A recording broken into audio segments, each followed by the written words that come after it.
sound better just in time for the fireworks. Yeah, fortunately. Sorry about that. I was on the phone, so I didn't have my headphones on yet, so I didn't hear the sound. It was like echoed back through my own YouTube player, I suppose. So sorry about that wall of weird sound. Anyway, that was the one of the launches of the just switched on 10,000 signs per minute base.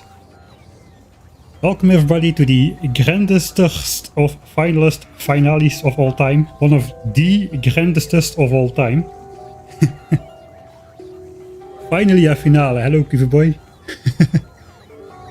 I heard Mike mentioning something about Space Age with times 1000 multiplier. Not sure how serious he was about that. Well, I've kinda got nerd sniped by Goofy Boy, who is actually doing one of those playthroughs right now. And it sounds very interesting, so I don't know. I'll have a vote on Patreon about the next playthrough, but I wouldn't mind doing one of those as well.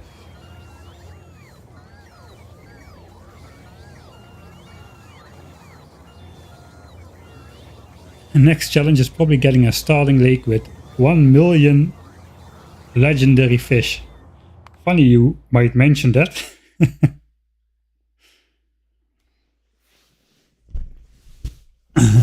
And of course I'm going to put them all in a small square like this one over here.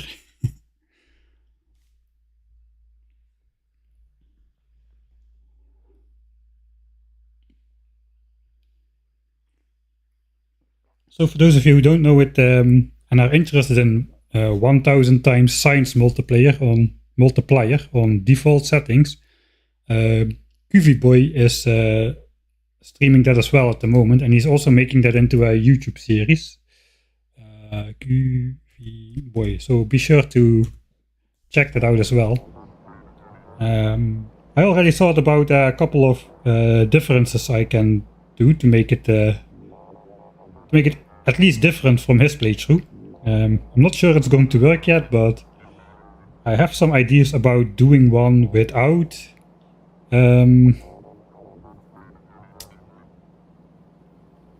destroying any biter base ever. I'm not sure how feasible that is though. Yeah, it's still like the strategy is still being worked out for that. Right, here we got the spider hovering over a lake with 100,000 fish, so that's 10% of the 1 million goal. And of course these are all normal fish, except one. There is one legendary fish in there. It's Ben the fish, Ben the spacefaring fish. I don't think it matters, I only start destroying to save time. Alright, but I also wanted to do it without defenses. So no defenses, no... there will be the neutralization of the biter bases, and probably the same way as you've been doing, but no defenses and no taking out biter bases, and hopefully no fish as well. I'm not sure how feasible it is. I think I can get away with it on Norvies. I've got a few new tricks up my sleeve which I want to try out, but I mean, the way Goofy Boy is handling the playthrough is definitely more efficient, or at least faster than the one that I have in mind. So we'll have to see how it goes. But I don't want to do blatantly the same thing outright and follow the same tech path and everything. Right, I really like my rail base, by the way. I finally got a rail base, but we didn't use any rail signals on this track. All these trains just go whenever they feel like, and they don't pay respect to other trains, so they crash into each other almost all the time. So we've got them on not the normal weight conditions, but we just timed the trains out like 31.5 seconds apart, and that way exactly 8 trains fit on this track without crashing into each other. So if we zoom in now, there's a new train coming in. These trains, this train will depart first, then this train will depart shortly after. This guy will almost crash into this guy, and the new train will almost crash into the back end of this guy. But almost, not exactly. They have plenty of space. It's very safe. My rail situation here is very safe. Also, my trains go on wood because everybody knows wood is the best fuel source, as you don't need to create pollution to mine it, right? That is why it's the best. So my 8 trains are burning through 42,000 wood per minute, per hour. It's actually reflected in the stats. 7,000 wood in 10 minutes. Yeah, 42,000 wood per hour. How long has the science base been producing? The trains have been going for longer because we had to switch them on, and when we switched them on, we can never touch these trains again or they will crash. So yeah, we switched on, the base achieved 10k SPM after a brief reload because of a problem that still persists. Some of my furnaces were smelting stone, which the belt just picked up. Basically, whenever there's stone on the ground and a belt is placed, the stone will try to go not on the belt. But you know, if you build belt areas like this, the stone doesn't really have anywhere to go anymore. And in general, sometimes it just goes on the belt as well. So I didn't clear out the stones which got left over from the biters in 1 or 2 places, and I paid the price for it. So if these things get destroyed in Factorio 1.1, stone is dropped on the ground, and if you later blueprint belts on top of that, that stone gets transported on the belt into the furnace area, which then basically locks up at either like this one. It has a single piece of stone inside, but brick is smelted with 2 stones, so now this furnace is forever blocked until we unlock it. This one picked up 1 stone but never smelted the brick, and this means also bricks has been deposited on the copper and blah blah blah, everything was stuck. Science was not working because of that, not at full speed. We solved it for yellow science, then I spotted it over here, there's a couple in here as well. We cleared up all the belts, we deconstructed and reconstructed everything. The science is working. The next thing we need to fix is then the blue chips for rocket control units, which is not... We're not particularly in a hurry because the belts are still backed up, so that is fine. Okay, it's rocket launch time. Let's watch one more rocket launch.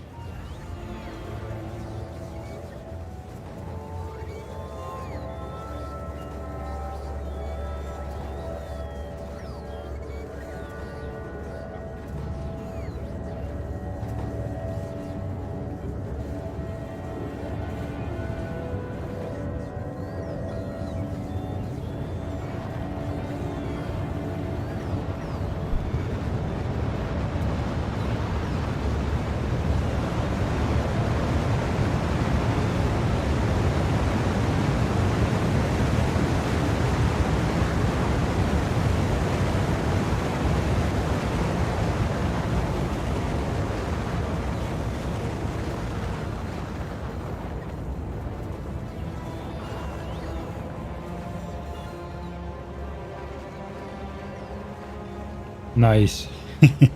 I'll never get tired of this. We're going to be watching this a lot this stream, I suppose, but we're also going to do an actual base tour while the base goes through its first sessions, first cycles of 10,000 science per minute.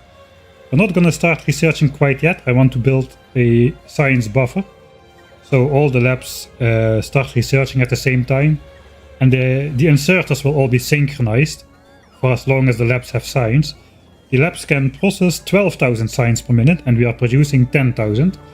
So for every hour that we wait researching technologies, we have 6 hours or so, 5 hours I suppose, 5 hours of full powered labs with synchronized inserters. So I'm gonna wait for that a little bit.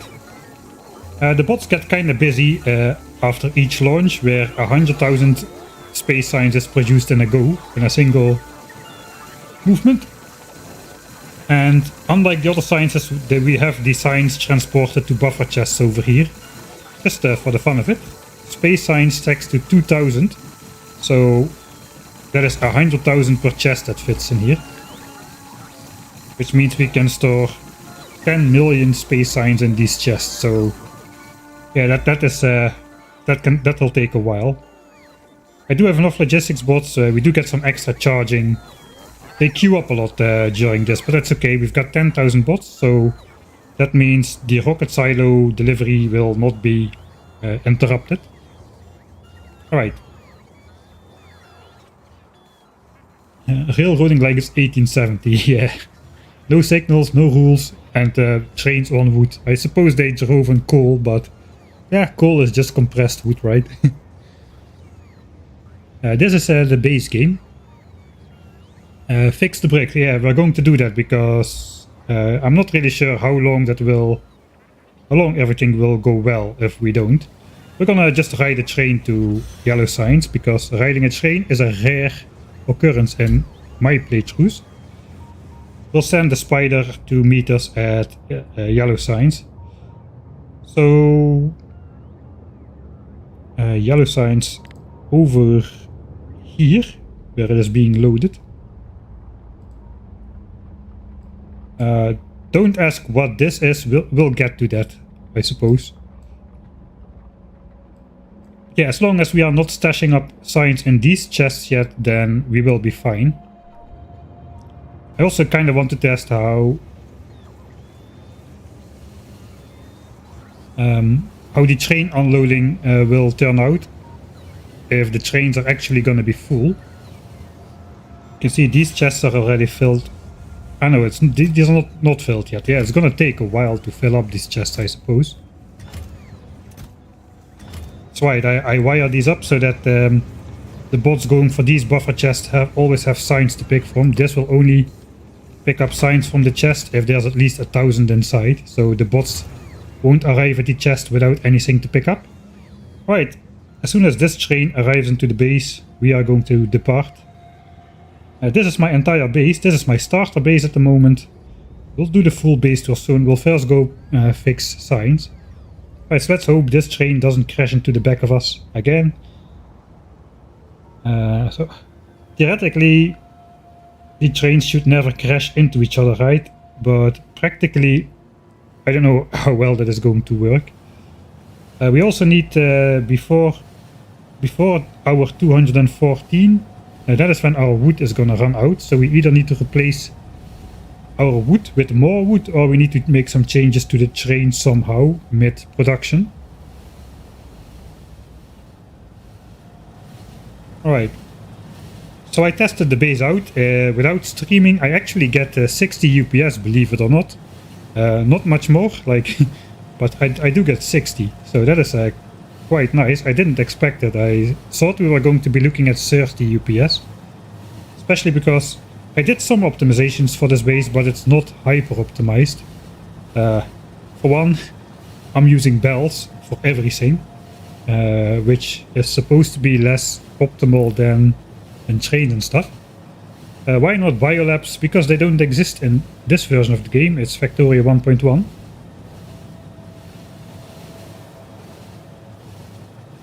Top speed of the train on wood 260 kilometers per hour, so feels nice and slow. It's actually pretty fast still for a train. It's in real life it's like a high-speed train, right? 260 to 300 kilometers per hour. Pretty respectable for chugging some wood into a furnace. Oh good, that's a nice timing of the spider. Hello.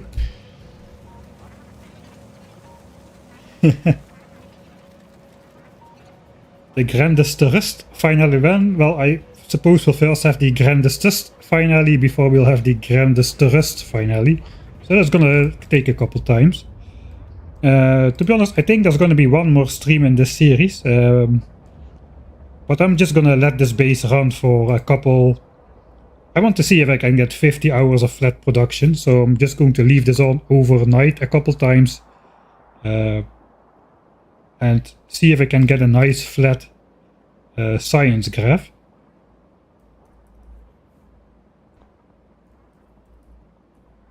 So like 10k SPM for 50 hours. I'm kind of curious if I can get that. I did have it successfully for 50 hours for the 1k SPM base, which was the intermediate base, which got us the technologies we needed for 10k SPM. So I want to get this as well for 10k SPM, and if it goes for 50 hours without hiccups, I can call it a success. 10 hours is okay as well, but we've got a lot of buffers. Not really, we don't have any chest buffers, but we've got huge belts everywhere, so we need to be sure we actually have the production we state we have.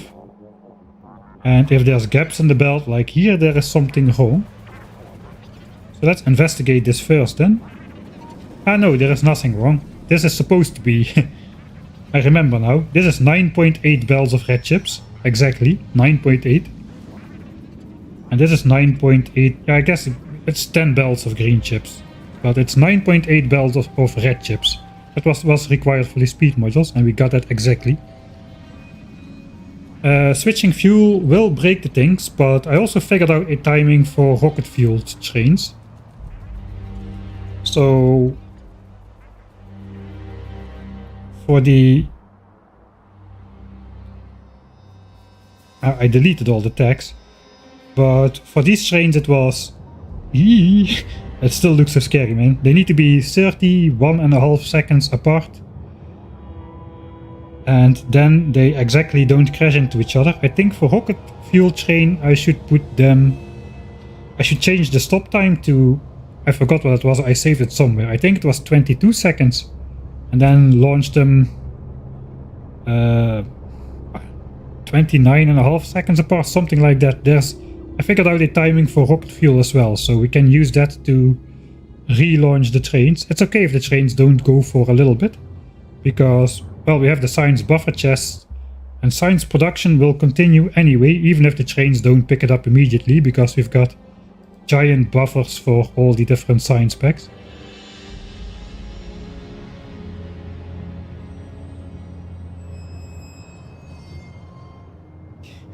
Yeah, the margins are really thin. Alright, let's fix those bricks furnaces. It's over here. The giant brick thing. We can check the check later mark to see if there's any more bricks anywhere. So what we should see is these belts of green chips. They should be backed up everywhere, because we've got slightly more than a belt of green chip production, and we can only transport and consume a full belt of green chips, obviously. So that means everything is backed up. Everything looks backed up here. It's not backed up where the bricks are though. If we look here, this is clearly not backed up. The two in the middle here. Whereas the ones on the left and the right, those are backed up. And these are not backed up because basically one copper furnace or two of them are blocked. Okay, so we don't need to be scared anymore that bricks are on the belt somewhere far away. We can also see the clocked inserters here. If I take this stone out, it won't immediately insert ore, they all go on a cycle. So let's take it out, and now it will activate the next time, I suppose. Yeah, there it goes.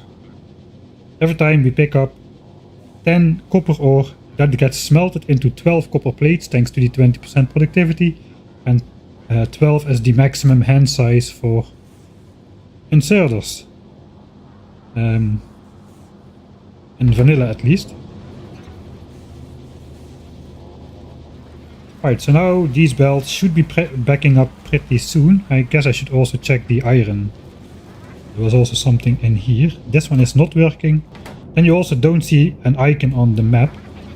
So you can see here it's iron, iron, iron. There's bricks and then there is nothing. But this doesn't tell the whole story, because if it smelted a brick but it didn't get stuck with a stone inside, it will then pick up iron afterwards and the icon will change to iron. So we could not use that method to reliably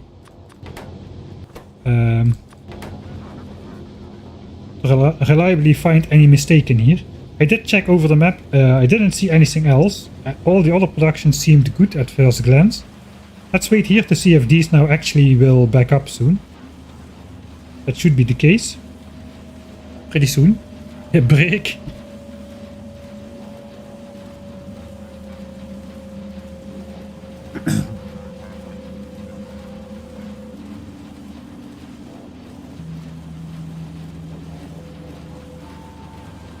I cannot change out the fuels while the trains are going, because they will overtake each other. The train on wood has a lower top speed than the train on rocket fuel, so the train on rocket fuel will overtake the train on wood. And overtaking is kind of a problem because my rail system is only one rail wide, so overtaking basically means through the other train. I think it's backing up. We already see it backing up down here. So now it's backing up on top of here as well now.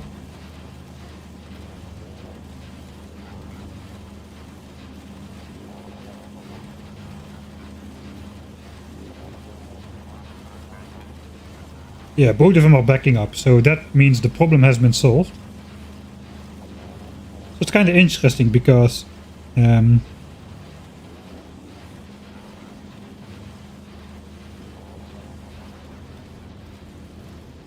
so I'm producing a full belt of green chips here, but we are not having a full belt of copper and iron to support that. As you can see, there's clearly gaps in the belt here.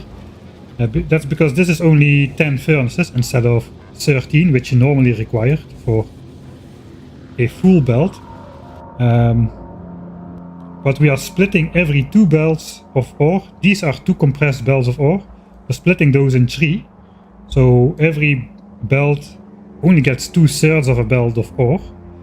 Now 2/3 of a belt of plates is not enough to produce a full belt of green chips, but 2/3 of a belt of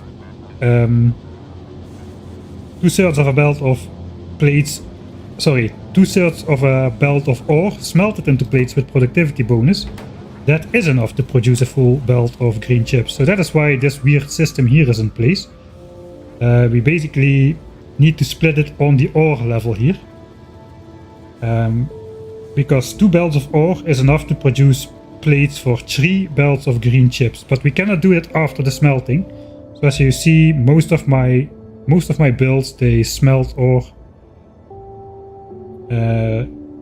like so, goes out of the miner, then directly into a smelter.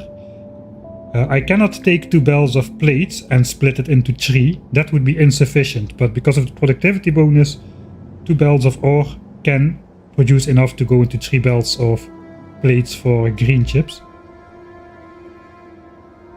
So that's why we have the weird inline smeltery with the green chip production. It's not really for the shorter line because we either have ore on the belt or plates, so it doesn't really matter. The difference is now that to put all the outputs from 2 belts of ore, we have 3 belts of space to output that on. So it fits with the 2.4 belts of plates we are producing from these ore. They fit on 3 belts, but obviously not on 2. I kind of have a hard time explaining this properly. I don't know, just cannot find the right sentence construction for that. Have all the undergrounds been cleared at this save? Yes, so I did that last time. All the dead-end undergrounds, we cannot see what is in there. So I just deconstructed them and then reconstructed them with Ctrl-Z to make sure all the stone was out of the belts as well. And all the ends of the belts have been painstakingly visually inspected for all 60 lines of green chip production, which we've got over here. It's a lot.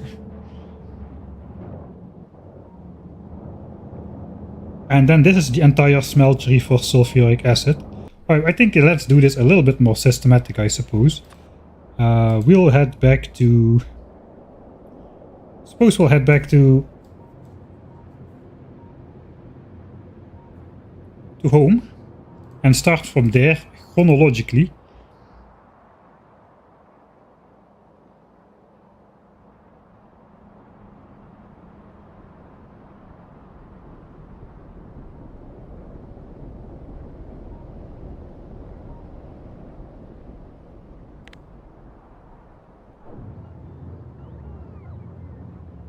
Alright, we have had 4 rocket launches so far. Let's just take a look at the graph to see if we can see any oddities. 10k SPM flat. I should actually check the production of rocket control units. Consumption like this is normal. Basically, we make the rockets, then the rockets go through their animation and we are consuming 0 basically for a while, and then it just goes up again. I'm producing, looks like 7,400-ish rocket control units per minute, which is good. To launch a rocket you need like 720... what was it again? I think 714 or something. So we are overproducing rocket control units by a fair margin, I would say.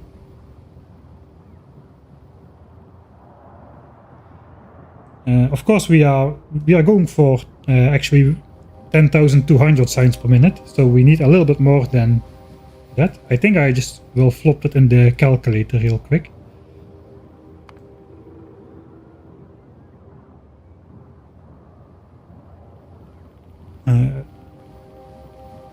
Looks like we're exactly on 7,400 because this value flickers. This value rounds properly, so between... Okay, now this one flickers as well. Is it that variable? Oh yeah, it is that variable.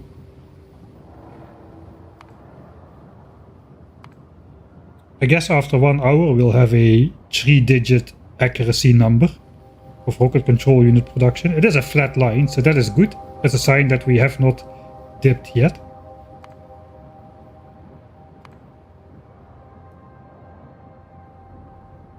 Alright, let's assume 74,000 a minute. If this value is 73,999, this one will display 73k. This always rounds down. This one rounds properly.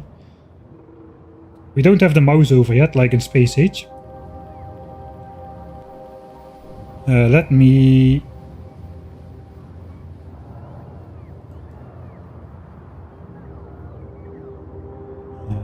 suppose we can go together here. Does this work? Yeah, it does. Alright. So this is what I've based my builds off, how we puzzled out everything that we need to build. If we go rocket control unit, we need to produce 7,288. And we are producing about 7,400. So we're definitely good. We have overproduction there. We need to consume 1.929 belts of blue chips. I think I'm feeding them like 2 full belts of blue chips and almost 2 full belts of speed modules. I think that's what I based my builds on actually.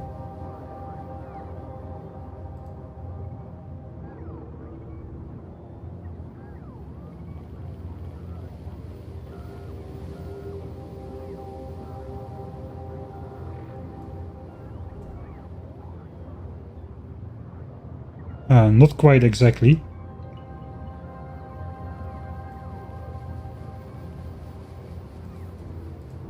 But yeah, that is what we need. I know we are producing and consuming 9.8 belts of red and green chips to make speed modules, and we convert all of those into rocket control units. So that is where the overproduction is coming from.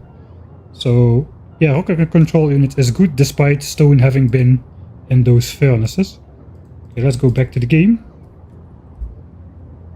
Are we back at the game? We are back at the game.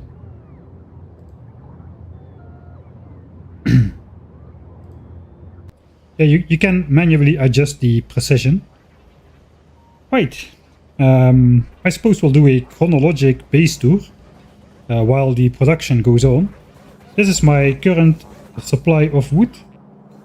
How much wood do we still have? 340,000.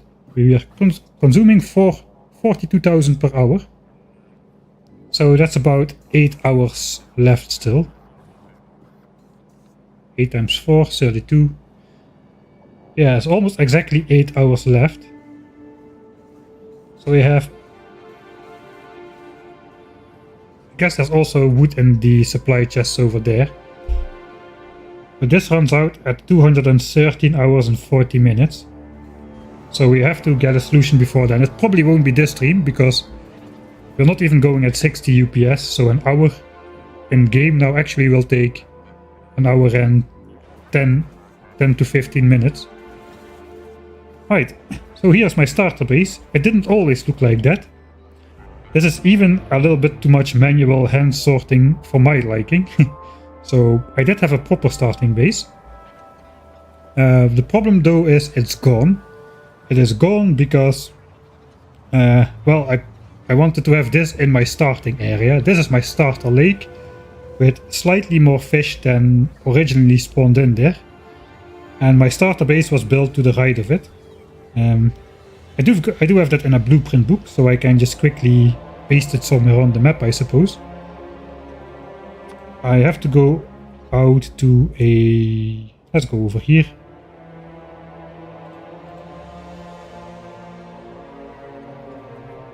Let's check the bot count in the meantime.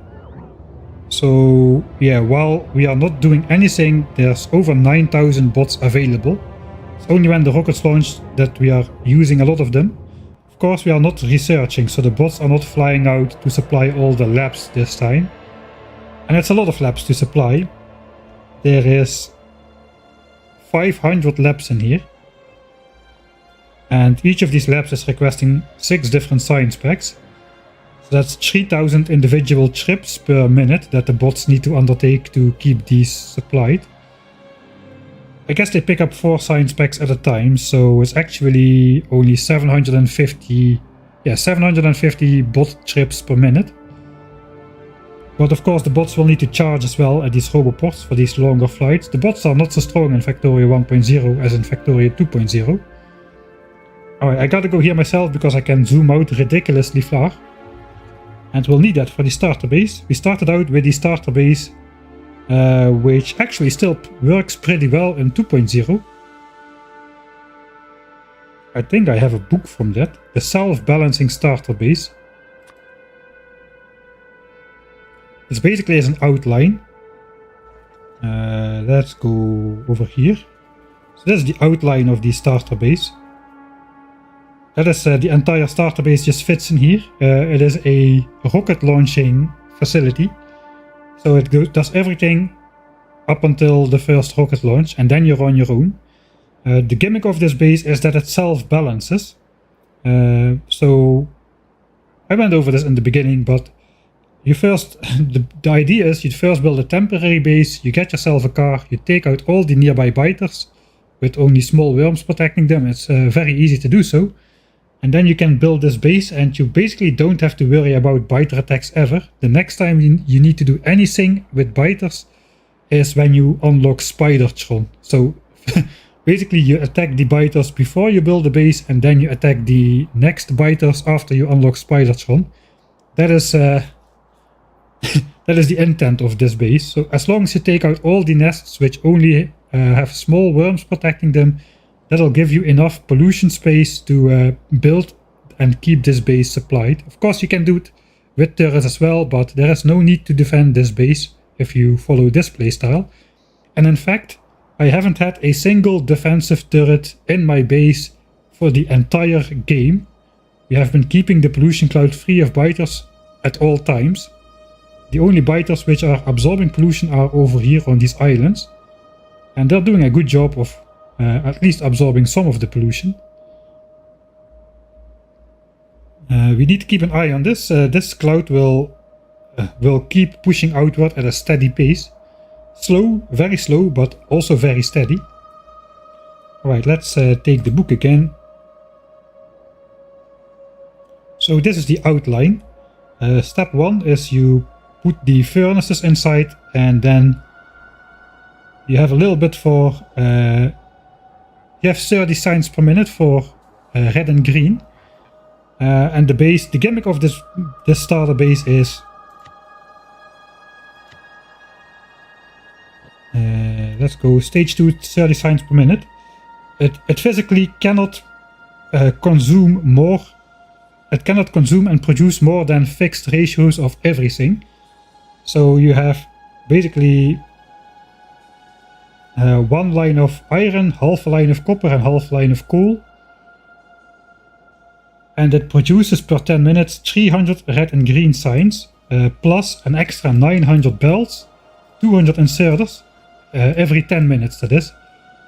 So 900 bells per 10 minutes, 200 inserters per 10 minutes, and then another 700 green chips and 1000 iron gears, which you need to make miners, assemblers, and whatnot. And then more iron plates and copper plates. So it physically cannot make more than 900 bells per minute. Plus, it makes 1200 bells. It makes 900 bells per minute for you and 300 for green signs. But one of the problems I usually had with my starter bases was I'm either starving signs because I'm stashing too much stuff into chests somewhere, or I'm stashing too much stuff into chests. Or I mean, or signs is consuming too much, and yeah, it was never balanced. So I designed this base to specifically produce and consume a specific amount of stuff, so you always have a steady science production, as well as all the materials you need to actually build and expand your base. And I've tried to build and expand as fast as possible, and I just could not get through all the resources that the base gave me. This is only stage 1. You have the Mark 1 assemblers. It's before steel, before anything. We quickly go up to 45 signs per minute with this upgrade planner. So we get to assembly machine 2, steel furnaces and steel chests. And then we have 45 signs per minute.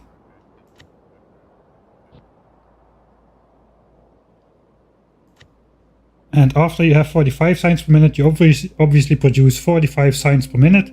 You keep producing 900 bells per minute. Now it's 300 inserters, lots and lots of green chips to make modules later, 1000 gears. You also get extra grenades and red ammo in case you want to take out biter bases protected by medium worms. Some steel, some iron and some copper. So this worked really well to get me through the early game.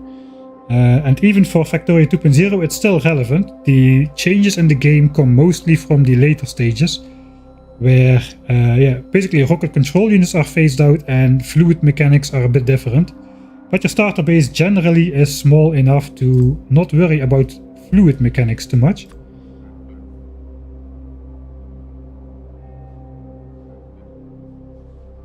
So this was stage 2, then you go to stage...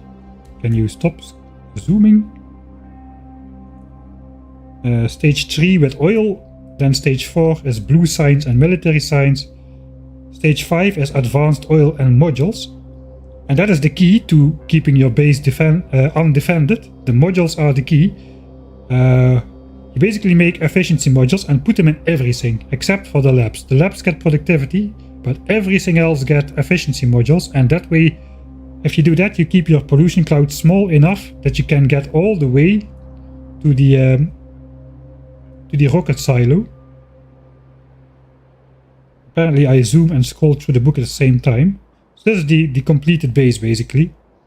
It makes yellow signs, purple signs and the rocket silo, and if you put efficiency in everything, you will never have been attacked, save for an unlucky biter expansion which you can easily take out. But you do not need to defend your base. Alright, and then if you want to continue past the end game, past the rocket launch, there's some upgrades you can do to achieve 63 signs per minute instead of 45. And later even 83 signs per minute once you got good modules. So that's the entire base. So I do have a variant from that somewhere. The showcase book that only has the blueprints without the upgrade planners.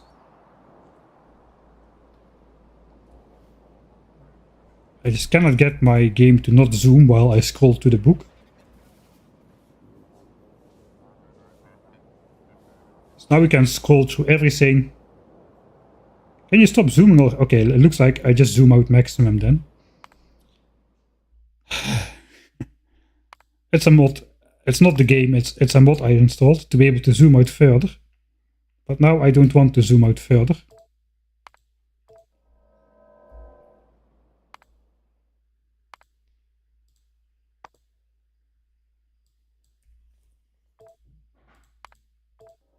Alright, this is maximum zoom, so I physically cannot zoom out further than this now. Okay, so we got the starter base. Are you kidding me?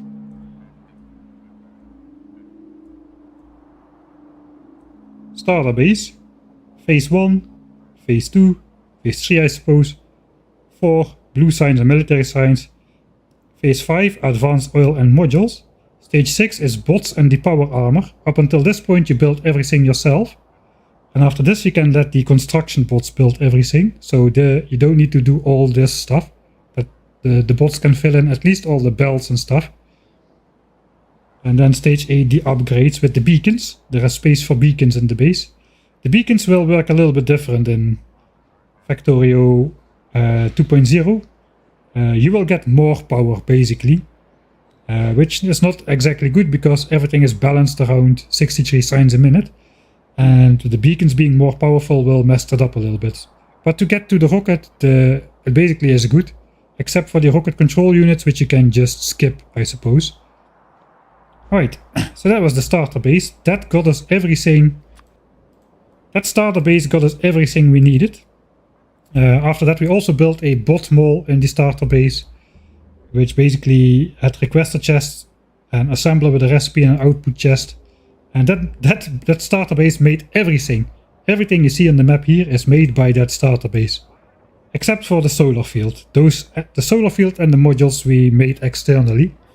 But all the machinery is produced by the starter base. Every single last beacon, roboport, furnace, assembly machine Mark III, everything from the entire base has been produced by that starter base. It's frankly incredible. Let's see how much stuff we've got.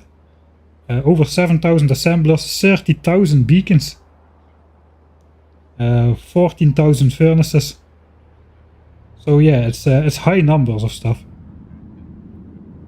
12,000 roboports, 108 rocket silos. We got 98. I guess we got the 10 old ones. They are over here. Those don't do anything. Those are just decorative at this point. This area doesn't do anything. But yeah, that builds everything. Alright. 20 million chips is approaching fast. Let's take a look at the production.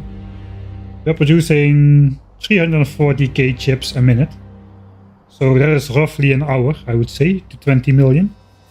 So yeah, my achievements got reset because I upgraded or site graded to a standalone version of Factorio. So if you bought Factorio, you can go to the Factorio website and you can download basically any version, even early access versions like 0.6, 0.7, those are still on there.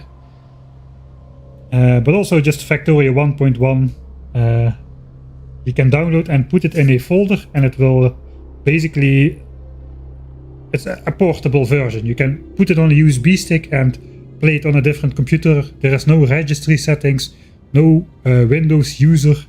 It just all goes in the folder, which is quite nice to have different versions installed next to each other. So yeah, but that did reset my achievements. So now we can see how fast we get to 20 million green chips. Looks like roughly an hour. I'll just take a quick look. Is everything still flatlining? Everything is still... Production is still nice.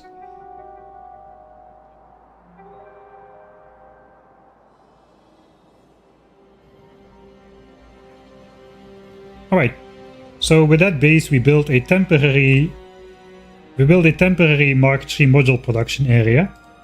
That's gone as well. We built it up here. We also built a temporary slash quote unquote temporary. They have been built at hour 20 and they got deconstructed like 1 or 2 hours ago, just before we switched on the base. But it was temporary. We built an area to build solar panels and accumulators for our power production area here. All 1.7 million solar panels and more were produced over there, as well as the first modules we used for starting up this base. This base is the 1000 signs per minute base, and as you see here, I still cared about aesthetics. We have lights and all kinds of things. So this is the scale which you need for 1000 signs a minute. This is red and green signs. Basically, red signs is just 2 gear assemblers with a couple beacons and half a belt of copper. That just goes to red signs. Let's follow it. And then this is basically 1k SPM red signs. 20 assemblers. So basically you take the early game ratio, 5 red, 6 green, 5 military, 12 blue, 7 yellow and 7 purple. You multiply it by 4. You put a single line of beacons. Actually that doesn't work anymore in 2.0 because the beacons are stronger. But here it worked. A single line of beacons and multiply that ratio by 4. And you've got yourself 1008 signs per minute. And we did the same trick for 10,000 signs per minute. So where here we have 20 assemblers producing red signs for 10,000 signs per minute. We have 200 assemblers producing red signs with the same single row of beacons. Because the beacons on the other side only of course reach to this side. There is no double row of beacons, which is the usual thing people build is like either 8 beacons or like a full surrounding of beacons, 12 beacons per assembler. That is what you usually see in mega bases.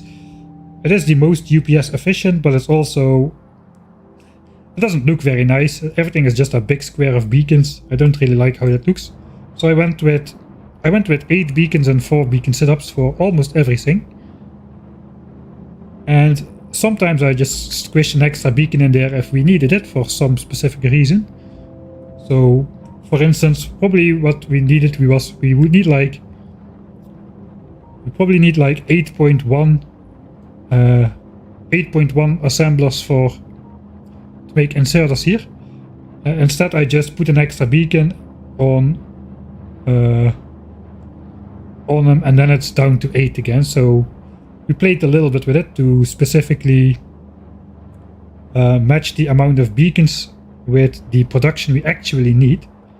Alright, then we go to green signs. 1k SPM green signs. Also fairly, it looks very small at the moment. It's almost like your starter build where you just have 1 assembler for belts, 1 assembler for inserters, and you hook that up to green signs and that's it. Here for 1000 signs per minute we just have 1 extra assembler for inserters.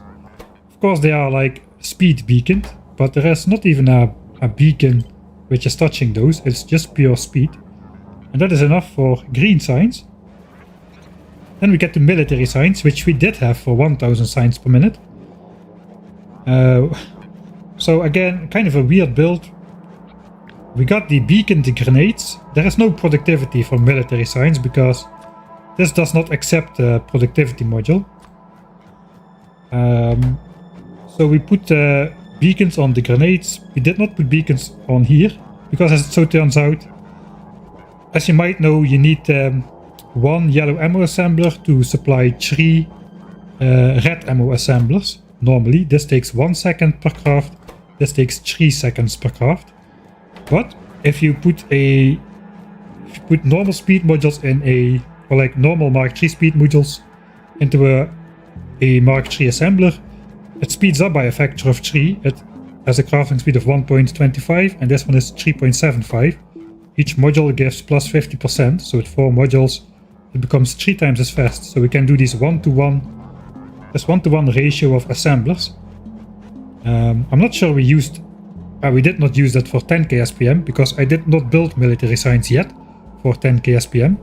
But yeah, this is quite nice. And also we could get away with 1 wall assembler if we put these extra beacons here. The main challenge is getting all the stone bricks in there, because this thing has now crafting speed of almost 7 and walls take half a second to craft, and a single piece of wall takes 5 stone bricks.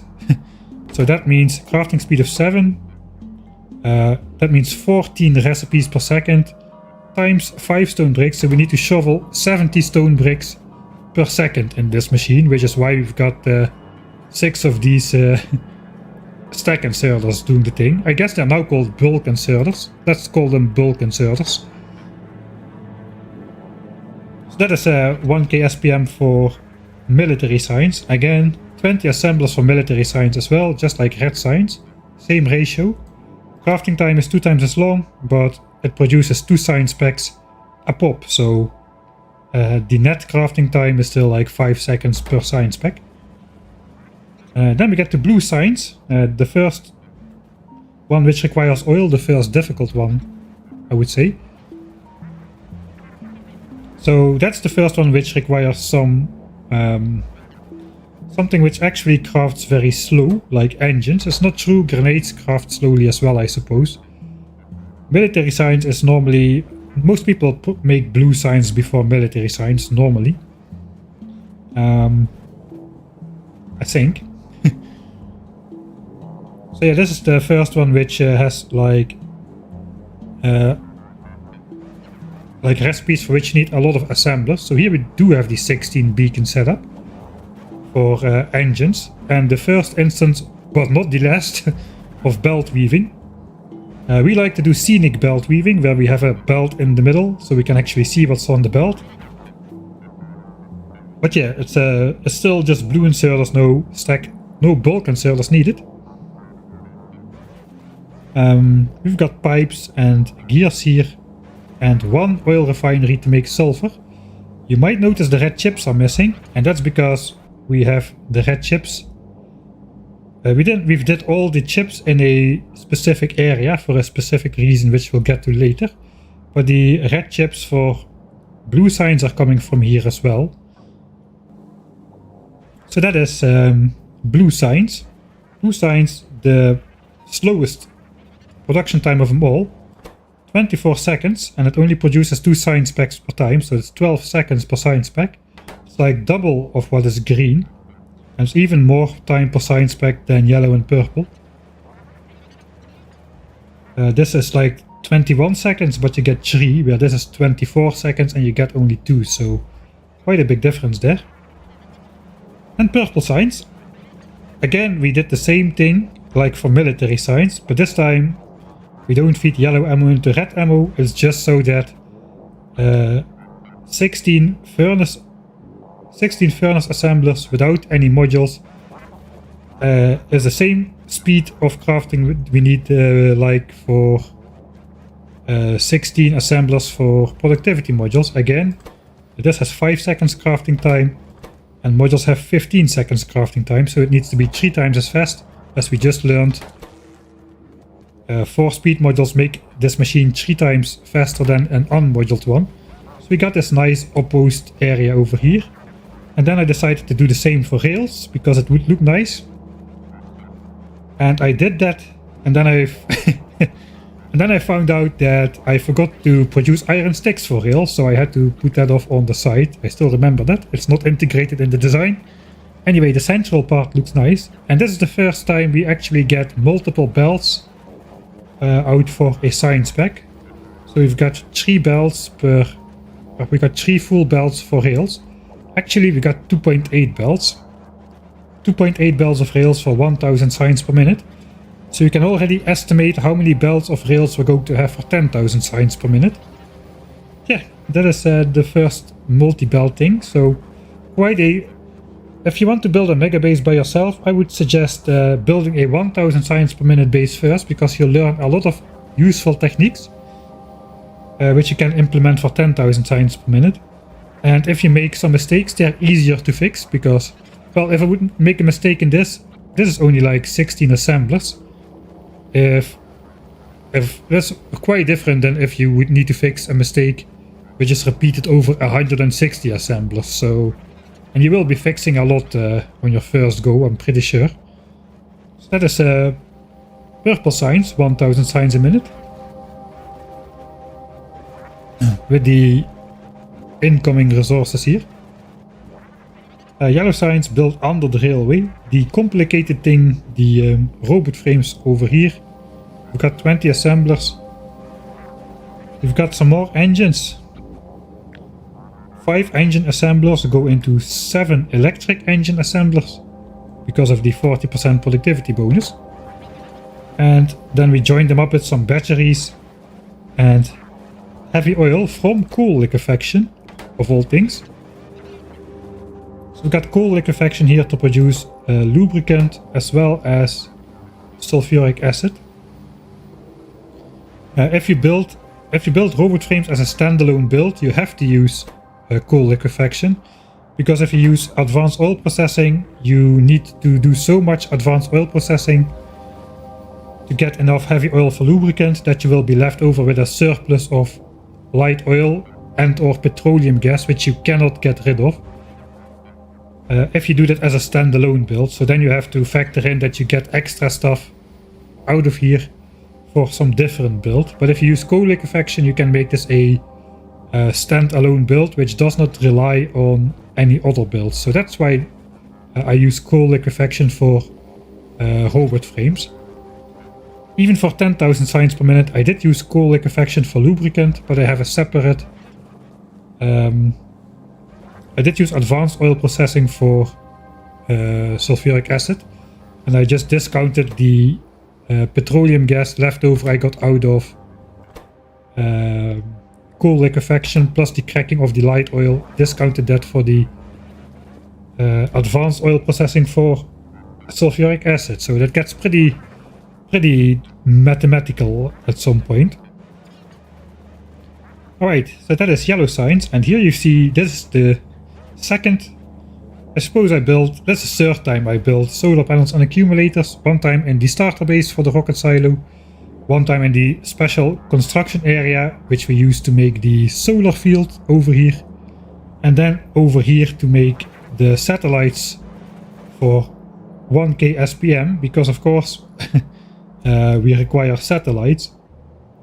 We made the satellites here in a Mark 1 assembler fed by stack inserters, but the assembler itself was Mark 1.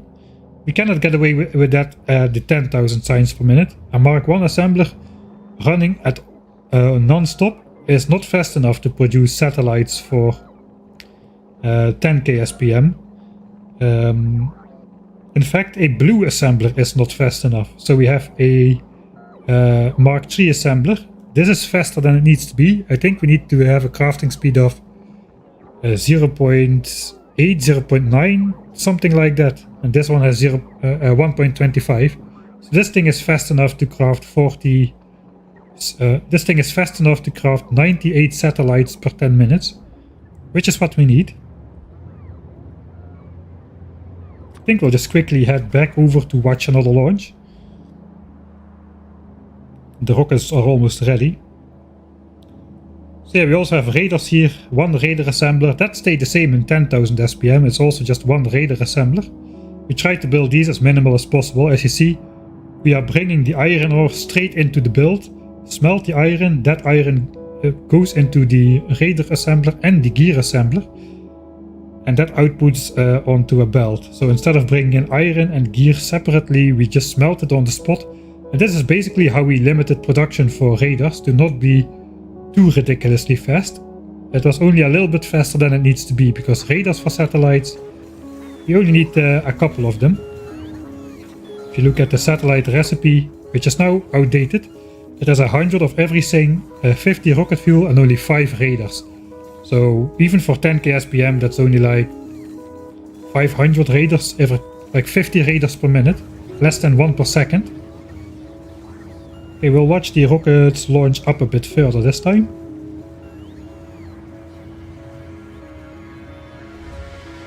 Okay, 93 rocket parts, so these things are almost ready. Let's set game effects louder a bit. Okay, we'll have the music on standard, but this song is kinda loud. Let's hear the rocket silos.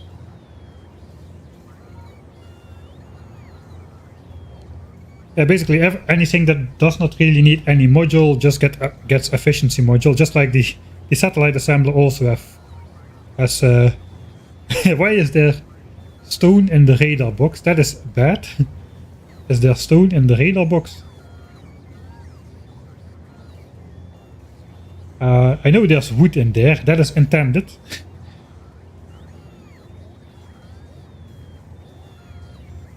Okay, 98 if we're gonna launch.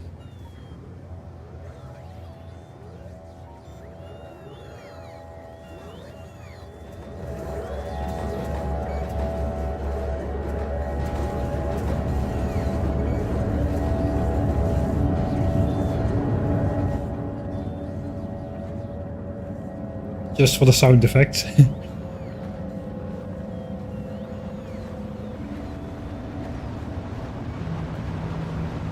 I just love this symphony of trains and rocket silos.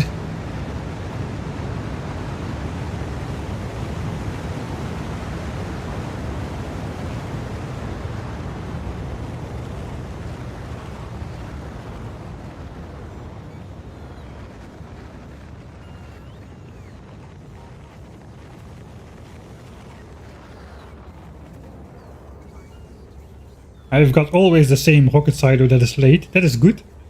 That means if it's always the same, that is always late by the same amount. It basically means everything is producing constantly all the time, which is what we want.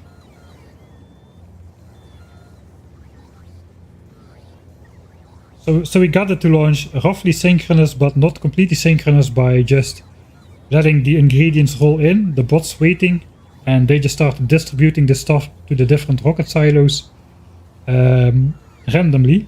So sometimes they would fly with less than a full load. They visit all the chests an equal amount of times, but because the stuff was coming in and the chests were not full, they sometimes flew with less cargo than a full flight to a requester chest, which is why not all the rockets are launching at the same time. And also, of course, the flight times are different to the different rocket silos, etc. So I'm kind of pleased with how that turned out. Alright, that was nice. Let's go back to the 1K SPM base. Ah wait, there was some stuff in here. Why is there stone in here? In the satellite box. I don't see stone. There is wood in there. We'll get to that. It was not designed to come in here, but there's a wood. We've got a belt of wood coming in into our 10,000 signs per minute rocket launch facility. That is chat's fault. I did not design it like that. Originally, I had to adapt my design to accommodate for half a belt of wood.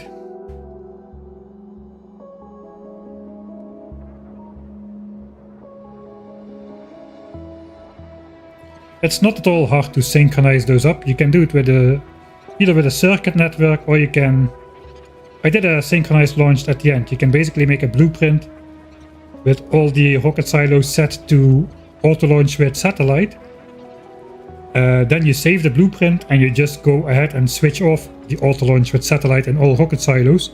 You wait for all rockets to be ready, then you paste the blueprint and everything will launch at the same time, and it will keep launching at the same time as long as you keep everything supplied. But I kind of like the mad chaos of the rockets just launching all over the place and the slightly out of sync rocket silo sounds when they are ready and preparing the rocket. It's just epic.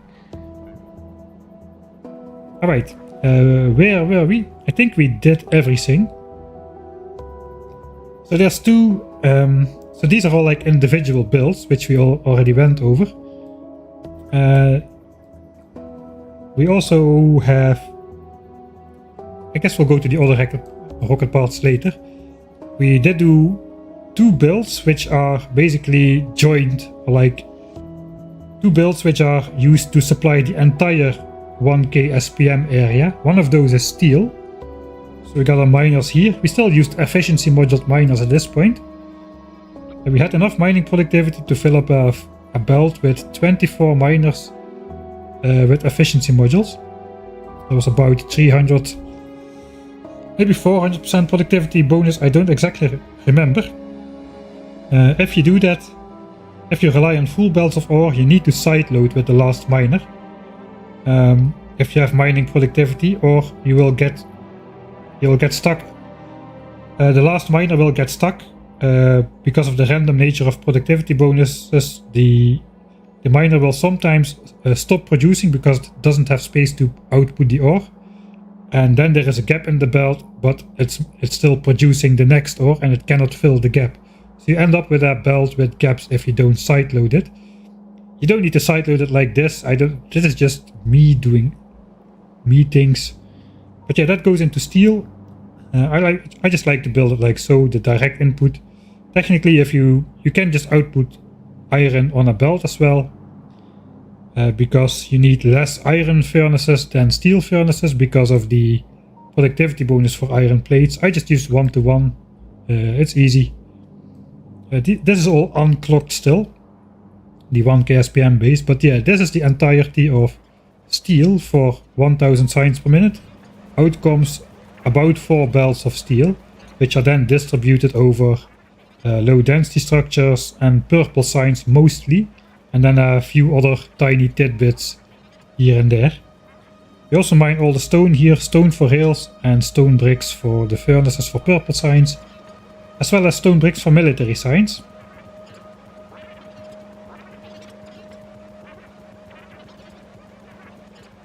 Already quite long belts. If you like rocket ballet, you should search for rocket ballet on YouTube. There was a guy probably like 5 years ago already.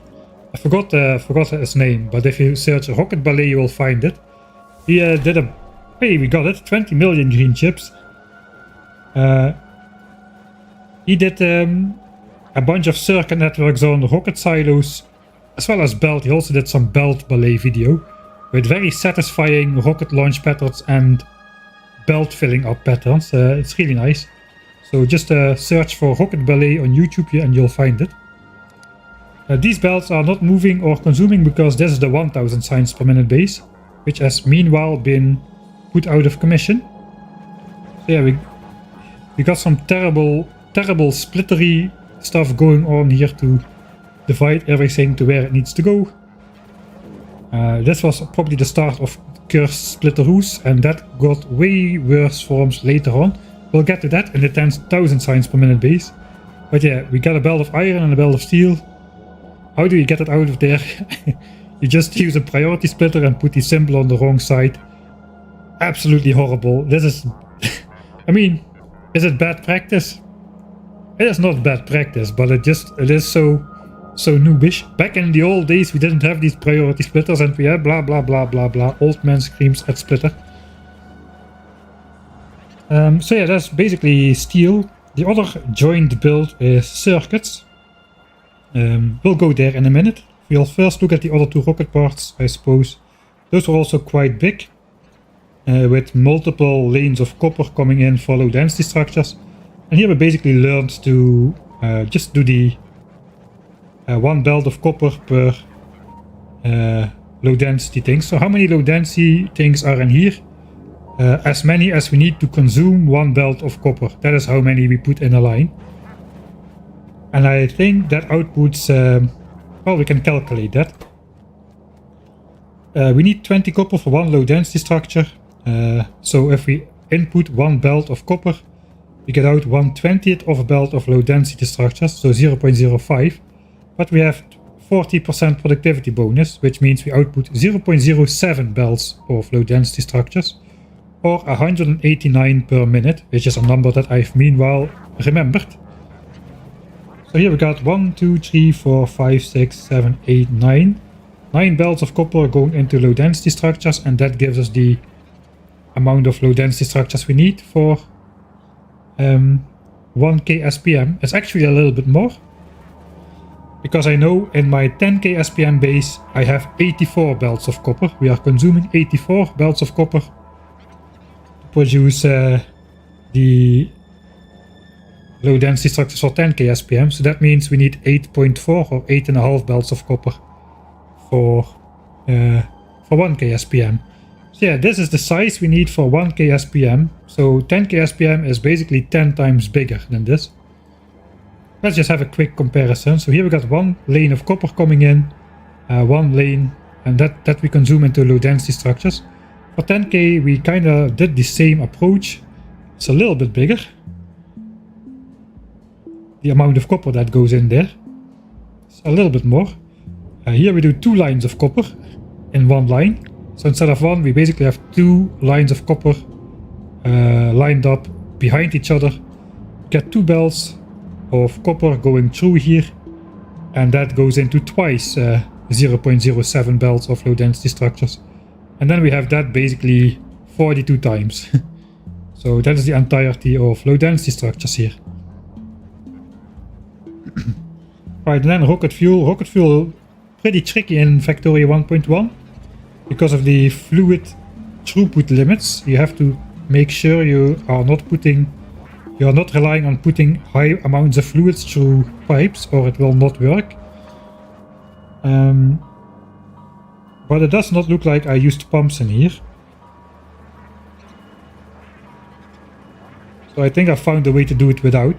I know I found a way to do 10,000 signs per minute rocket fuel without any pumps.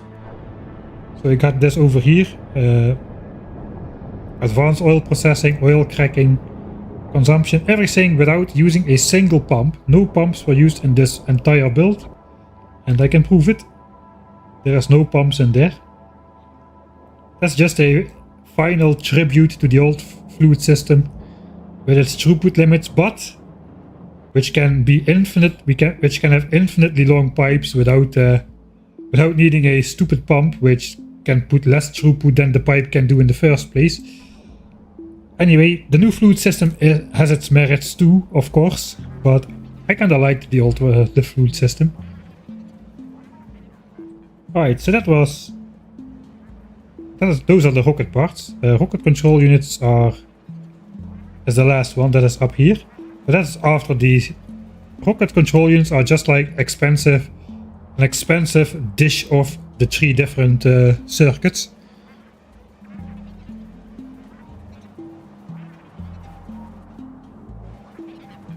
Yeah. We'll find the cursed splitters coming. We'll have plenty of cursed priority splitters to switch belt size for items later. But there it kinda makes sense to use it, or at least it would have made sense to use it. One of them is actually really neat. Right, so this is actually circuits. This is the full circuit build. We got green chips, red chips, and blue chips up here. This was the first thing we built for 1K SPM for a specific reason, which we'll get to. But this, if you build all the circuits for 1K SPM in one go and a little bit extra, again, we'll get to that. That's actually a build which is on par with any 10,000 signs per minute build, so it's quite difficult. We've got 21 belts of copper incoming, which is, well, if you compare that to what we had here for the sign specs, right, it's a lot. I mean, red and green signs combined, 2 iron, 1 copper, fine. Military signs, we got 2 belts of stone bricks, 2 belts of coal, a belt of iron, a belt of copper, a belt of steel. A lot of different ingredients, but still not a lot of belts. Even the rest is not that bad. But here the circuits, we got immediately got like 21 belts of copper, which is like an order of magnitude kind of build, which you normally see in 10,000 signs per minute.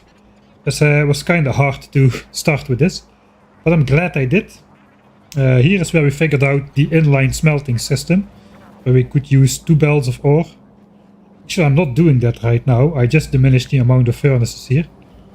But you could use 2 belts of ore to smelt into 3 belts of green chips eventually.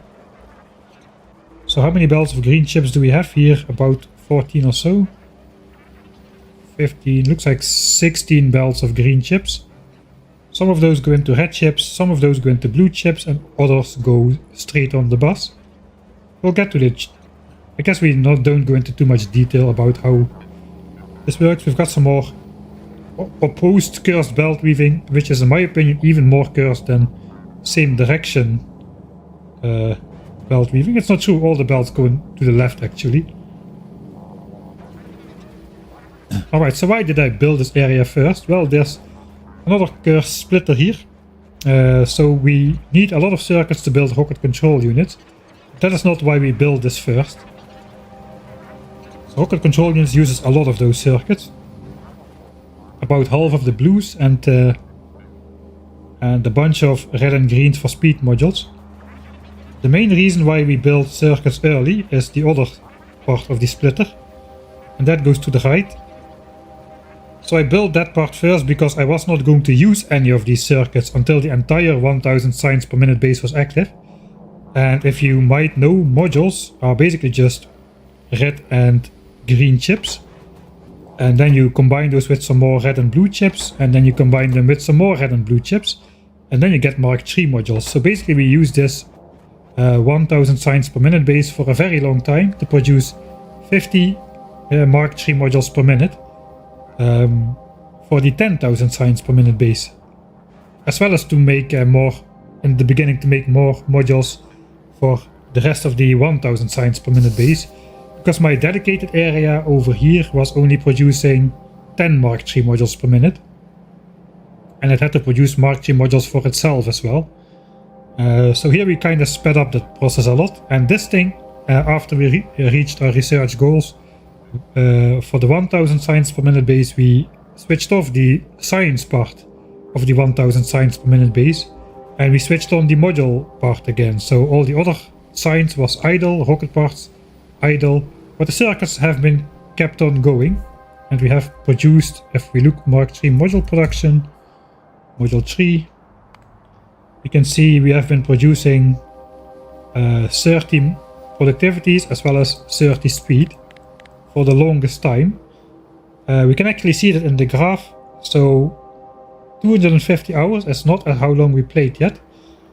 Basically I built the starter base, a little bit of modules in there, then I built the dedicated 10 module per minute area, then I built this area with the circuits, red, green and blue, switched on for the modules, and from that moment on we produced 60 modules per minute, 60 Mark III modules per minute for until the rest of the 1000 signs per minute base was finished. I guess that's at least like 10 hours or so. And then it falls again, because here we finished the 1000 signs per minute base. So we only had the base 10 Mark III modules per minute in the top left corner somewhere for the rest of the time. And this base was busy producing signs, so no modules were being made during this time. We had 50 hours of 1000 signs per minute, which we used to unlock technology mining productivity level 51, which was the goal for the 10,000 signs per minute base. At mining productivity level 51, you can fill a blue belt of ore with 3 miners per site. And if you are below, let's say mining productivity 49, you will need 4 miners per site. So we wanted to get to mining productivity 51 on the 1000 signs per minute base. So we got that. We got our bot speed up to roughly an equivalent amount of science investment. And then we just switched off this base. Again, no more science. And in fact, for the last 50 hours or so, we did not research anything. We didn't consume science at all. You can see consumption is still 0 because we haven't started researching just yet. Just now we are producing 10k science per minute again. But the base has been producing more modules and has not been researching because the base researched the technologies it needed to do. So there was no reason to research more. The modules were more important to us because 10,000 science per minute base requires a lot of modules. So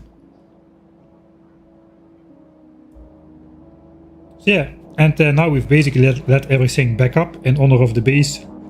This was where one of the first cursed, I don't know what you call this, cursed belts, I don't even know what you call this, cursed contraption was born. But the modules just come out the middle as well, where the circuits come in, and then it just zigzags along a little bit. Yeah, this was the double function of the 1000 science per minute base. Really useful to have it. So this produces 50 modules per minute, which means I needed to build a little bit more circuits of some type. I forgot which one, but basically I looked at the requirements for 50 Mark III modules per minute, and I looked at the requirement for 1000 science per minute.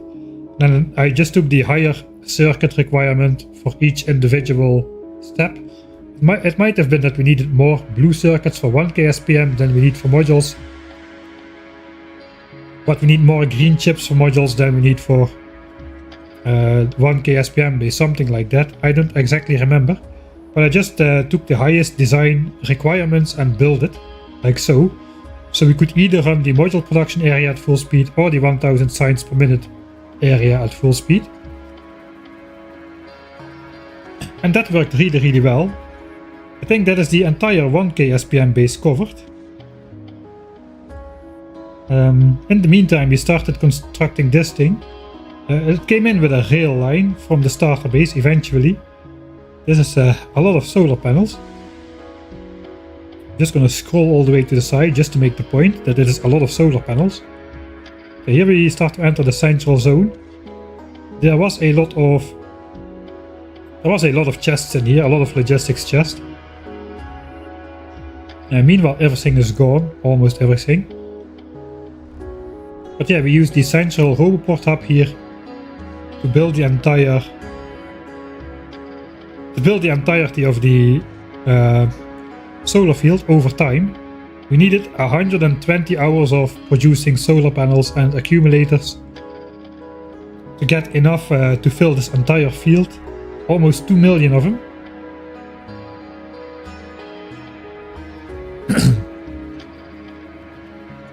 There's definitely at least 2 solar panels in there. I don't know exactly how many there are in there, but I can confirm it's more than 2.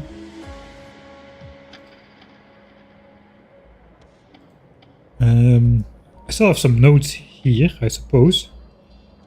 So yeah, the solar panel and accumulator area was set up around 50 hours in game. And we have been producing 4.5 solar panel per second for over 120 hours. And it completed at 174 hours in game time, so it's roughly 30 hours ago. So basically, yeah, I used these kind of... It's useful to find out roughly how many hours of production you need, so you can... If this would have taken like 300 hours to produce 2 million solar panels, I basically would have need to double my production. But 120 hours of production, I figured I would need at least 120 hours to build the to design and build the 10,000 signs per minute base. So 120 hours was fine. So I did not need to build this bigger than it was. 4.5 solar panel and 3.75 accumulators per second. We performed similar arithmetics to determine the amount of modules we need. I estimated roughly 130,000 Mark III modules for 10,000 signs per minute, because we used 13,000 modules in the 1K signs per minute base. And we needed 100 hours from the 70 hour... At the 103 hour mark, we had 70,000 modules and we needed another 100 hours of production to make the remaining 60,000.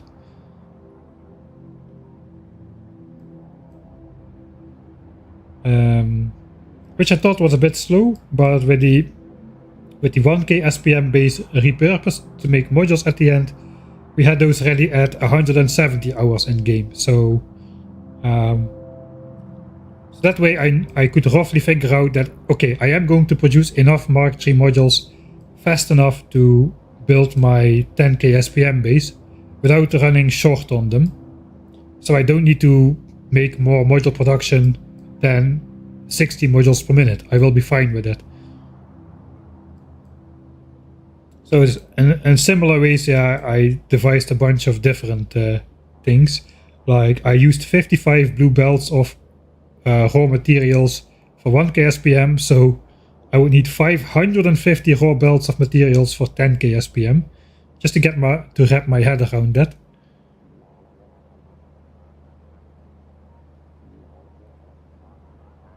Power usage is 50. It's a bit hard to see with solar. Yeah, 55 gigawatts.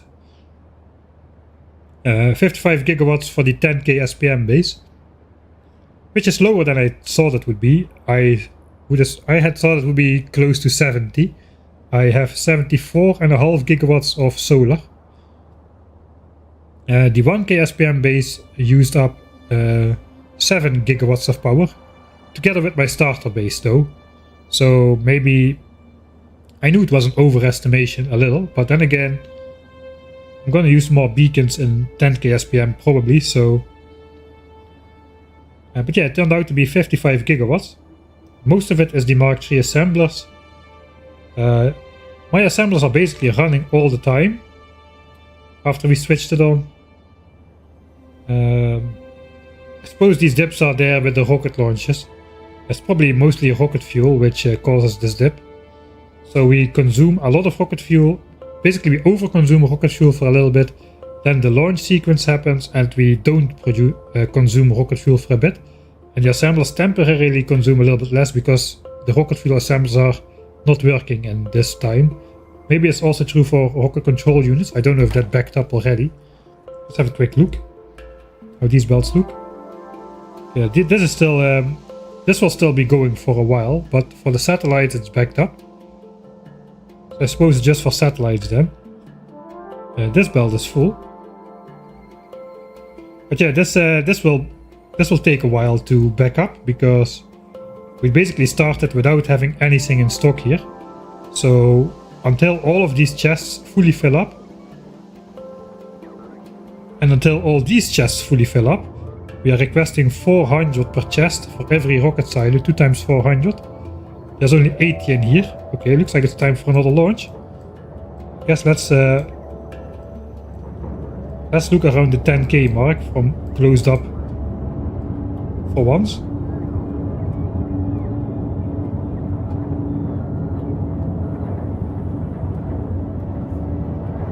I'll pour myself another cup of coffee in the meantime. Nice to have these natural breaks. Oh, that is loud.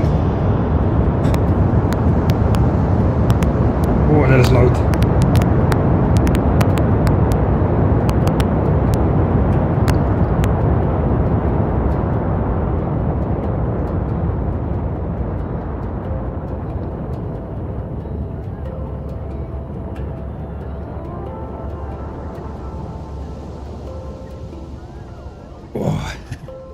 Yeah, so basically we have a very large buffer here. There's basically 100 rocket silos. So basically that's 200 chests with 400 RCUs. That is 80,000 rocket control units buffer inside the rocket chests themselves here. 80,000, and then of course we've got even more in the passive provider chest. There's another I don't know how many, another 100 chests or so to fill up there. So it's gonna take quite a while before that has all backed up, which is good. Like I said, we have slight overproduction for everything, so eventually everything should keep filling up and backing up instead of the other way around. If that is not the case, then we have failed. How much do we have in stock right now? We are up to almost 1 million signs in these chests over here. How is this looking? These are all full. These are all full. I know these are not all full. These have 6.6k in them. Right, so these are almost full. We won't start researching just yet. I want to start off when these chests start filling up as well. Maybe I'll let the first row of chests fill up, and then the second row of chests, once that starts filling up, I'll start researching, because I want science production to keep going at all times, so I don't want to fill up the second row of chests. Ooh, there's literally like less than 2 wagons of space between this train and the train in front of it. Like I said, there's no rail signal, so trains just are basically Wild West trains. They just go whenever they want. They don't look at no traffic light.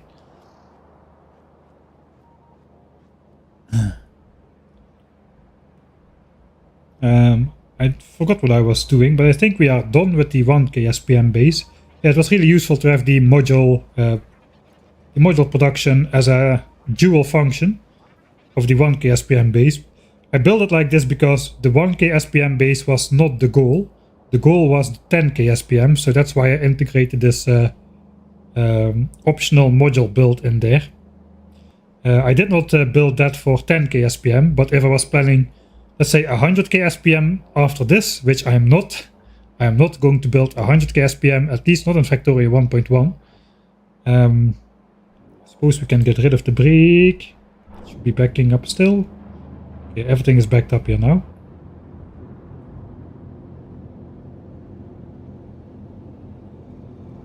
Okay, this is just not smelting because it's full, alright. That is good.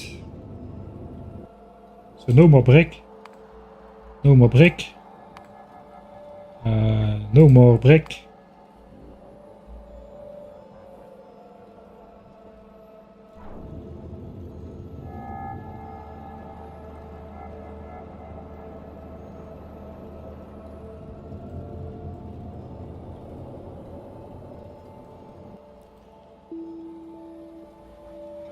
Alright, we also got the...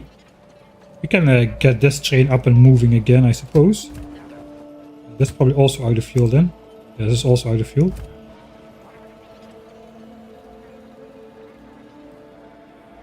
I think I can just steal some rocket fuel. I don't want to steal production from there. Let's go to the main base. We'll pick up a little bit of rocket fuel to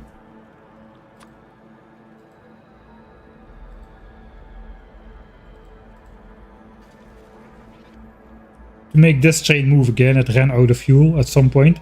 This train doesn't do anything anymore. It was the 1k SPM train, which just has been going idly back and forth all the time.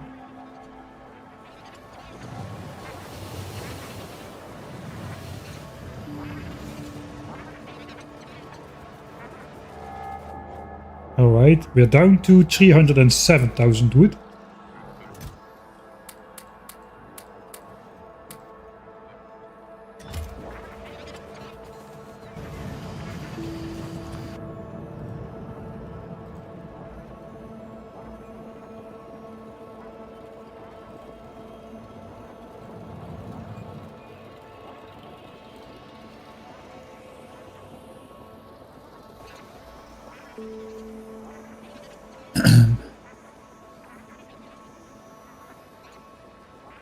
Power numbers, I'm running all the labs. I think the labs, they don't use a lot of power. We'll get a little bit more from robot charging, and we'll get a little bit from the labs. Maybe it's gonna go to 56 gigawatts, but I'm even doubting that.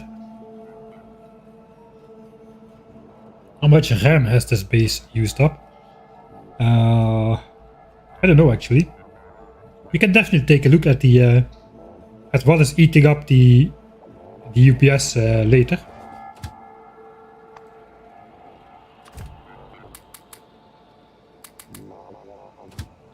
Then we have to switch it back to automatic. Suppose we can ride the old science train. If the spider will just pick me up at the end of it. We can go to the loading. This train is quite heavy. It accelerates really slowly because somebody put 4 useless artillery wagons at each end, and we only have 1 locomotive to push. And an artillery wagon is the same weight as 4 cargo wagons. So basically we have 16. Basically it's a train with 1 locomotive and 24 cargo wagons. So that's the acceleration power of a train with 1 locomotive and 24 cargo wagons, which is a little bit insane, I suppose. Should wait for only 10 seconds. I'm not sure what's going on. 10 seconds of inactivity. Okay, if not, this is really weird. If nothing happens, it doesn't count as inactivity until after some time. Okay, here we go. 1 train with 24 cargo wagons. Basically, we've got 16 cargo wagons weight from the 4 artillery wagons, then 6 from the actual cargo wagons, is 22, and then we've got another 2 cargo wagons weight of the wrong facing locomotive. So it's a 124 train. But it does get up to speed. It doesn't need to be fast. It needs to run once every blue moon. It's not on a rail network, so there is just a straight train which goes back and forth. 150 kilometers per hour, and then we are gonna brake, I suppose. And we have arrived at the 1K SPM unloading station, where we are not unloading anything. The train is just gonna go back and forth for forever. As you can see, this doesn't start counting right from the get-go. It took a little bit of time.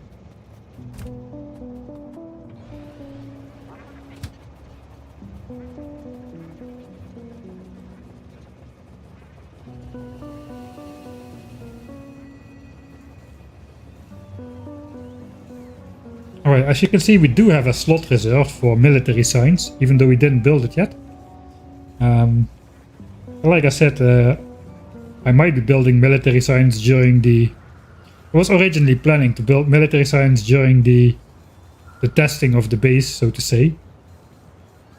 I'm not sure if I'm still gonna do that, because I made that... I had that idea when Space Age was... when the release date for Space Age was not even clear yet, I suppose. No, the release date for Space Age was clear, I suppose, because it has been announced for... I think these two trains are really close. I'm gonna give this train a separate color.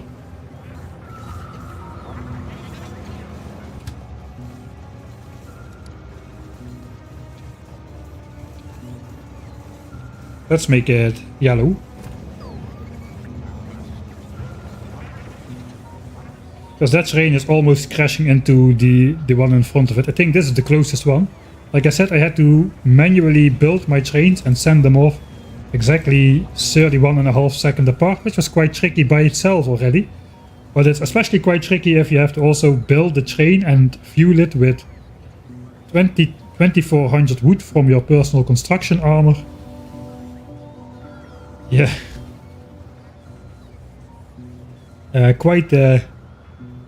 And then launch it at exactly 31.5 seconds apart, and then you have to count up 31.5 seconds from the last time, which is not the easiest thing to do. Okay, fish diffusion, fish osmosis, I'm never sure which one it is starting to happen again. Eventually the densities of fish inside and outside will be the same again. We'll see how much science production that will take.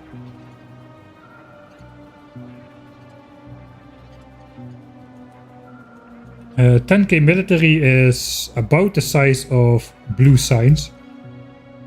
If you look at the cost of science packs, if you don't factor in productivity modules, red science costs 3 raw resources and green science 7. So together that's 10.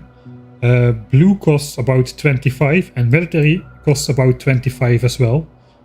Then you get purple and yellow science. Those cost like 75 resources each individually, and that is why in your own bases things always start grinding to a halt as soon as you build yellow and purple science. Basically, if you try to run both of these science packs, you need a base roughly 6 times the size of a base that can run just red, green and blue, because these are really expensive. The cost goes down a bit because many of these production steps are like multi-step processes where you can put productivity in eventually, but at the beginning you don't have that good productivity modules. So yeah. So basically it's 3, 7 and then 25, 25. This is 75, 75. And space science is roughly 150 raw resources per science pack if you count it all together. That might have changed a bit now that the rocket control unit got yeeted. That has changed definitely because space science is no longer made from launching rockets. Space science is now really cheap. I guess space science now is more on par with green science than with yellow and purple science combined, since you just make it from some like one of each asteroid type in space. I found it really easy to make space science in Space Age. The difficult part was learning how to build remotely, I suppose.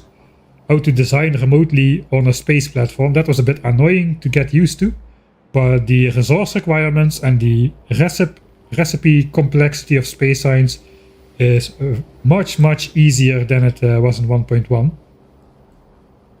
So yeah, space science went from 150 raw resources to basically being red and green science combined, maybe. I don't exactly know, but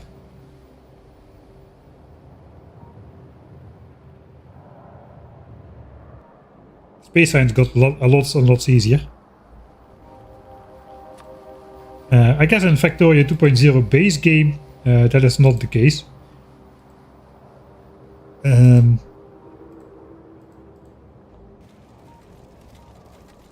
Factorio 2.0 base game, you will still need to build expensive yellow and purple science to get to the rocket silo in the first place. And space science is probably still made by... How is space science made then in Factorio 2.0 without space age?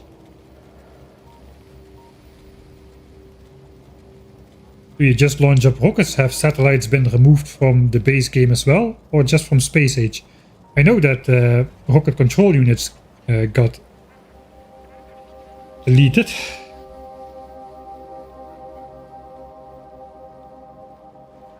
Yeah, this is the yellow train. That was indeed very close.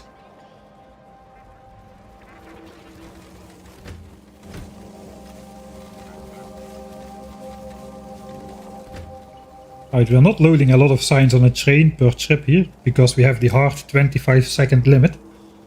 So we're not waiting for full load here. If we wait for full load, the trains will just crash into each other. There it goes. Roughly 1700 science or so. And the next train already takes its place. Like I said, this is more efficient. This is slightly more efficient than using rail signals to get your train into the station, but infinitely more dangerous.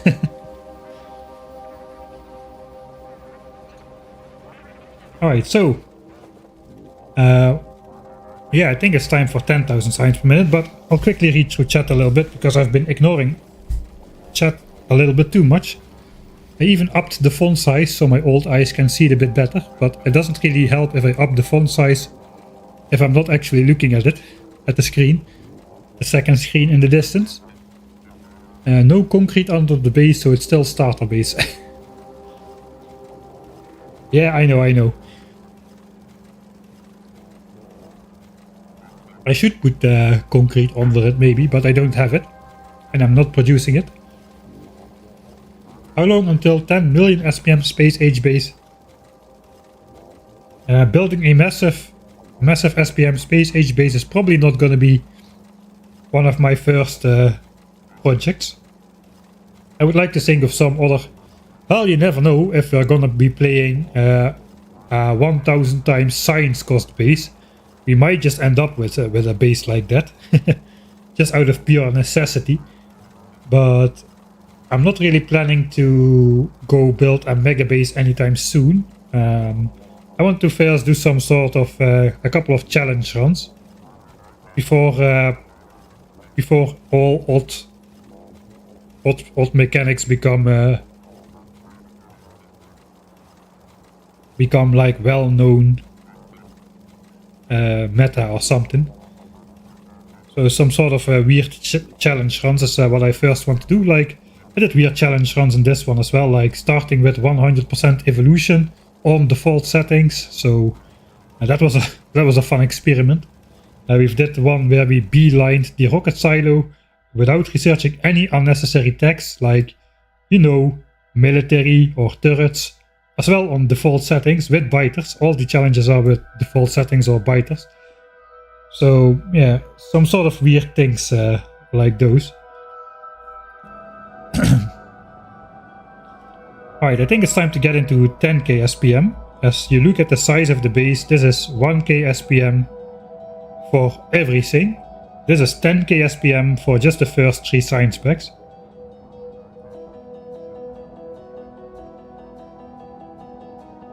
So that kind of makes sense then, right? When I said this like 35 resources per minute to make this. where it is like 3 and 7 and 25. And here we are using 50, like 60, 10. It's like 360 resources. But it's 1/10 the science per minute, so it's like 36 resources per something, and here it's 35 resources per something. Actually, that's pretty similar. So it makes sense that these bases are roughly the same size. They are processing roughly the same amount of raw resources. And indeed, 10,000 science per minute is where you no longer can transport it on one belt. Unless you play in Space Age, you can just stack science on a belt and need stacks of 4. And you would not even need to use green belts, I suppose. If you can stack them to 4, you can stack 4 belts on one belt. So that should be fine. It's like 3.7 something belts per minute. 10,000 science a minute. We got only 2 stations. We got this one, the base science packs, and then we got yellow and purple combined. So these are the science production facilities. We already went over this a little bit. Basically the same ratio as early game. 4 beacons per assembler, and then just multiplied by 40. 200 assemblers for red science, 240 for green science, and of course 480 for blue science.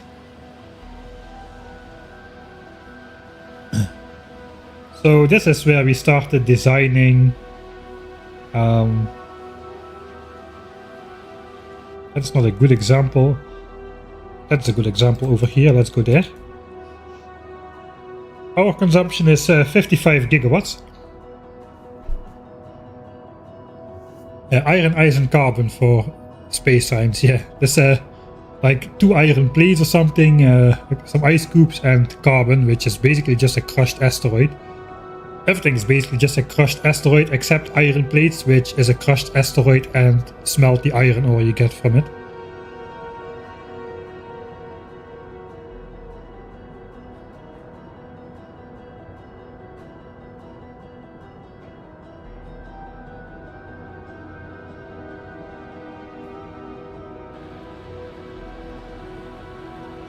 Alright, so before we went to 10k SPM, like I said, we specifically researched mining productivity 51, which lets us fill a blue belt of ore with only 3 miners per site. So these 6 miners make a full belt of ore. You do need to sideload the belts because of the productivity bonus irregular triggering. If you output straight on the belt, you will end up with idle miners sometimes when the belt is not moving, and then 2 gaps follow in quick succession and the miner cannot fill both of them because it's producing again. So you need to sideload it with the last miner, which is why this outputs over here. So yeah, now we've got no efficiency modules anymore in the miners. We've got speed modules in there. So the caveat of this 3 miners per site with mining productivity level 50, 51 better, is that you have speed modules in the miners. No beacon still, but this lets us get a lot of belts of ore out of a single patch. Usually somewhere between 16 and 24 belts of ore per patch of maximum size. The resources are buffed in this playthrough just because well, I'm doing everything with belts. The base is large enough as it is, the belts are long enough as it is, and basically the more base you have, the more UPS you'll be using. So it kind of makes sense to also optimize the ore spawning, the spawning of the ore patches for UPS, since UPS is is a big consideration for 10,000 science per minute playthroughs. It's not the only consideration, but it's not something which you should ignore outright. for like 1000 signs per minute or so, you won't get into problem. You can build whatever you like. Really doesn't matter. I guess it also depends on your specifications, but I'm running this on a laptop at the moment. It's not even like a gaming desktop with a separate huge fan-cooled video card or something. It's a laptop.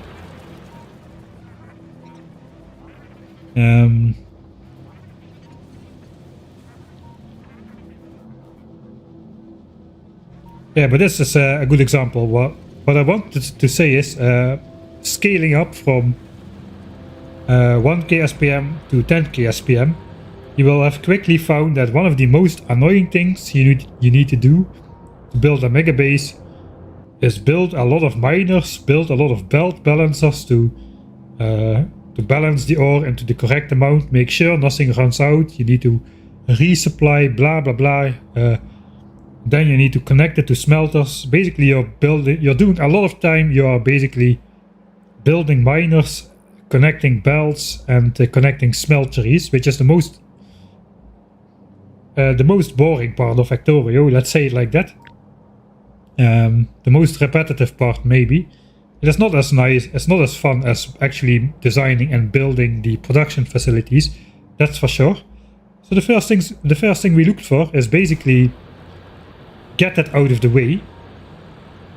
So what I did is I made a blueprint of this mining patch, which is basically, I think this is 16 belts maybe. It is the standard one. So this thing mines 18 belts of ore, but we have a safeguard, and there we'll get to that later. We only output 16. 2 of those are not moving, and they are just making sure if something goes wrong with one of these miners, the belts stay compressed with ore, but we'll get to that later. The main goal was basically make a blueprint where we just find an ore patch, stamp it down, and we've got 16 belts of plates. That was the goal. 16 belts of plates come out of there. So we don't need to think about mining, we don't need to think about smelting, we just paste it on there, make sure there's at least 1 million ore under every single miner, which you can see here in the mouse over. Even on the corners there's 1.7 million ore, which is enough. 1 million ore should last us about 200 hours.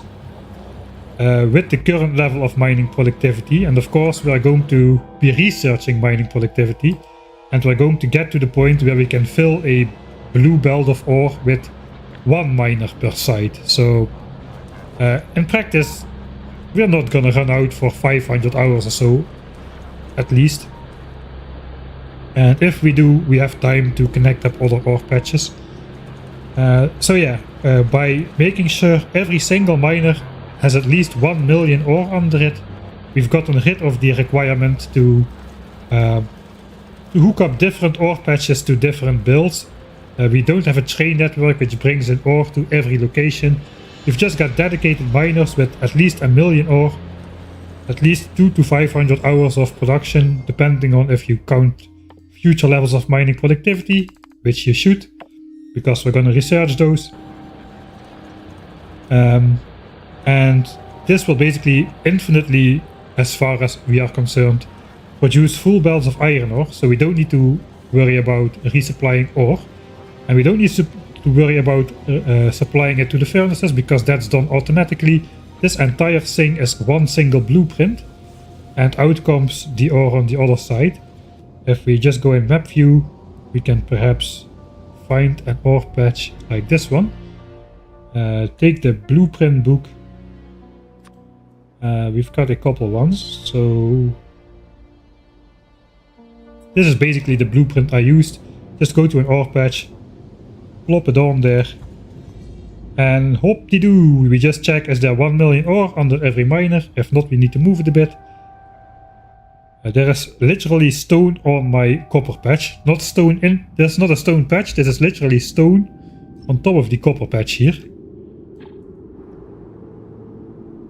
That is how my furnaces got messed up. If that goes under a belt, it goes on the belt later on, and it gets smelted in the furnaces. That is so, I'm so happy they got rid of this in Factorio 2.0. This was one of the, I mean, in a normal size base is not so annoying, and you'll quickly notice it if something is off. But in a base this size, with repeated structures all over, it is absolute horror, as we've experienced in the last stream. Anyway, distractions, sidetracking. What else is new? So yeah, we just paste this. The ore is automatically connected to the furnaces. The furnaces are clocked. We'll get into that as well. Saves a little bit of UPS. We'll go over that. But yeah, basically the ore goes in there and the belts come out. And then we even got a blueprint which is the exit belts, which you can just put out to the north side or the south side, depending on which way we want the ores to go. And later on I even developed a sort of a modular build. Where you can put more patches. You can put more than 16 miners on there if you want to. So you start with this one. Let's say we want 20 belts instead of 16. We take that one. That is 4 belts. And this is 8, 12, 16. This is what we had. And then it's 20 belts. As long as there's a million ore under every miner. Let's pretend there is. Now we have 20 belts. And then you can put on the roboport tops and the furnace clock that is in there as well. I suppose let's just do it. We put this one on the top. We put this one on the bottom. That does the radars and the roboport network and the clock with the combinators for the furnace area. Then we put the belt sides on there like so, in both directions. It's really nice to customize the patch. And then you connect that to the furnaces. That overlaps again, so that goes like so. And now we've built that, but we've got 2 belts extra, so we can even from our book take the add 2 furnace lines, and we can just add that at the end over here and connect those 2 belts to customize the amount. So that's how I get rid of the boringness of the repetitive mining and smelting problem. Except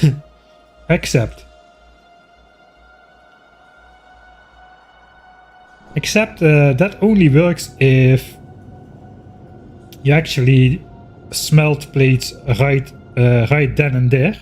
We later discovered that we could get away with the 2 belts of ore, 2 belts of iron ore, 2 belts of copper ore for 3 belts of compressed green chips kind of thing.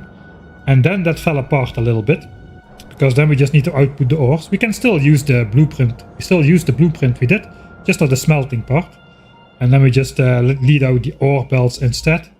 And we got ourselves a blueprint to smelt inline the green chips like this was. This was basically a blueprint after that. Iron smelting, copper smelting, and a full belt of green chips comes out at the bottom. So that worked really well to get rid of the smelting problem. The most satisfying part of Factorio is removing the dead miners. Actually no, I disagree. I always keep my, at least the starter patch miners, I try to keep them around for as long as possible. In this playthrough we got rid of them. But you can still see some miner shaped holes in my ore patches. I didn't mine up the full patches here.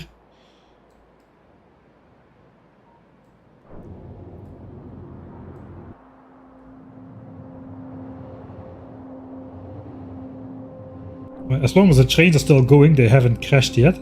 So okay, we have reached the point where the wagons are full. We can quickly go there, I suppose. It shouldn't have any effect. I know the wagons are not full, but they are filling up now way more than they were. And they are not being emptied anymore, because all the science buffer chests are full.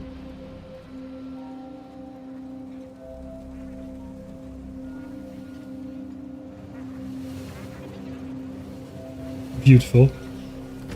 So these are now filling up way further than they were before. And eventually they will be full. And these inserters will just be idle, I suppose, which is fine.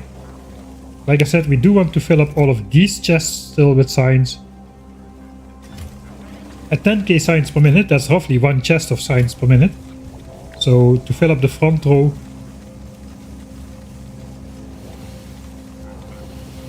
it should take roughly 48 minutes. Like 45 minutes of production to fill up one set of science chests here. So it's around 207.5, let's say about 208 hours in, we'll start researching. And then science production will keep going because we got a second row of chests. And we'll see how it goes. Let's take a look. Do we already have an hour? Yes, we already have an hour of science production. Alright, and we see the science packs flicker in order. Basically, this list is sorted in whatever is the most, even if they are very close. The list is sorted in whatever is the most is on top. So if you get this this flickering, which you usually see in short production graphs, which science packs is on top, that is a sign you're producing everything in exactly the same quantities. If you get that effect over a long period of time, like 1 hour or 10 hours, if they are still fighting for the top spot over this period of time, you can be sure you produce exactly the same amount of science packs from each and every single science pack to the digit. So we only see 606k, 605k, but it will actually be 605,988 for all of them, supposedly. Space science is still oscillating a little bit.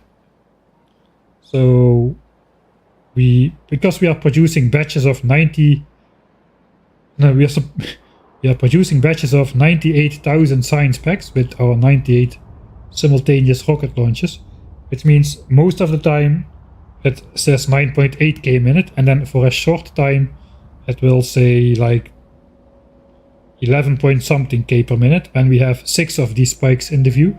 Let's see if we can catch that moment. It should be a couple more minutes to the next rocket launch, and then briefly it should be above 10k. To get that to average out to 10k, we need to see it on a very long scale. At least on the 10-hour scale, all the production is roughly equal. But yeah, it is pretty hard to get that in a short graph. Let's see, can we maybe see how long it is to launch? 81 rocket parts. Alright, so not too much more longer. That yellow train is so close.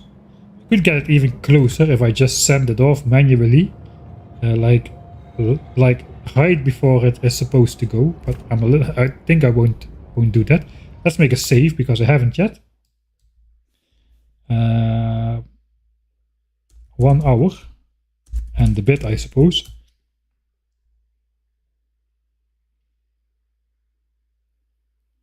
Did you find a solution having the trains unload half cargo at each? Yes. I did. I cannot remotely access these inserters, but basically what we've done, maybe I can paste them here. I should have some stuff. Yeah, here we are. So I basically played around with the stack size. I gave them a stack size of 2. One of them has 3, all the other have 2. And that way they unload approximately half of the signs at one station before the timer runs out. At least that is true if the trains are being unloaded all the time. Now they are no longer being unloaded all the time. Now these wagons are going to fill up, so it's going to take a little bit of time to really balance that out, I suppose. But it's fine. Yeah, eventually the chests will be empty again, and the wagons will be empty again, and stuff will be unloading properly. Right, so we talked about the mining problem, how to get rid of the boring repetitive task of building the miners. It's also possible, like here, the mining site was supposed to be symmetric around here, so we should have some miners here as well. But here's my base, so instead I just cut off this part of the miners. We still have this part. This is all from the blueprint. I did not manually need to build this. But also we required some steel here for blue signs. So we also have a a section of this iron which goes into steel. I also got a blueprint for steel in the same way that I have a blueprint for iron and copper, which basically is this thing. One more thing from the miners we can cover is the backup system. So like I said, I am not resupplying externally. I just have, basically this is my resupplying, these 2 belts of ore which are not moving at all. So basically every single belt which comes out of here is hooked up to a splitter. Priority input is on the actual intended part of the miner, but it can be, if this for any reason is in short supply, it will be supplied from that one belt which is idle over here. So of course we cannot supply 8 belts with the single miner. The catch is here, we hook this up to a single wire condition, basically say read belt in pulse mode, and we say if anything moves, shoot it, or at least if anything moves, then we shoot the alarm, and we get this signal that one miner has run out, and we will see that on the map. Let's actually do that. So let's say this miner is not producing. Now this is not producing a full belt of ore, and you can see this starts to move over here. And now we've got this notification on the map that one miner has run out. And if we click that, we just go straight to the location where that is going on. And we can see, okay, something went wrong. Oh, I accidentally rotated this miner. It did not run out, so I can rotate it back. And this belt should stop again, and 10 seconds later this notification should disappear. If the miner would have run out, we could have replaced the miner, or we could have... there's lots of options. We have extra ore on the sides, or we can actually just hook up an entirely different patch if we really need to. But like I said, every single miner has at least 1 million ore under it, which makes it so it can run for... I forgot, I need to sideload this miner. So you can see, if this is not sideloading, we can do that. Let's have...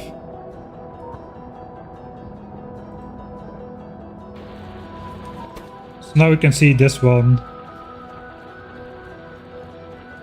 It's not working all the time. It says it's working, but the production bar is stuttering. And it sometimes can happen that there is no ore on there. And you can see this just keeps on blinking now. But sometimes there's a gap in the belt. Here we can see the gap right here. Every time there's a gap, this belt just feeds in a little bit of ore. And on the other miners, the gap is not there because we're sideloading it right over here. So if we sideload this gap should go away immediately, and then the signal will go away as well.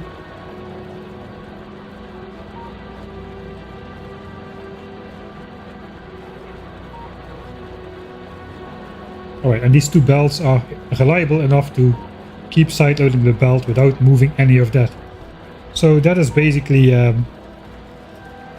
we make sure nothing runs out without me personally supervising it. We've got the alarm to show us if anything happens to the very base of the production chain, which is the mining fields. Yeah, dig down deep, you're right. I automatically just rotate those miners to the wrong direction. Now I have this one left to the wrong side. But because we're smelting iron here, we actually need only 5/6 of a belt of plates to make a full belt of 5/6 of a belt of ore to make a full belt of plates due to the 20% productivity bonus. For steel though, that is not true. For steel we are relying on converting the full belt of ore, the full compressed belt of ore, into steel, because we are not putting the iron plates on a belt in the in-between step. So we can actually convert 1.2 belts of plates worth to steel by varying in a single belt of iron ore, which just gets us a little bit more production out of every belt of ore.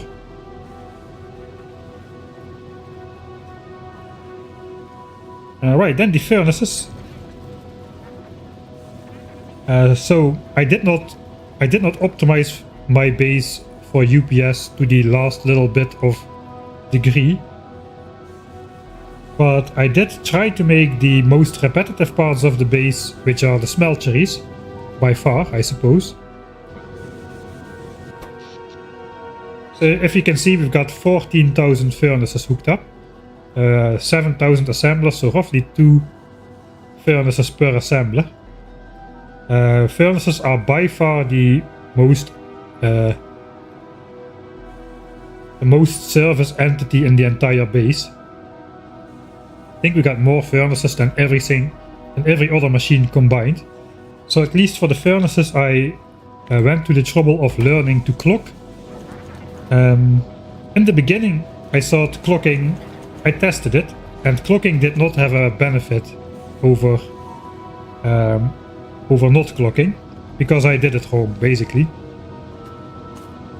We'll get into that, but the gist of it is, I kind of forgot how I did the mathematical formula. I watched a tutorial by Night Elite. I still remember that. Night Elite. If you want to learn how to do it yourself, he has a very it's like a couple minutes long, like somewhere between around 5 minutes, maybe 7. How to do inserter clocking. He covers it. He doesn't cover the mistake I made though, so stay tuned for a little bit more if you want to avoid that pitfall, which took me several attempts to figure out how to actually get benefit from clocking. So basically, I've got a constant combinator which outputs a signal with some value. We just keep adding that value to itself. But this is like the modulus of something. Basically, it keeps adding the value to itself, but if it's 9.6k, it wraps around. But it doesn't delete the remainder. It basically takes the remainder of the division. Which means we don't get rounding errors. The rounding errors are not there because it just takes the remainder and keeps on counting. The sum is exact. We got 47 over 9600. That is basically the amount of ticks or some. It was related to the amount of ticks to which these inserters needed to activate. So then we got 2 different decider combinators. Let's do the simple one first, the output.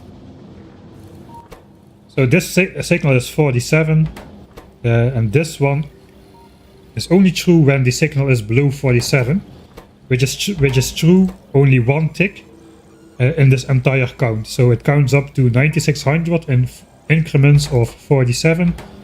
Once it reaches over 9600, let's say it reaches 9607, it will delete 9600 from the count. Then the output is 7 for 1 tick, and on that tick, this signal C will be less than 47. It is 7, and then it outputs a signal of 1.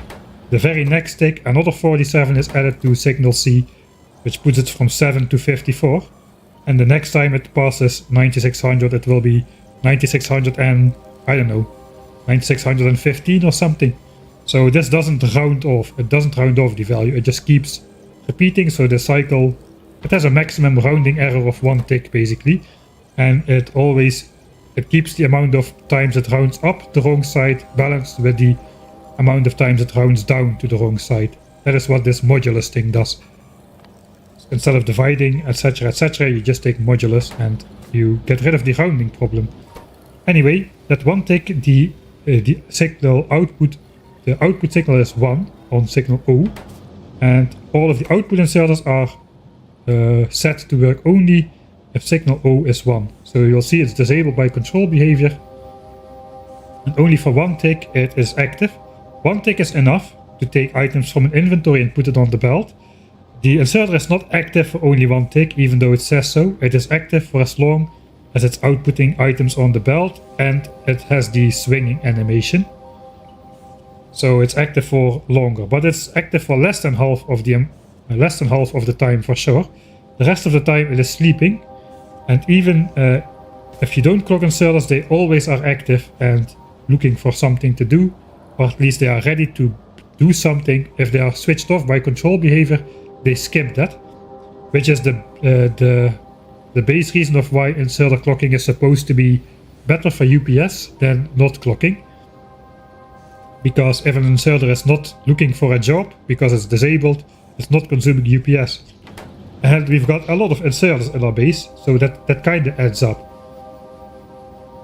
So if we look at inserters, we've got 41,000 stack inserters, which need to be updated, which need attention every tick basically if they're not clocked. And this is only stack inserters. We've got more inserters, like 10,000 fast ones and etc. So about 50,000 inserters in the base, and more than half of them are clocked, I imagine, because those are on the furnaces. Now the input works a bit different.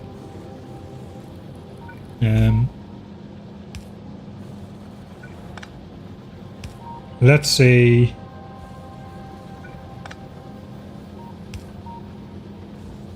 I try to hook it up to a green wire with the hotkey, but I can't. So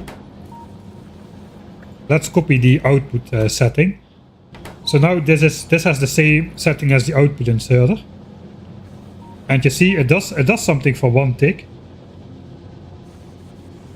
Sometimes, yeah, it does make like a one tick movement to try and start grabbing iron from the belt, but then the circuit network switches it off again. It's only active for one tick, so it cannot pick up stuff from the belt. It basically disables immediately, unlike the output inserter, which just takes whatever it has in the hand and it will continue to output it even if the circuit network already disables the inserter again. So we got a different signal over here. This one is only active one tick because the signal is under 47 for only one tick. This one I just experimentally determined to set below 2.5K, which gives it enough time to pick up 10 ore. We'll get into the 10 ore as well. So this one is active for a bit longer. So you can see it goes from working to not being disabled by control behavior, but being red for some other reason, waiting for space and destination, I think. So it has a little bit of time waiting for space and destination, and then it goes to being disabled by control behavior again. 2500, if this value is 2500, it gives it enough time to reliably pick up 10 ore of the belt, no matter where it is situated, because of course this inserter has got not the same belt situation to pick ore from. It needs to search around for ore a little bit more, because they like drawing from the near side of the belt. This inserter pretty much guaranteed has a full belt of ore to draw from. So this the input needs to be active for longer. That is the whole idea. You can also see it on the light on the inserter. It's green, it's on, it's red, it's disabled. It will finish up the swing though, so if it's mid-swing, it just will input the iron in the furnace regardless. Alright, so stack size of an inserter, 12 items. So it outputs 12 iron on a belt. A belt can hold exactly 4 items in a side. 4 items per side. So that means these 3 belts can hold exactly 12 iron. And the next inserter has access to the next 3 belts. So we get a perfectly compressed belt of output with every output swing, basically. That is the goal. Those are all synced up.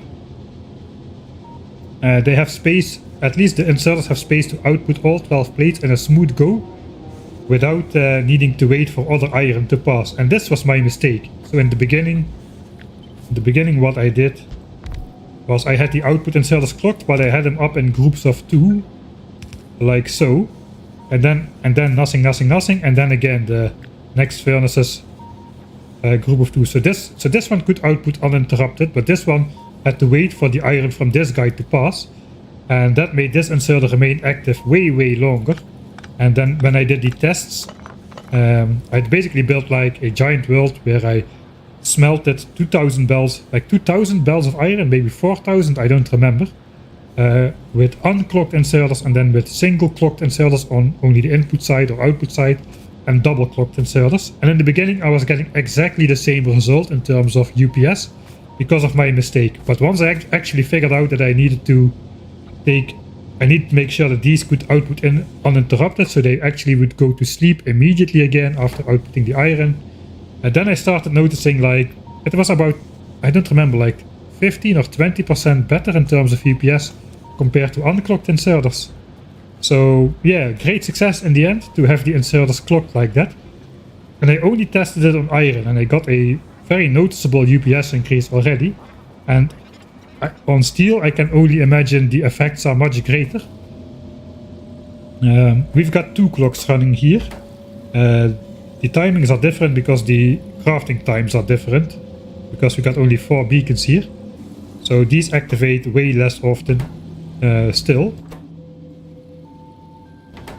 To what are we counting here? So we're counting up in increments of 9 to 3200, which is way more steps than counting up in increments of 47 to 9600. It's about, it's less than double, I think.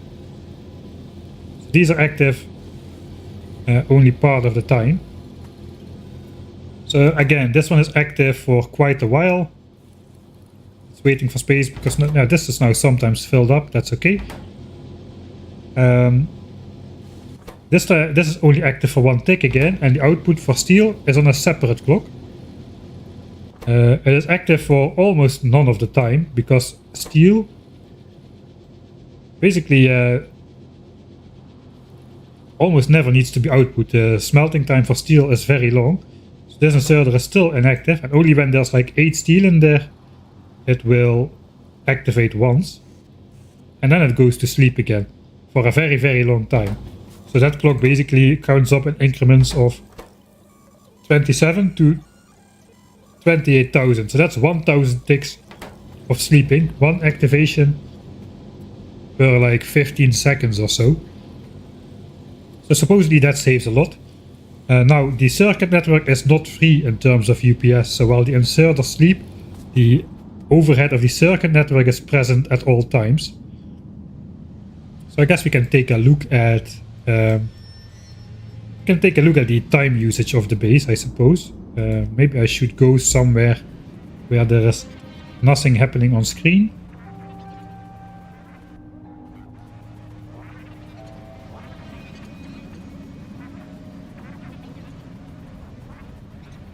Here's the train. Let's just go over here or something. That should be good enough for nothing to be actively rendered. I forgot to look at the rocket graph. Okay, now we are still... the rockets have just launched. Alright, let me look. Exactly 8 filter cells in the base. I gotta find those. I don't remember where I built those.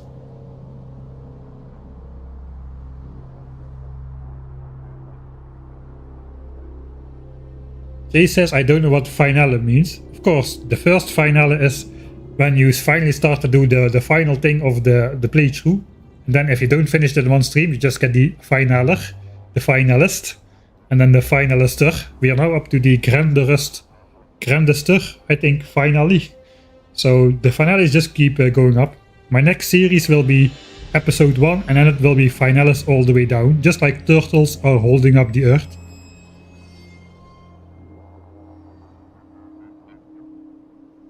Alright, so when we're out here we have approximately 50 UPS. It's not super stable. I want to go to map view if I can. So I have a dark background. And then we switch on time. We need to hide the mod geese. Show time usage. So here we will see the reason that we are not getting 60 UPS. The game runs at 60 updates per second, which means the update time, the frame cycle, and the update cycle can be a maximum of 16.667 milliseconds. This is in milliseconds. Then you get 60 updates per second. As you can see, we need 18 to 19 milliseconds for an update, which is why we're not running at 60 UPS. So this part we can ignore. That is the GPU, the frame cycling. That doesn't take a lot of time. the game update is what's taking a lot of time. So basically whatever is slower is the update time, but the slow section is the updating of the game. We have 19 milliseconds update time. As you can see, circuit networks are using up a full millisecond, so they are not free. They are not free at all, but it's not gigantic in terms of overall updates. The transport lines, you won't believe it, but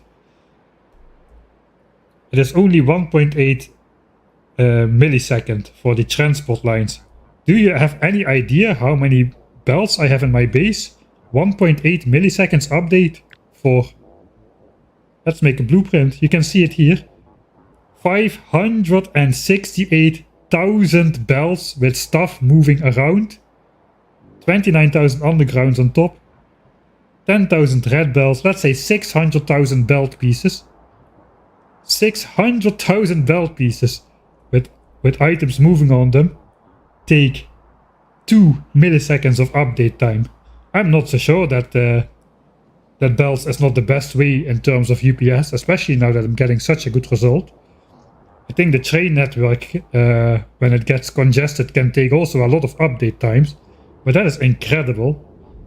2 milliseconds for transport lines, and there's also if you have a train base, you're still going to have belts in your base, right? It's still going to require some updates, but 2 milliseconds, man, that is like 1/8 of the allowance to get to 60 UPS. That's incredible. Fluid manager and fluid manager is basically all the fluids. We only have fluids for oil processing now. We're using basic oil processing to keep fluid manager down.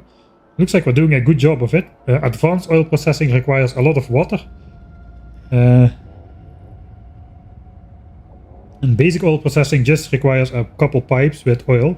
We can go to, I use advanced oil processing in the 1K SPM base. So there I made a blueprint which basically makes, do I have it anywhere? Yeah, here. These are oriented. Do I have a horizontal one which fits on a horizontal screen? I don't think I have. Okay, we'll look at vertical ones then. I built these units. These basically produce 1000 petroleum gas per second. That is what they are designed to do. It works on advanced oil processing. So you can see the amount of pipe works that are involved. Here we've got heavy oil cracking. Here we've got light oil cracking. And eventually what comes out is like 1000 petroleum gas a second or so. You can see how much that is, right? It is a lot of machinery. Compare that to basic oil processing. Where we got some basic oil processing. Take a big one. Over here. This is basic oil processing. We take in a line of 1200 oil per second. And we output petroleum gas a second, like 700 or so. And that's all the pipe works we have. There's no cracking, there's no water, there's no pipe congestion. It is very, very simple. So that is probably the main reason why Fluid Network is not using any updates at all. 0.0 something. It's absolutely crazy. Yeah, best optimized game of all time. I definitely agree with that. It reminds me to the stark contrast of having those in-browser games which are programmed to, by definition, just use 100 claim 100% CPU time just in case, and have the thing running. My computer works harder when it's running when it's running like in a browser game or something. It's incredible. Alright, heat manager, basically nothing. Heat manager has purely nuclear power, I presume. I don't have any nuclear power anymore, but I do have like 5. My old plant is still active. It is still burning through fuel. It is just the heat pipes are disconnected. We basically only have the nuclear reactors in the middle, all 520 of them. We got that's basically the equivalent of the solar field we have. This produces like about 84 gigawatts, I think, if it's fully built up, which is actually more than the solar field does. The solar field does like 74.5 gigawatts if you account for the night cycle. So during the day it does 106, but of course you gotta discount something for the night. So instead of 60 kilowatts, on average you can count the solar panel like 42 kilowatts to get through the night cycle. The numbers have changed ever. The numbers for novice have changed ever so slightly for novice. But in 1.1 it's 42 kilowatts effective for a solar panel if you include the charging up of the accumulators during the time which the average output, basically they're idle during the night and active during the day, 42 kilowatts. But yeah, those 500 nuclear reactors basically have some updates as well. Basically it's 520 heat pipes. Then we get to entity update, that's the big one. Entity update is by itself almost enough to get us to the full... Looks like we're now doing less UPS for some reason. Maybe because I've got this on. But entity is the big thing. So in total we used about... Now it's 20. Let's say 20. Entities is about 15. So 1 milliseconds for the circuit. 1 millisecond for... Or 2 milliseconds for transport lines. We've got over a millisecond for the electric network. That's just power, right? I've got one power network now. I made sure to not use more than one power network. Do not confuse that for the solar panels. It is not the solar panels. It is the energy distribution. So basically the energy distribution to every single machine out there. Everything is on the same power network now, so it is bad for UPS supposedly to have multiple power networks. So the nuclear network is not on a separate grid, so to say. It's all just connected. I don't have like those individual solar powered radars around anymore. So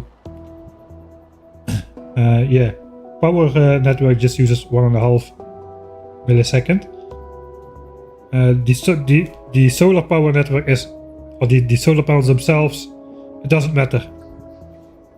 As soon as you place one solar panel, it uses a tiny fraction of an update to display that it's outputting 60 kilowatts of power. And if you build 2 million solar panels, that will basically just go into one big number. It basically just multiplies solar panel output times amount of panels placed is power output. That's just like one multiplication sum, regardless of how many solar panels you have. So that is not the cost of the electric network, that's the power distribution. Logistics manager is the bots. I don't have a lot of bots flying around at the moment, it is just the bots. I mean, there are still bots in here, construction bots, as construction I suppose, so that doesn't count. You've got a couple bots resupplying the fuel cells, but not a lot. Most of the bots are in here doing the rocket silo thing. So that accounts for almost nothing really. Construction manager similarly almost accounts for nothing. Train pathfinder, there is nothing to pathfind. All the trains are on a continuous single rail, there are no intersections. The trains cannot go anywhere else. The trains themselves do have a little bit of update, but I only have 9 active trains, I think. 10 active trains. 8 on the science tour, then 1 for the 1 decorative train for the old 1K SPM base and the nuclear power train. So yeah, that's just 10 trains, already 0.3 milliseconds here. That's like 1/6 of my 5. That's like 1/6 of the update time of my 600,000 belts in the base. That is crazy. I got 10 trains. I literally have 10 trains.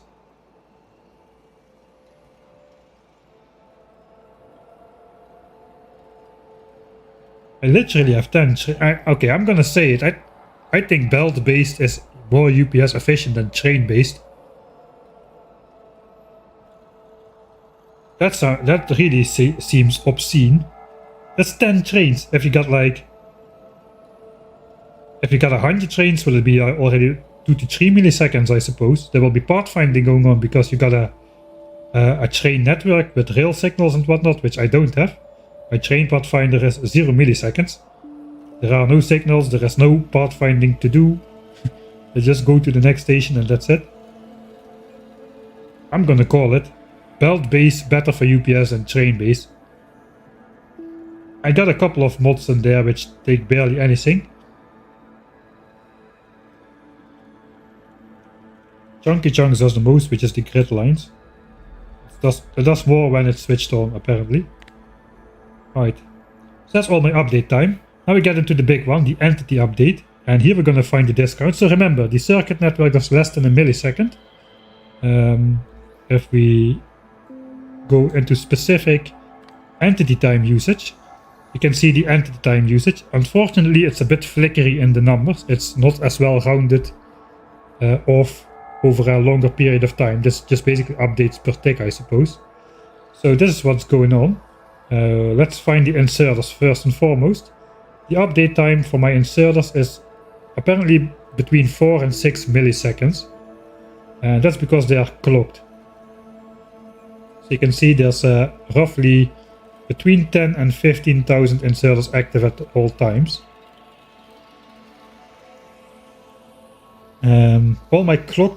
All the clocked furnaces are on their own individual clocks. If you put everything on a gigantic clock, I tried it as well, you basically get a very low update time, then all inserters activate and you get a big UPS lag spike and then all inserters sleep again. So all of the separate giant furnace setups are on individual clocks. So that gets spread out randomly a bit better. So we are definitely saving up more than 1 millisecond of inserter update time by having over 2/3 of the inserters sleep for like half the time.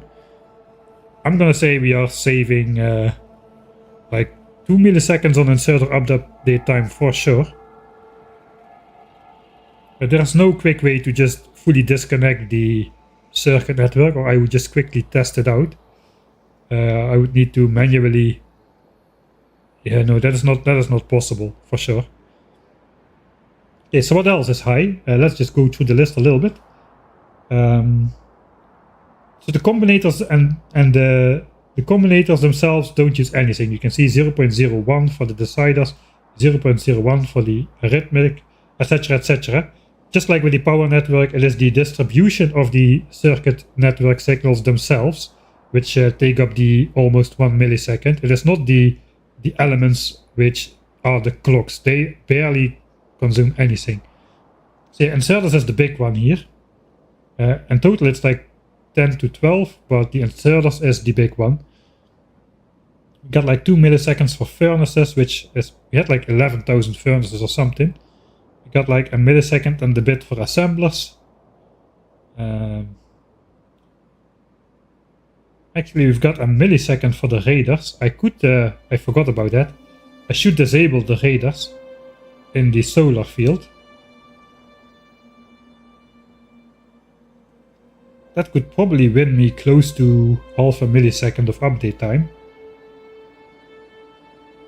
The idle roboports, I don't know if they're idle, but we've got 12,000 roboports. We already found out the radars use less than the roboports in the solar field. So I can either deconstruct all the bots from the 10K or from the solar field, or I can deconstruct the radars. It's one of the two. If I deconstruct the radars, I can no longer select the roboports. And if I deconstruct the roboports, I no longer have bots to deconstruct the radars, so I gotta choose one. The Spidertrons are doing 0.1 milliseconds. I've got 25 of them on the map still, so that's acceptable, I would say. And the biters which are still present do 0.3 milliseconds.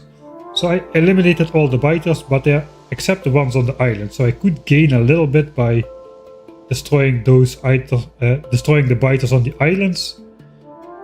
We could gain 0.3 milliseconds. So we can gain 0.3 and a little bit from the radars. Let's see what the radars is now. We've got 3,135 active radars. Thanks, you know what 25 for the second month subscription. Yeah, we are done. The base is now running. I've been looking at this black screen for a while. Let's look at two trains almost collide. But the base is done. The base is running. 82 rocket parts at the moment. We'll try to catch the next launch again. Let's save here. Decons radars. Let's see if we go up noticeably in UPS if we deconstruct the radars. So now we are at roughly, I think we are at 50.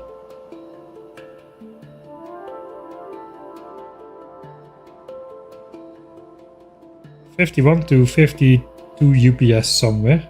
Sometimes dropping to 49. I suppose the radars are actually going to be deconstructed by bots, so we'll have to wait a little bit for that.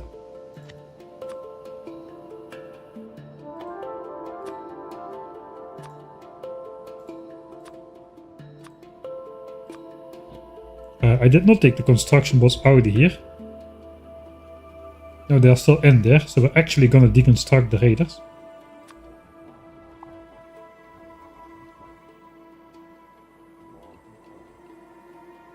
Yeah, 2.4k of my radars are in here. And I had 3,135 radars in total. Now we can see actually the radar update time is 0. Let's say on average 0.7 milliseconds. I let go of the button. Now these bots will start deconstructing those. I want to keep up like some radars.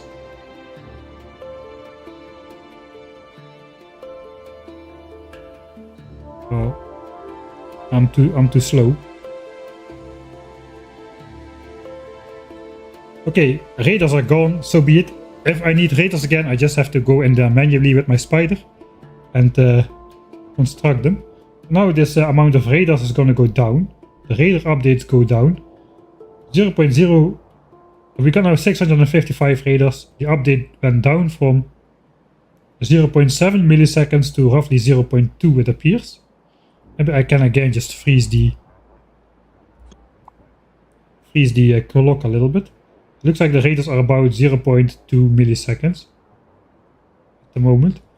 We won't notice a UPS increase right away because now we've got more active bots trying to deconstruct those radars. Actually, we do notice a UPS increase already. Yeah, now the construction bots are going. So what else uses a lot? I think that's just about it. For the rest, nothing which we can do about use a lot.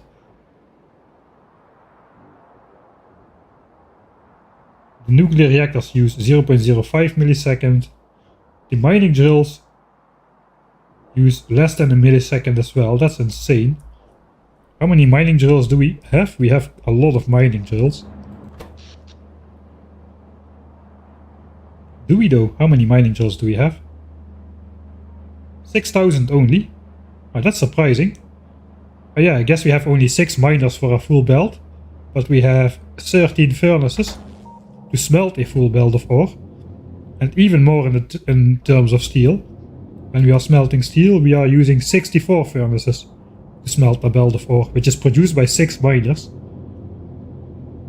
Alright.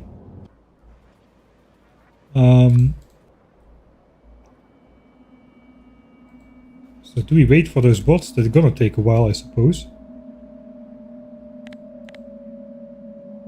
They're gonna take a while. Oh, the launch. Probably we missed it already. Yeah, we missed it. We missed the launch. The bots are just there. We can now probably see the 1 hour graph.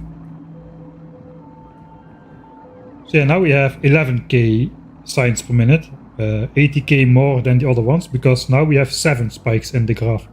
So that's actually, it hasn't disappeared over the map yet. So we are definitely launching often enough, it seems.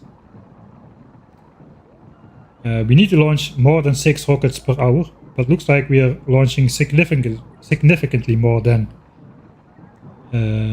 6 rockets per hour per silo. Since this one still has even a bit of flat line, and this one has already launched at least a minute or 2 ago.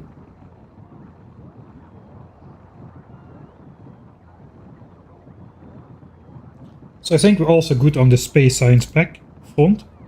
Space science actually is higher than the other science packs. Okay, that confirms then already. Because these we are producing in exactly 10,080 science per minute. We should be producing space science 10,200 a minute. It looks like we already can see over the last 2.5 hours or so, we have produced more space science than the other science packs, which is nice. How much have we done in total? 5 million.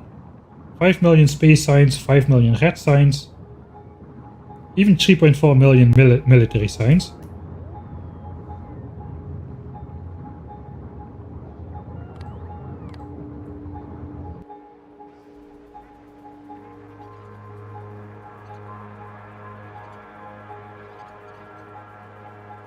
Yeah, definitely true. Most of the performance gets eaten by crappy software.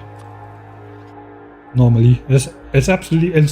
I mean, we are playing Factorio checkers here. Building a 10,000 science per minute base is Factorio checkers. Actual playing Factorio chess, playing Factorio 4D multiverse chess is actually coding the game of Factorio in the. Basically, coding the game of Factorio is the ultimate game of Factorio, and I bet the devs almost treat it like that. Right?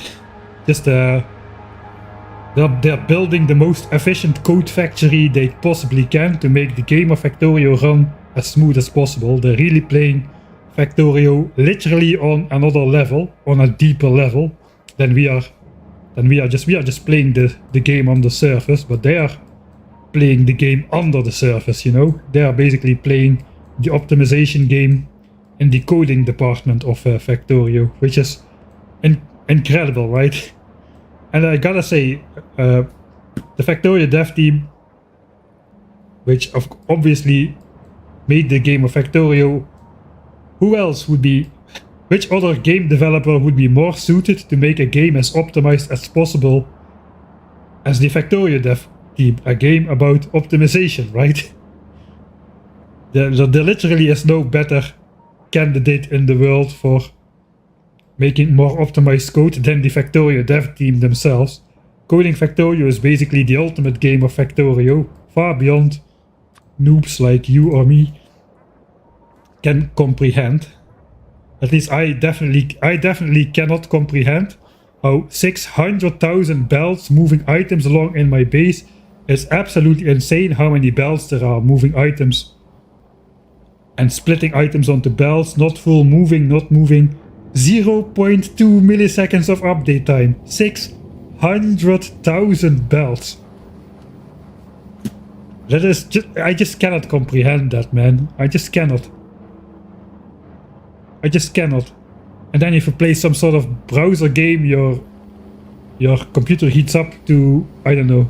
The laptop is warm, but it's not hot. I can touch it. And it's not making extreme amounts of sound. And I just literally I cannot comprehend this, man. I cannot. It's basically like when you think of like huge numbers that you cannot comprehend, like astronomical distances. How far is it to the nearest star? 4 light years. How far is that? Yeah, it's pretty far, but how far is that?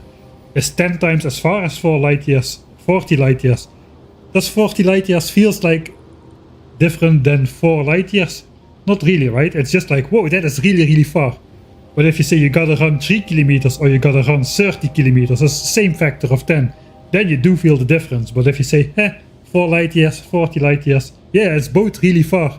But yeah, it is just both really far.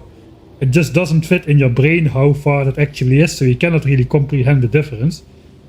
And I've got that same thing right now with Factorio. How can 600,000 belts moving things with 8 items per belt most of the time, not all of the time even, they've got like weird contraptions like this going on. How can that take 0.2 milliseconds of update? It is I just don't understand it. 4 is an increment. Okay, I'm gonna get quoted out of context here.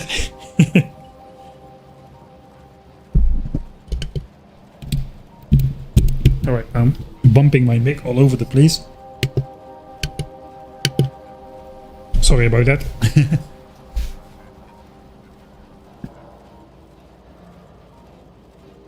Yeah, man. It is just incredible that this runs at all.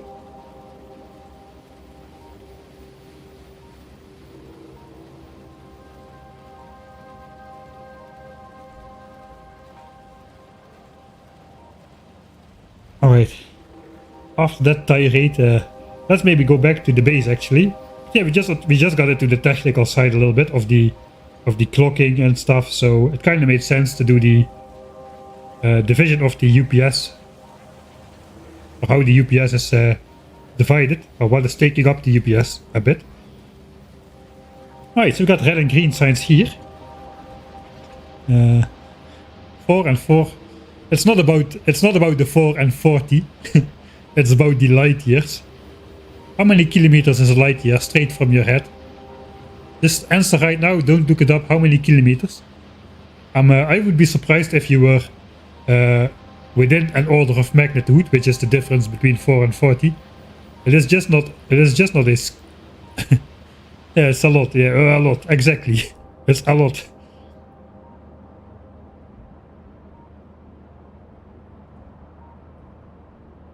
I mean, for your feeling, there is no difference between a quadrillion meter and 10 quadrillion meter. There is no difference.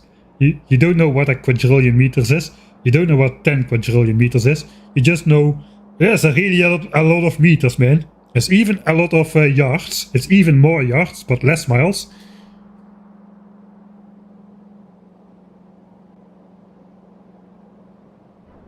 $300,000 times pi. Yeah, I guess so. That's actually a pretty smart way to approximate it.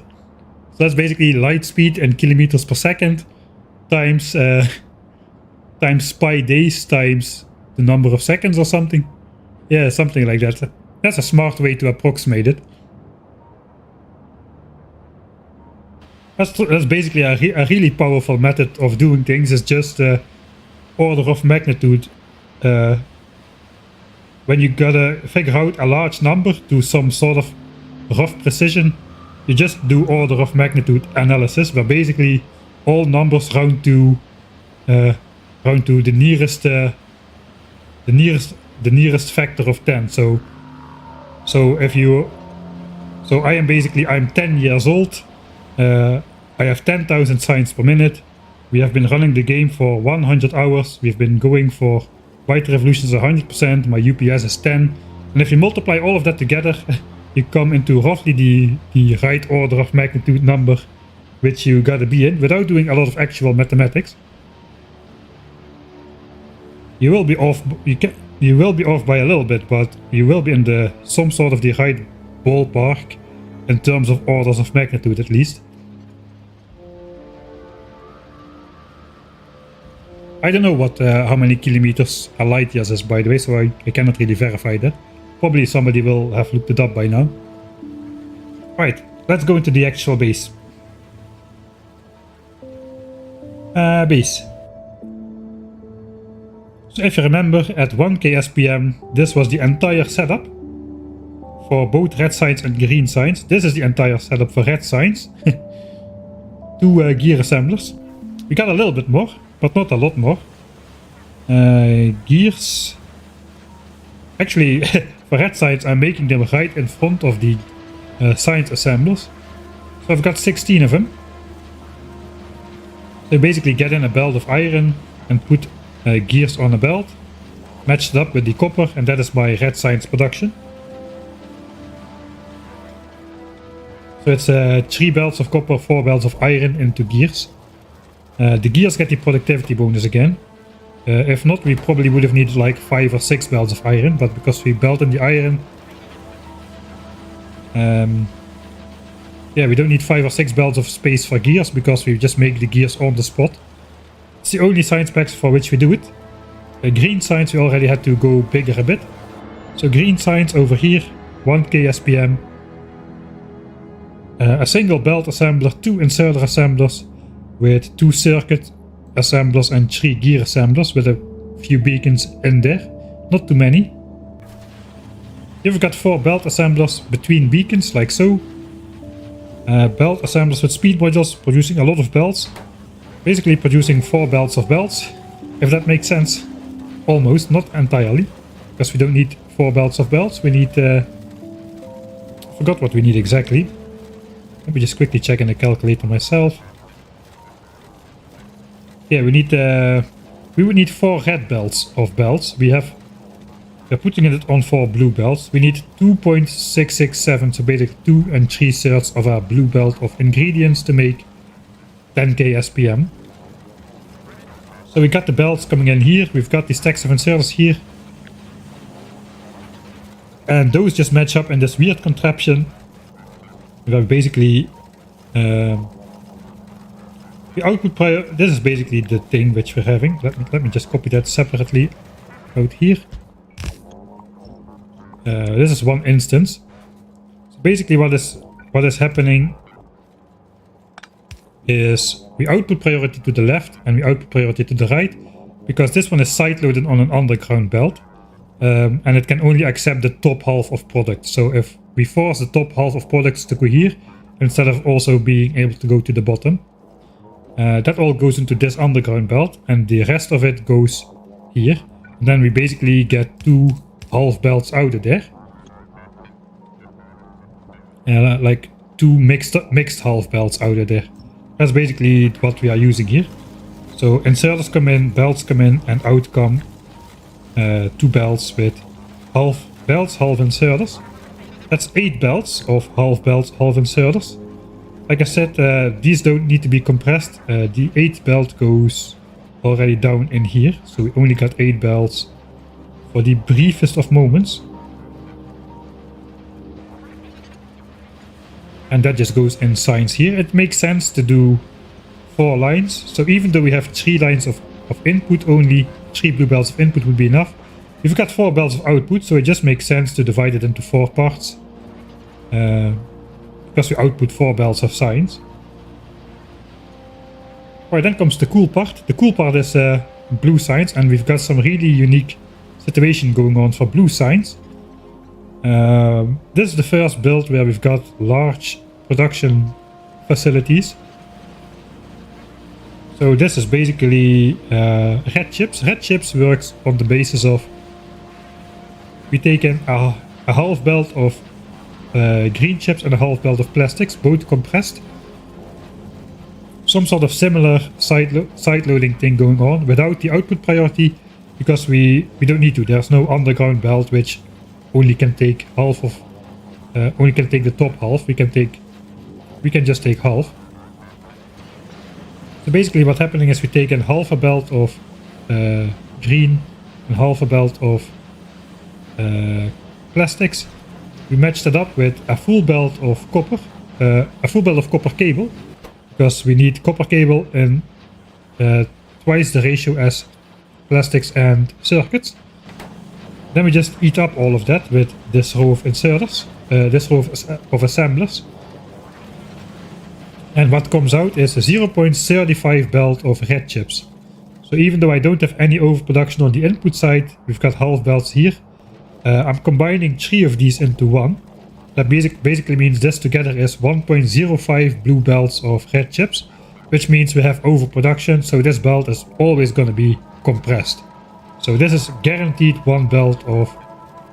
guaranteed blue belt of red chips, which is good because we need 4 compressed blue belts of red chips exactly, not a single chip less, for our 10,080 signs per minute. So we need to have some overproduction somewhere else so that we can guarantee the full belts. So this is where we have the 5% overproduction in this system. So even if there's something wrong here and this belt is not compressed for a couple ticks, we won't lose the red belt compression because we got overproduction in the red belts. Now some of you may have seen some yellow belts in there, we'll get to that.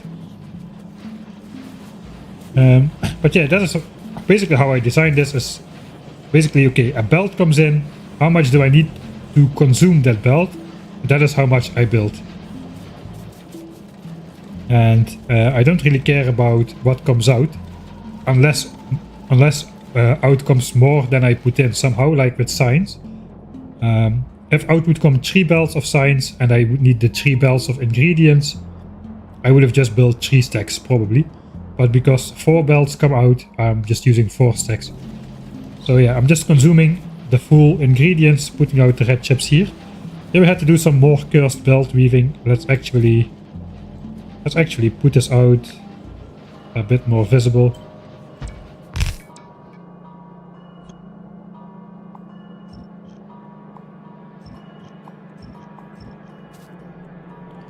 Right, so we got a red belt for the input. As you can see, the copper cable is coming in on the red belt, and the output belt is red for the red chips, because yeah, we output only 1 red chip for every, well, we output 1.4 red chip for every 4 copper cables we take in. So we output a lot less red chips than the copper cable belt we take in.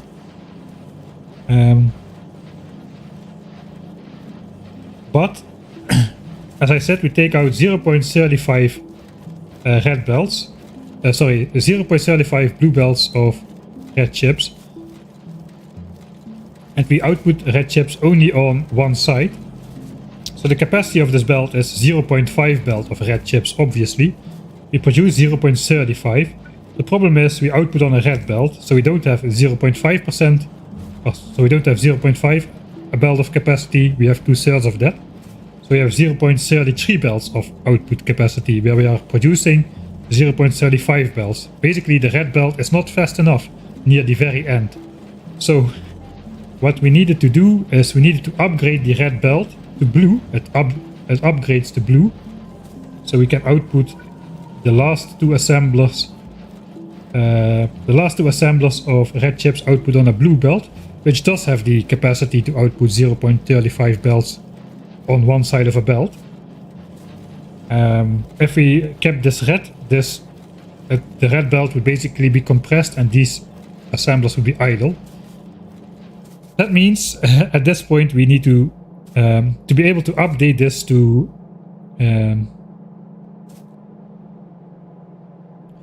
be able to update the red belt to blue. We were already using a blue belt. The blue belt was copper cable, so we have to first change the copper cable belt to yellow so that it doesn't conflict with the blue belt before we can change the red belt to blue to be able to vary out the correct number of red chips. So now the copper cable is on the yellow belt and the output belt has been upgraded to blue because we needed to. Fortunately, it turns out that even with near side of the belt inserted priority, the copper cable from the near side of the belt has already been fully consumed by the time we reach the yellow belt. That's not exactly the case, but we can transport enough copper cable on this yellow belt to feed these last 3 assemblers of red chips. So yeah, that's kind of a little weird belt weaving mechanic we've got going on there in the end with all 3 colors. And this is the same reason, to go on a tangent yet again. In the quadruple belt weaving video, which you may have seen, I've got a lot of comments. Why can you not just change belt color mid-belt? Change the belt to a different color. If it starts out as blue, it doesn't need to remain blue. You can switch to a different color. Well, you cannot, because you basically sacrifice a lane. Basically, I have 2 lanes here, an input belt and an output belt, but I'm using all 3 colors. All 3 colors are spanning this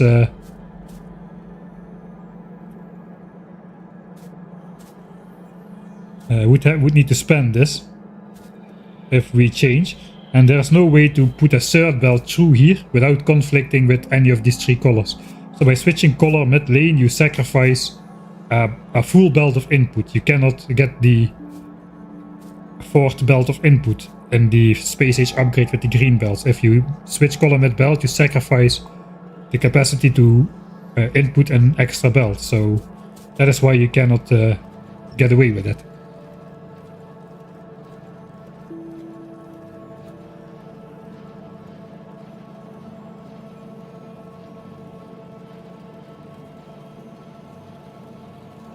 Why do I do the weaving with the output?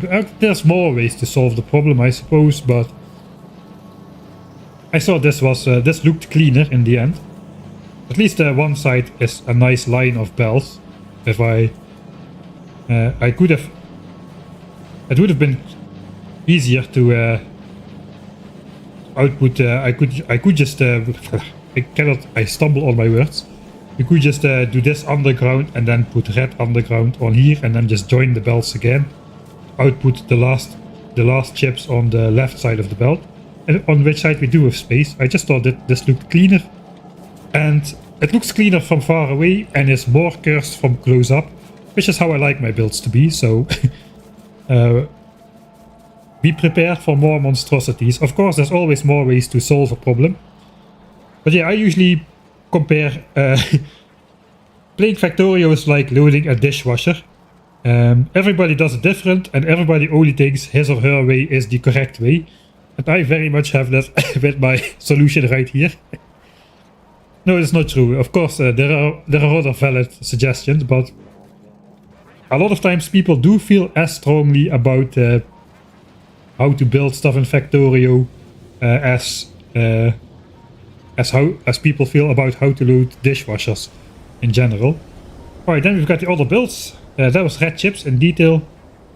Engines is basically just red chips, but with different ingredients. Instead of copper cable, green chips and plastics, we've got pipes, gears and steel. So the setup is pretty much the same.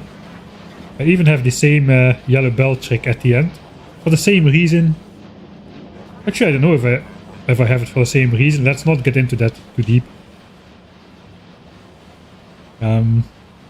Outcome 3 belts of engines here.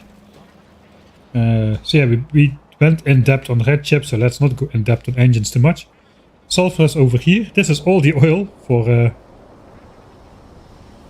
that's not true. Only one of these is for sulfur, I think. Only this one is for sulfur. I think the rest one is for red chips, for plastics. So basically just some sulfur on the side of the oil refineries. The oil refineries are the only ones which I have the beacon squares for.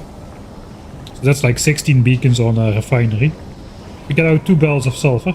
Not exactly 2 barrels. We'll get to that now. Not exactly 3 barrels of engines.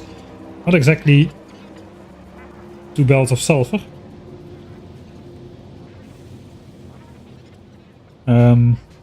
So if you remember what I said here, we need 2.667 barrels of ingredients to produce science, 10,000 science per minute, which is the case if you use one ingredient for one science pack, which we do here. Blue science is different. It produces 2 science packs out of 1 sulfur, 2 engines and 3 advanced circuits. So that means we need 2.666 barrels of engine units, which just happens to be 4 red belts. We need 1.5 times 2.666 belts of red circuits, which just happens to be exactly 4 blue belts. And we need half of 2.666 belts of sulfur for blue science, which just happens to be 4 yellow belts. That is a beautiful coincidental symphony. And that means we've got 4 blue belts. 4 blue belts of red chips. We got 4 red belts of engines. And we got 4 yellow belts of sulfur. I actually put it on yellow belts here, just because the ratios turn out so nicely. And then we've just got that flowing slowly, medium fast and super fast into all of the different blue science builds. There are like 16 stacks here. And here we have switched from putting the science in the middle to putting the science on the sides. So we can have the belt weaving. It was easier to set up with the belt weaving, or at least more beautiful. But outcome the same 4 blue belts of blue science.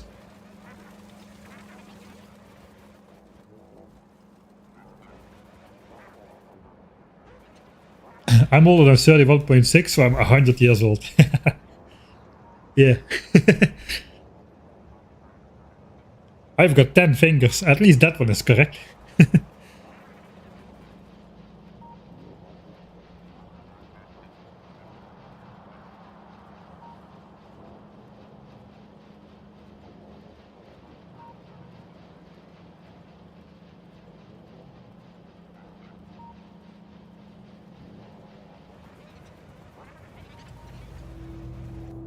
Alright, so that was the base tour complete until blue signs.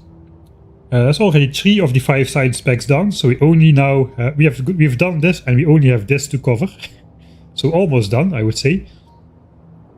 Let's take a look at how terrifyingly close the pollution is already to the edge of the map and hope it's not spread over the edge of the map already.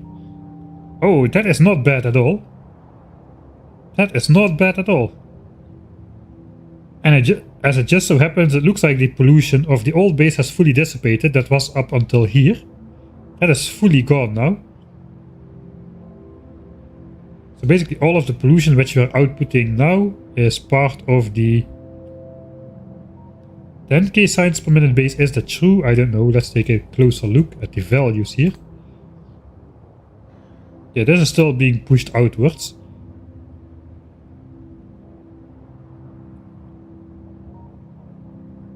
It's still dissipating. These chunks haven't received new pollution in a long time. If the value is under 15, pollution no longer spreads. So if it's under 13, that means it's just dissipating in the tile itself at a very slow speed. And it has not received any new pollution because it would be at 15 if it had. One interesting thing is in Factorio, and like you can see it here. Whoa, that is a bit too much. Pollution always spreads really fast over the water in Factorio. I suppose you can see it here a little bit. The pollution cloud is nice and straight, and then here where the water is or was, the pollution suddenly bulks out much more far. It's because water is one of the worst absorbers of pollution in the game. It is really bad at absorbing pollution. But in Factorio 2.0 they upped these numbers. I think now it's like 1.5. It's like 5 times higher or so. So water absorbs quite a lot of pollution in Space Age compared to Factorio 1.1. So you don't have to be as scared anymore of pollution reaching the other side of a lake and starting to pollute biters there, which then part around the lake and come to attack your base. The water in Factorio Space Age absorbs a lot more pollution per minute than it does here. So that is nice, I suppose. Unfortunately here this pollution will never dissipate because we've got landfill on there, and landfill just does not absorb any pollution. So we will see if we go further out. Here we've got 15.3, 15.1, then we got 15. Next chunk has 15, next chunk has 15. This probably never got up to... this might have a couple land tiles in there, so that one doesn't count. But basically, this will never go down. This is 100% landfill. This chunk over here, which means it absorbs 0 pollution. So even if I would fully switch off the base, this 15 pollution would forever stay here, even though the rest of the land would turn back to unpolluted eventually. And I cannot deconstruct the landfill either, so sucks to be me, I suppose. And in Factorio 2.0. I think I don't know, probably landfill still absorbs 0 pollution, but at least you can deconstruct it if you want to get rid of it. That's another reason to not concrete your bases, by the way. Concrete act the same as landfill, they do not absorb pollution. And I'm absorbing a lot of pollution in my, just from the tiles. Each individual tile might not absorb a lot of pollution, but there's a lot of tiles which are polluted, and if all of them absorb 0.4 pollution per minute, that is a lot of tiles. Alright, but this is spreading out way less fast than I thought it would. So I'm happy with that. Basically we're probably in over 2 hours already. Yeah, but the base has been on for almost 3 hours now. 2 hours 45 minutes or so. And pollution is only spread out this far, which is amazing. That means I don't need to go out and kill biters anytime soon.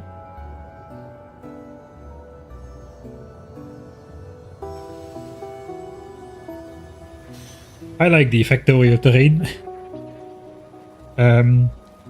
If anything, I don't really like how concrete looks in Factorio, because it's either gotta be clean concrete or it's got to be like natural terrain, but not concrete with this moss growing through. I know there's mods for that as well, but yeah. I'm fine with you calling this a starter base. A space age 10,000 signs a minute is a starter base, I would agree. Okay, I think it's time to switch on science. It looks like these chests are fully filled up. So it might just be time to research something. Because I don't want these chests to fill up. So I suppose I'm gonna go for a quick break soon. We can switch on science and just look at the base a little bit in the meantime, with all the labs going and whatnot.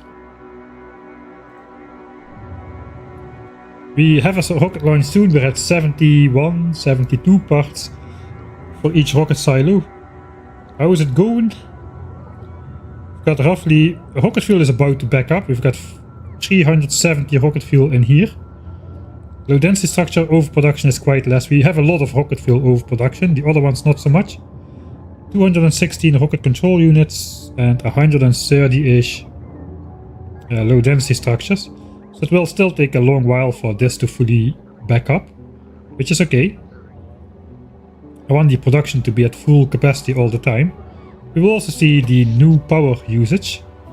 Looks like we've gone down to 54 gigawatts now.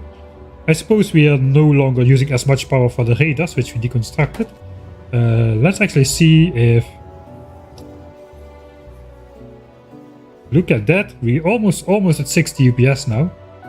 So before we were cycling between 50 and 52 UPS, now I deconstructed some radars and we're almost reaching 60 UPS when we're not looking at something. From way too zoomed out. This is basically why Factorio doesn't let you zoom out as much, normally speaking.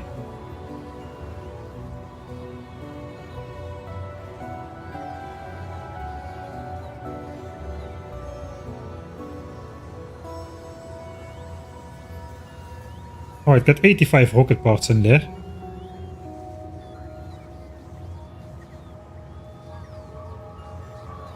Alright, still no trains are crashing. That might change now.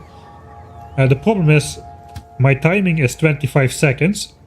But after 25 seconds it just means the train wants to depart.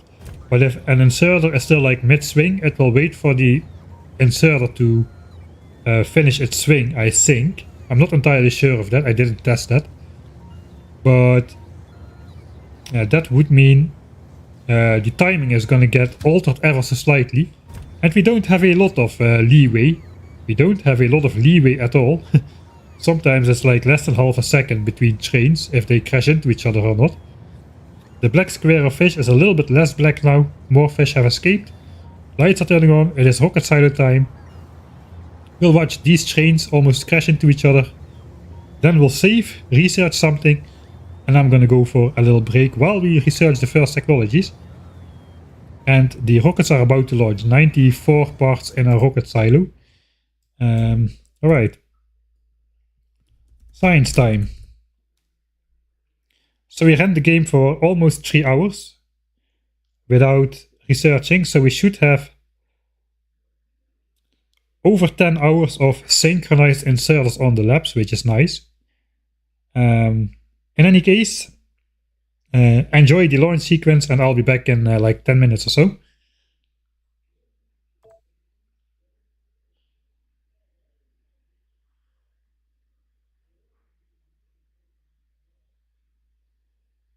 Right, the consumption will be 12,000 signs per minute, so that is why I waited a bit. I overbuilt the labs a bit, because, you know, if you forget to research something for some duration, you just gotta be able to catch back up with science production again.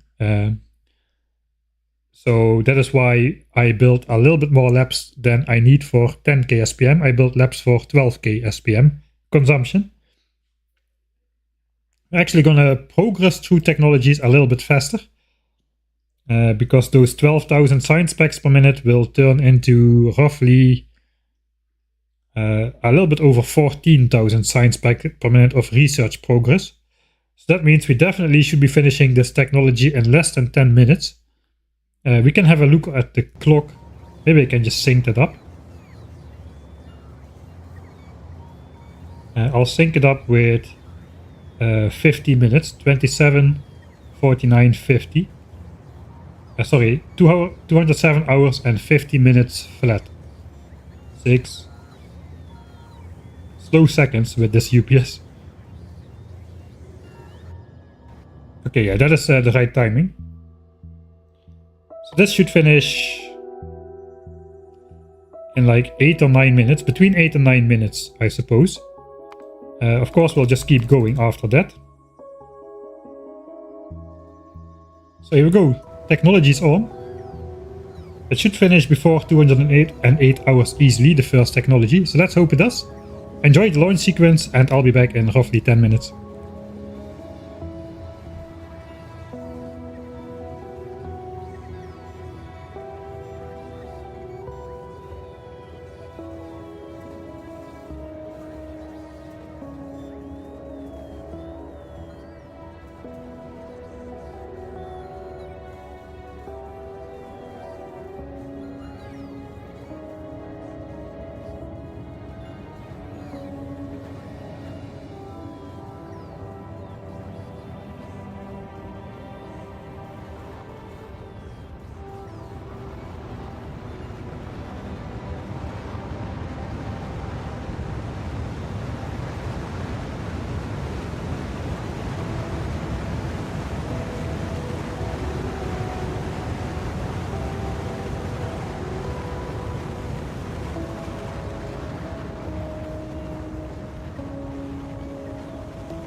Alright.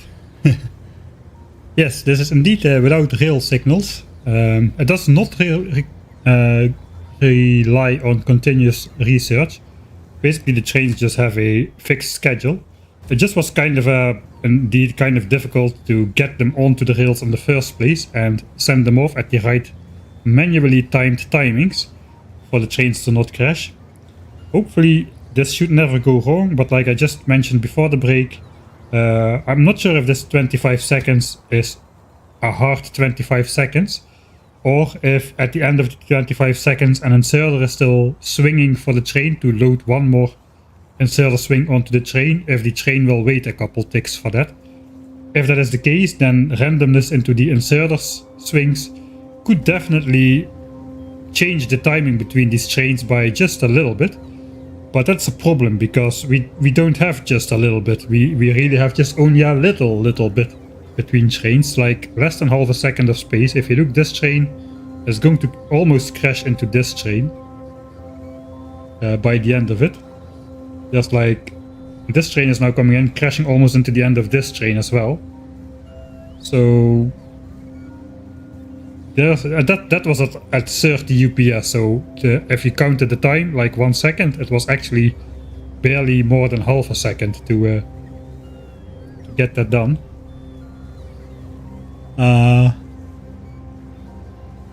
Dosh's 20k, I saw Dosh's Megabase video as well. He definitely built a way different Megabase than I did.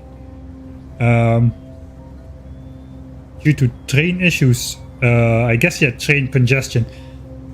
With belts, you can really be like super precise in terms of production, what goes where and stuff. Whereas trains, you can basically view trains. A train network is basically like a giant sushi belt, which mixes everything together, except the stuff is then on trains. The trains are the sushi belt.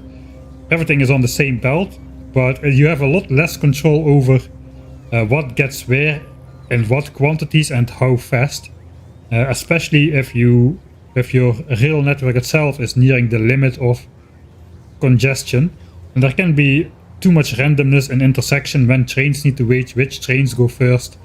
It's a lot harder to get a clear throughput with at least with a train network if you get anywhere near the limit of the train network throughput. Also, I just like belts, so I went for belts with everything. And when I say everything, I mean everything. These belts of rocket parts are basically produced all the way up there. These are pretty long belts. They're really quite long. We're almost reaching the end now. Okay, there we are. But they still go this way as well. No, and this way, and then this way.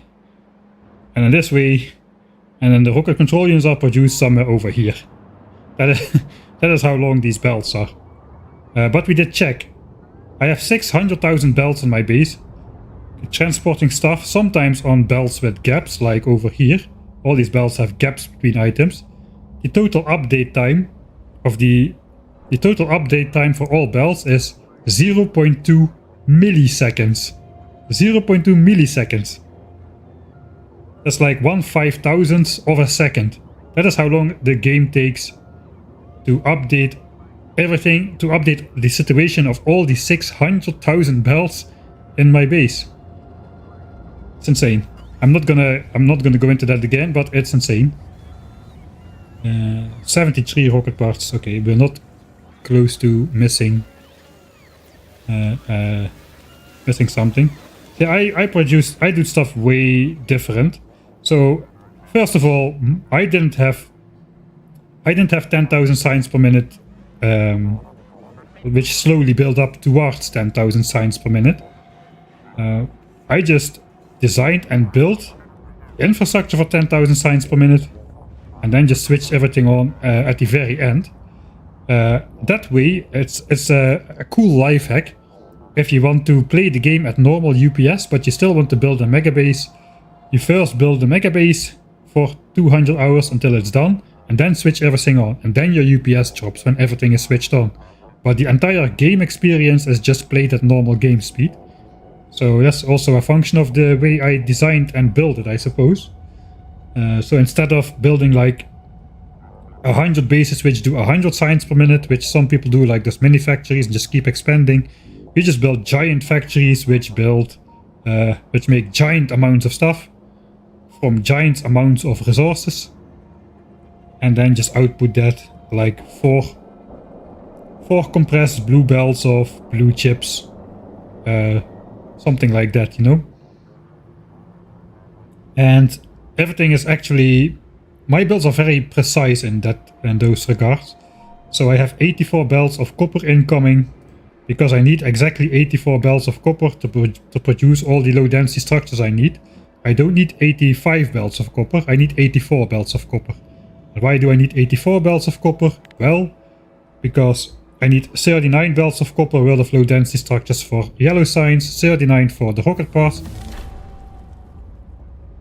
and 6 for the satellites, and that is why I need 84 specifically. Okay, thanks, I researched all technologies. I already did that. Mining productivity 52 is definitely not a requirement, and indeed, it did finish before around 8:45, I suppose. So 14,000 something science packs of research progress per minute. Mining productivity 52 normally is not required for researching for getting the all technologies achievement. It normally finishes when you do all non-infinite technologies in the game. All non-infinite technologies in the game. I basically had my achievements reset before last stream, so, and we didn't research anything since that point.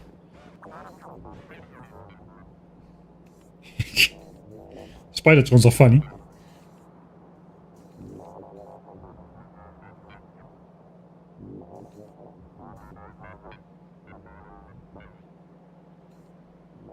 Byter extension strategy is crazy. Yeah, that kind of came up with that, with the possibility of that in the Ultimate Death World challenge, the 1000 days video, the most popular Factorio video on my channel at least, where I basically developed the groundworks of the method to basically delete biters from a map with biters, to basically make it so that we're playing without biters, just by figuring out how pollution or how chunk generation works in the background and whatnot. And we have been basically extending from those principles in this playthrough as well. Really quite nice. I already got some new tricks up my sleeve which further extend from those principles, but that is going to be for a future playthrough. It's going to be quite cool, I hope. We still got some biters on the map. There are some nests here and there. Sometimes they try to make attack groups like these and send them out, but they cannot. But the fact that they are trying to send out attack groups means that they keep absorbing pollution, which leads to these dents in my base. So the biters that are present are actually functional.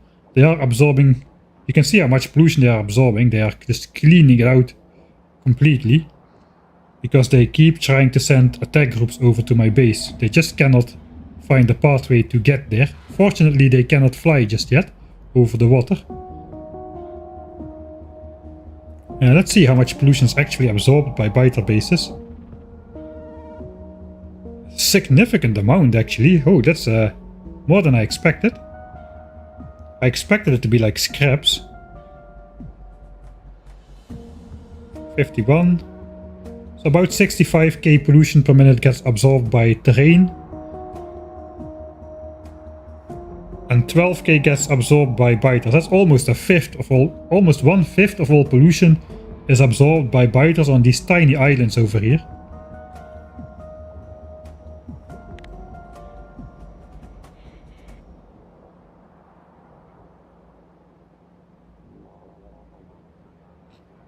That is pretty sweet.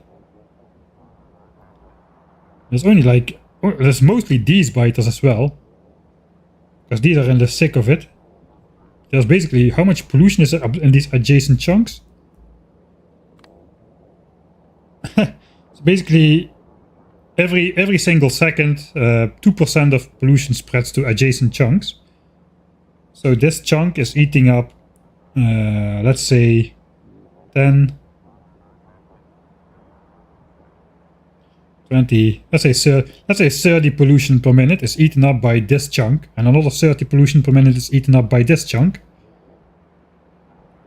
Just from these two biter bases, that's 60 pollution a second. That's 3,600 pollution a minute, which is significant.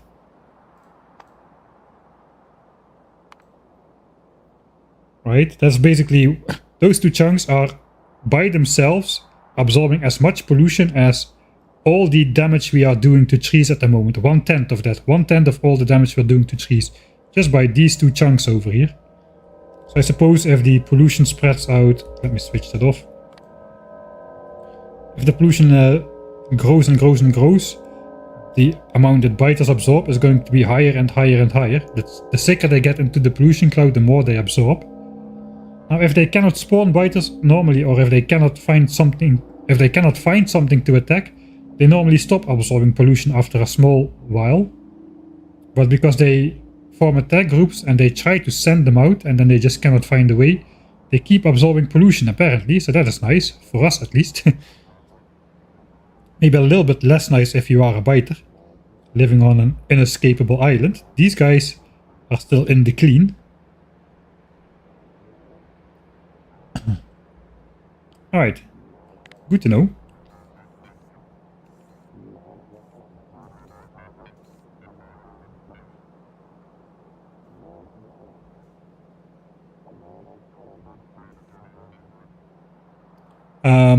Yeah, you can build, sometimes they do this, they just stop do it, but if you put a spider on a white belt, the spider just gets transported. So I guess I won't go find a white belt right now, but okay, we just missed another launch. Just as already 20 rocket paths into the next silo and the bots are still queuing up like crazy. Okay, now we get all the bots actually bringing science to the labs. Should see the synchronized inserters. There we go. They are just synchronized, not with circuit networks or anything, just purely by the fact that we were not researching. So every single science pack is consumed at exactly the same time. All the chests have access to the science packs at the same time, etc. So this is going to be the case, the synchronized inserters, for about 12 hours or so. Hey, thanks SoundFX for the Prime subscription. I think I missed somebody earlier. Oh yeah, Redux, thanks as well for the 4th month. Sorry, I forgot to mention you. I was in the middle of a sentence, and with my attention span I usually forget that I still needed to do something else if I do something other else for 10 seconds or more.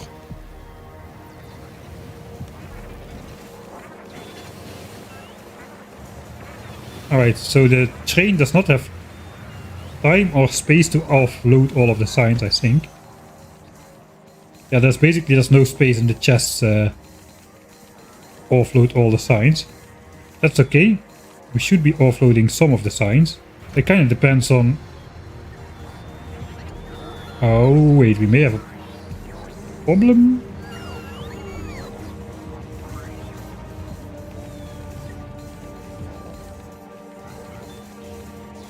Okay, I now realize the problem. The problem is that science consumption, the bots are preferring to take from specific chests over here.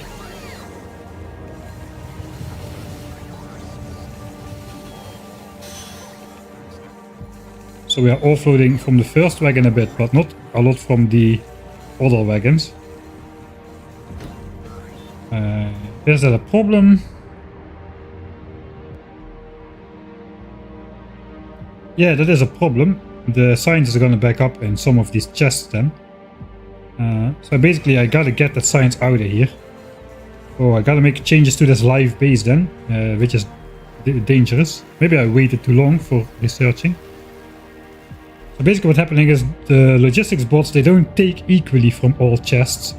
They bring equally to all requester chests, but they don't take equally from all chests. They just take from whatever chest is the most close by.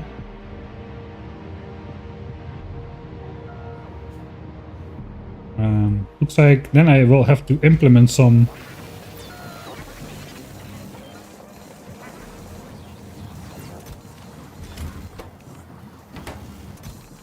Yeah, I have to get all of the signs in these chests somehow.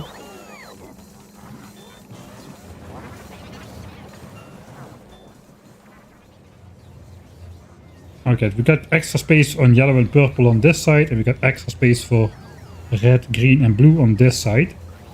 So I think what I will do, simply add extra chests for now with request signs.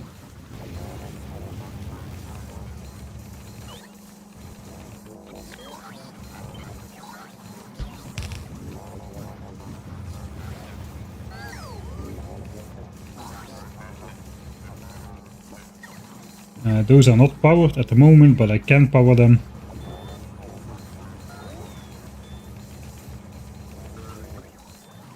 Maybe I'll even manually transfer over some of the signs, just to make sure that a little bit of space is present and for all the wagons. Okay, that's kind of a problem. That's going to... Basically what will happen is signs production will stop. Because these chests will fill up. There's like 3.7k in there already. We don't have too long to fix this problem. Yeah, because only the front and the end wagon are getting loaded a bit.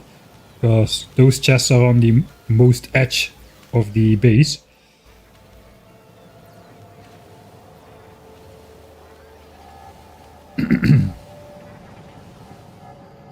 I don't want to enforce a massive bot transfer.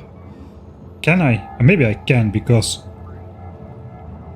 I've got like... Yeah, there's only 30 rocket parts worth of production in every chest. If I force a giant bot transfer, they might get too busy to keep supplying the rocket silos with stuff. And we still haven't really built a giant buffer of these things in here. So we can keep going for like 40 rocket parts or so, which is approximately 6 seconds or so per rocket part. There's a couple minutes. It will keep going for a couple minutes. But...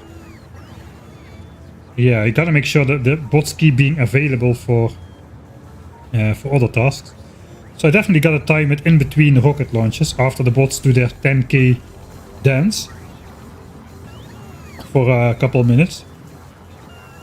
And then force like some science transfers. I think that's what I'm gonna do. First I'm gonna just gonna add some buffer chests. How many buffer chests? Looks like 144 or so.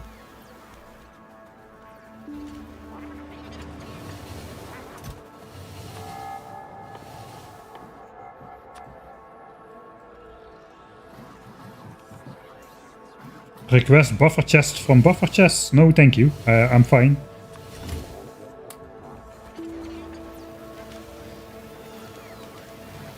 I also need the inserters to match. Forgot about that. And some power lines as well. I don't know if I have enough.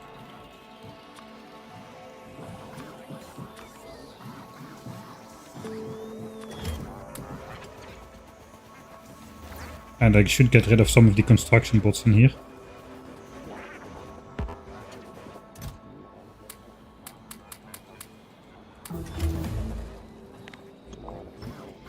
Oh, that's mining productivity 53. I'm gonna just keep adding technologies to the list if I remember to do it.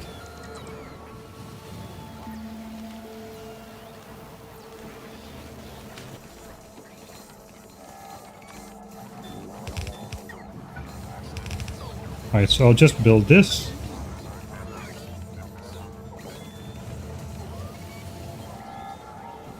I guess I'll put these over here, then at least we get a nice power grid.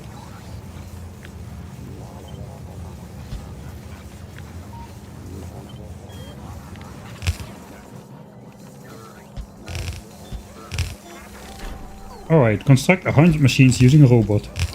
Do you really believe I just made that achievement right now?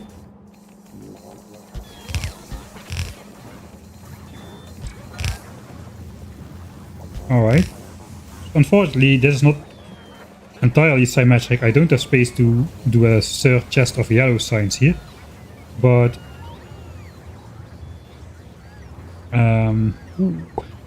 we have space for yellow and purple signs on this side, so I'll do that here.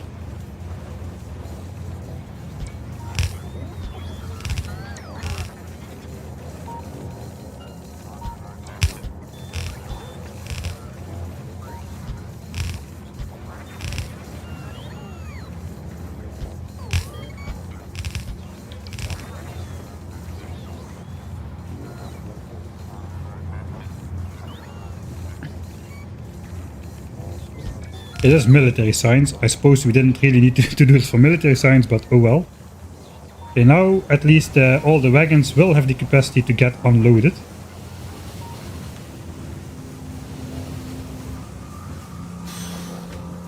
These get unloaded quite slow though, because we've got the stack size thing.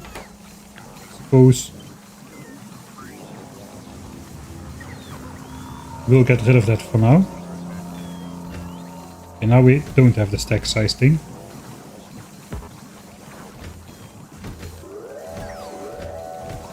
Okay, we gotta interrupt what we are doing. There is no other way.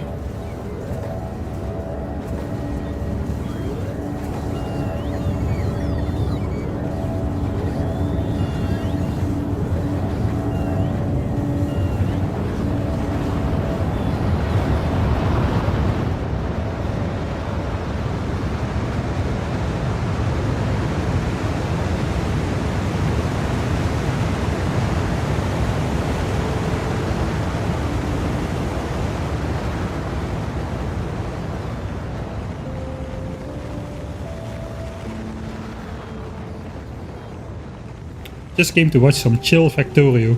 I hope this is chill enough for you. Current SPM finally is 10,000 after 50 hours of zero.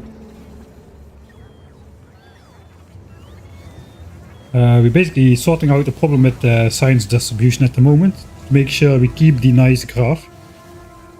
We want to have this graph of 10,000 signs a minute for basically, we want to have this flat line for like 50 hours straight. That's the goal. If that happens, then I consider this a successful base. 10 hours would be good as well, but 50 hours is better. Currently, I waited too long to start researching, so what happens now is so we only started researching right here, and we already started producing right here. So we were buffering up some signs. We have a higher research rate than we have production rate, 12k signs per minute for research. So we produce 10k. So I waited a bit to build up some science buffer to basically have nice synchronized inserters mostly. More inserters, you can do it. Do the synchronized dance, nice. But that leads to some of these wagons getting priority emptied over others.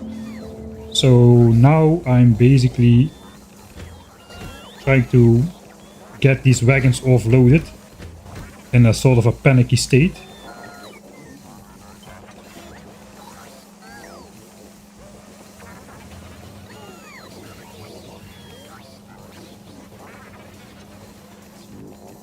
So now I'm just copying the inserter settings to just offload at the maximum speed possible instead of just trying to offload half of a usual train load.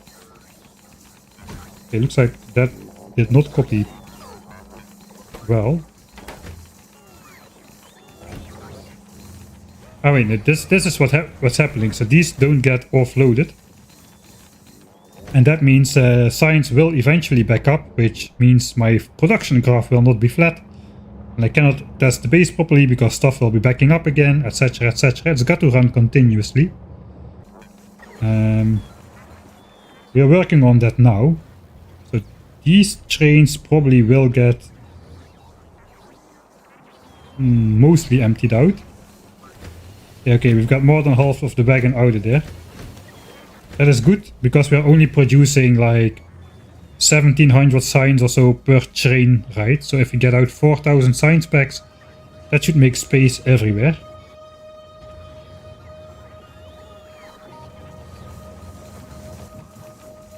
What also would work is if I would make these buffer chests request signs. Let's say over 9,000 signs per chest.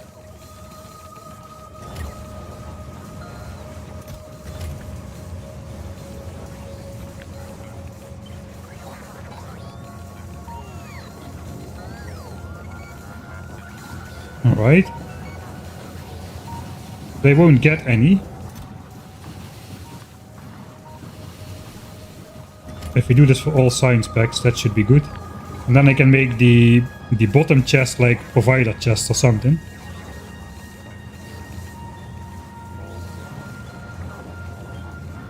I guess I'll do military as well, because you know this temporary measure will stay.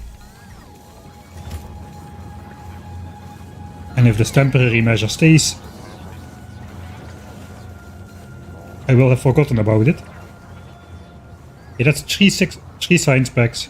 That looks okay. I mean, it's symmetric horizontally at least.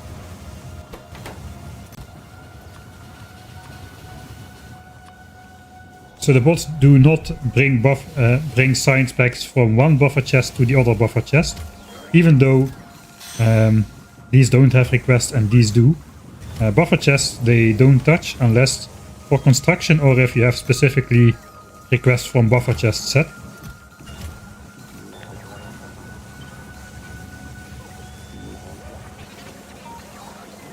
Alright, 2 more.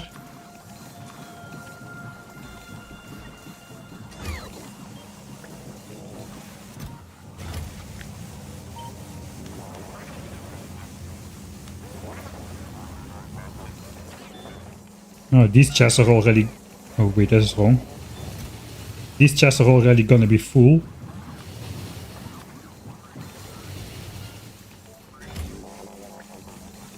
By the time I have this changed up.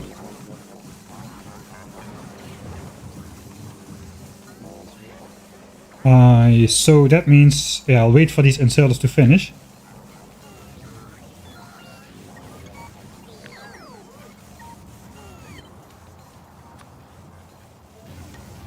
And I'll copy the requests to the chests above.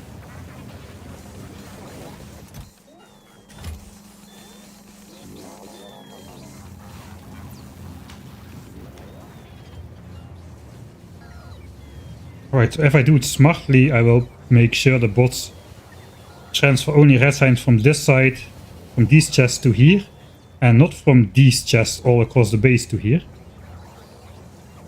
Which I think I can do.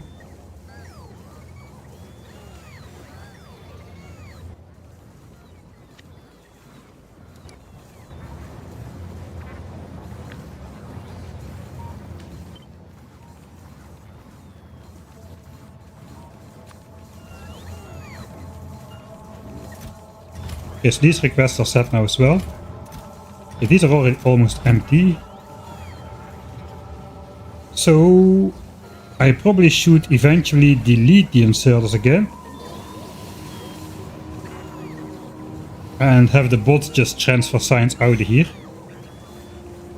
Without the inserters interfering. So that because the bots will do it more balanced. Actually, I don't know. But now we need to get some red chests will do fine, I suppose.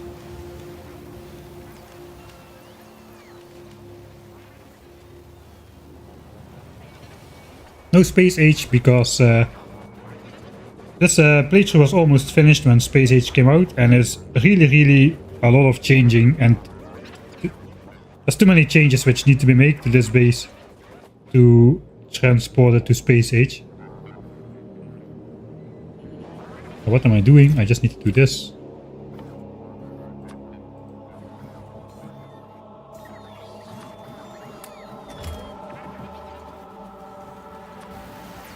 Alright, so now we're gonna force a big bot transferring. I gotta get careful to not get crushed by the train. And I did not keep in mind that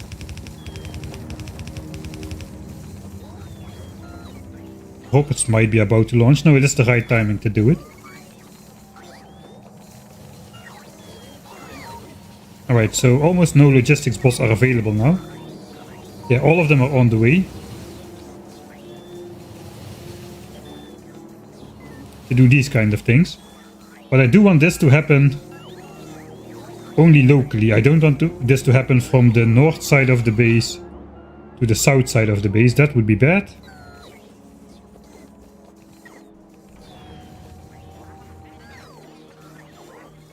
I guess I just could use an upgrade planner. And upgrade from green chest to red chest. For the bottom half.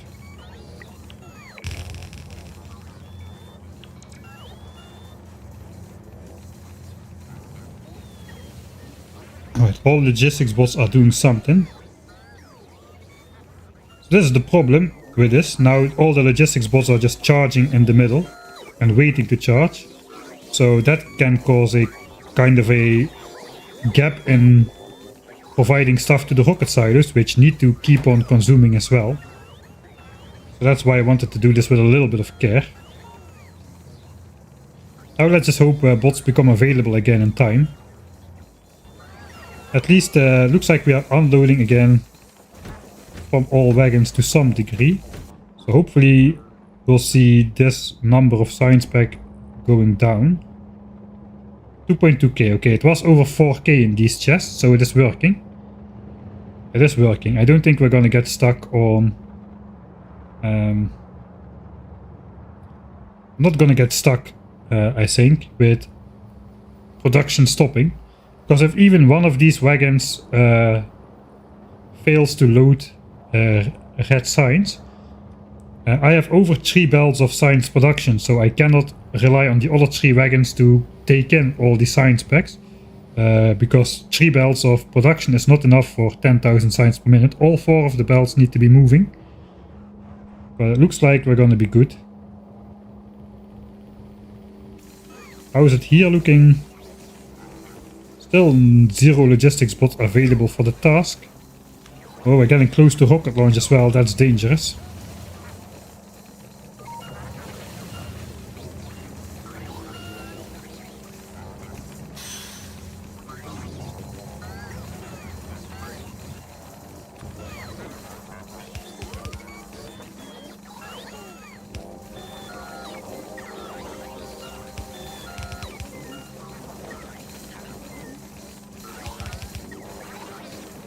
Oh, okay, sorry, I need to micromanage this a little bit.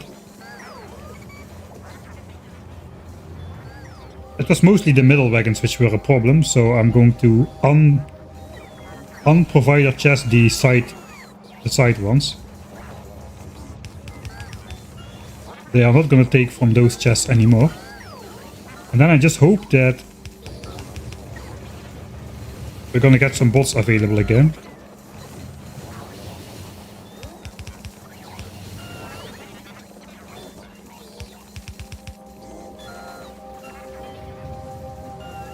So far we don't have any bots available just yet. Yeah, I'm going to help out myself then.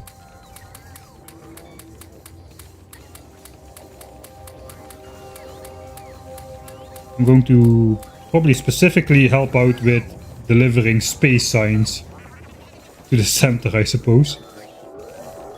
Because, yeah. First gonna enjoy this night launch. Night launches are always extra nice.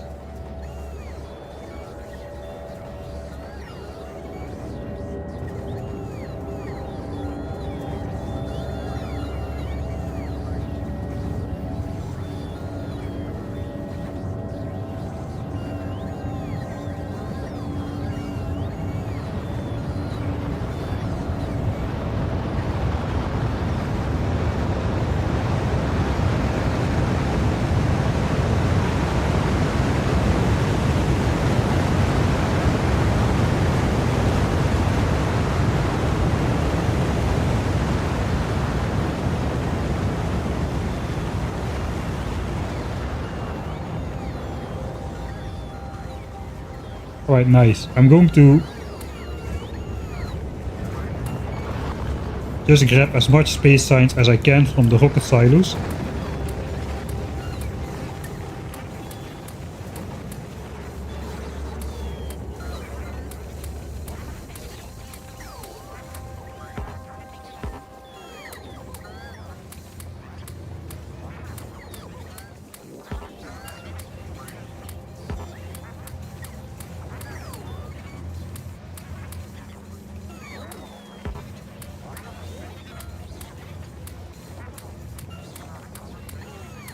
So the bots don't need to transport all of that space signs.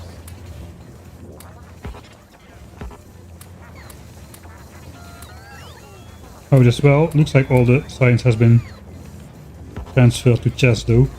Okay. I've got like 40,000 of that.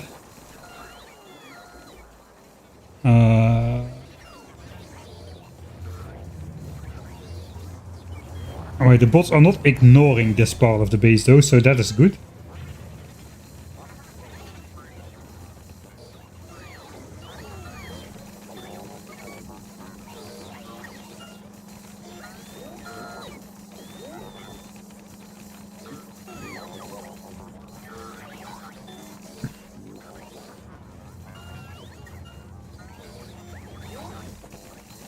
I think I just temporarily got to shut down the science transfer, at least for the bots to charge back up.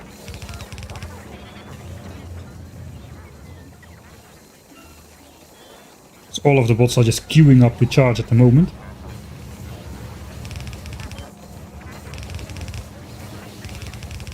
Alright, that should get the bots off of the science transfer task over there. Now we just gotta wait for the bots to finish charging up. Bring all these space signs to the center. Still 0 available logistics bots, so we're gonna wait for that to... yeah, 10,000 bots are in here. I do not quite have the roboports in here to charge up 10,000 bots though. There is another in here to get the job done, but that did not include the extra science transfer I have incurred here.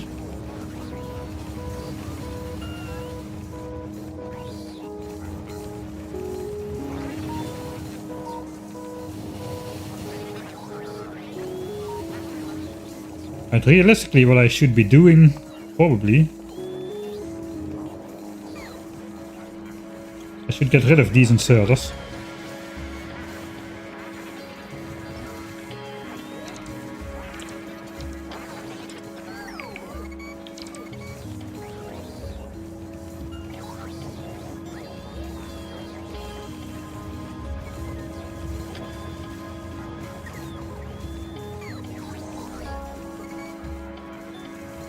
If I do active providers, will it bite me in the behind?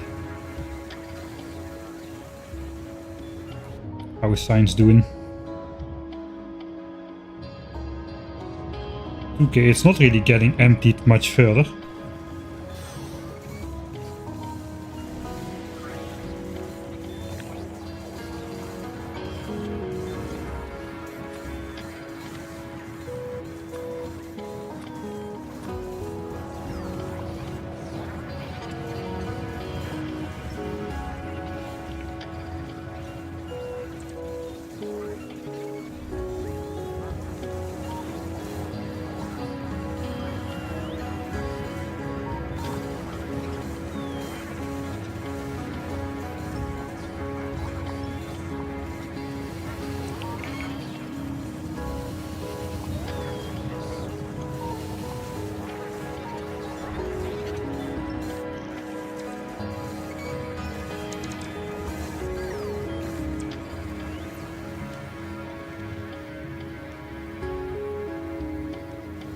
Alright, so now I think I will switch off of these as well. Maybe I can do something else here.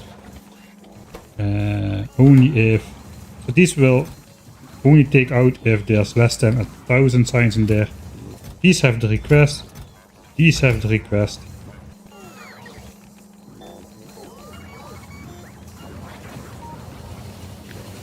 What if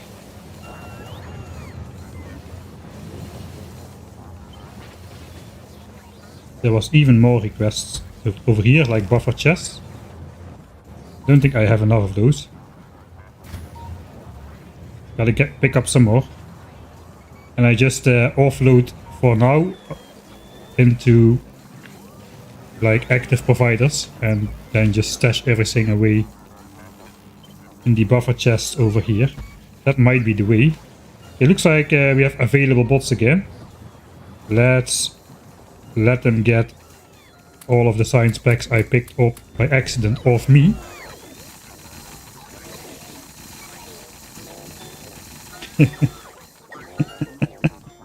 Nice. Oh, they're still going. I thought that would take not a lot of time, but apparently it does.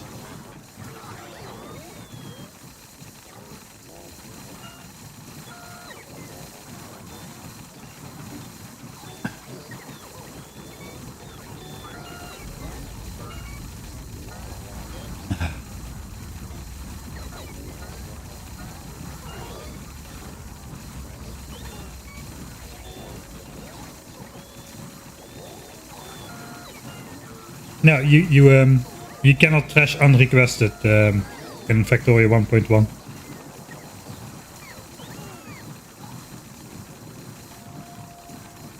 Alright. We're getting cleaned out. Trying to check the bots in. Doesn't work.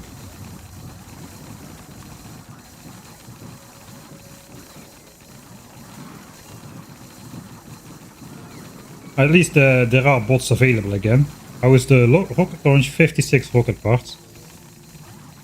Okay. I'm not gonna wait for the last bots. I'm just gonna put it in here. They're gonna sort it out from there. Need more buffer chests. And maybe some... Well, passive providers will do the same. So I'll just keep the red chests in there. I'm not exactly sure what I'm gonna need. So let's just grab some.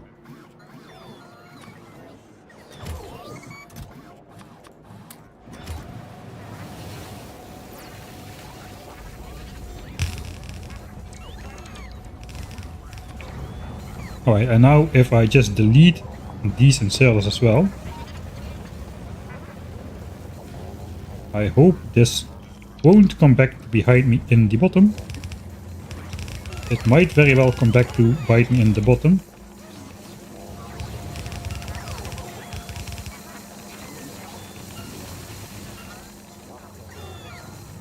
And we use all bots to do this kind of science transfer. Okay, now they start to charge. I guess I'm just gonna get out.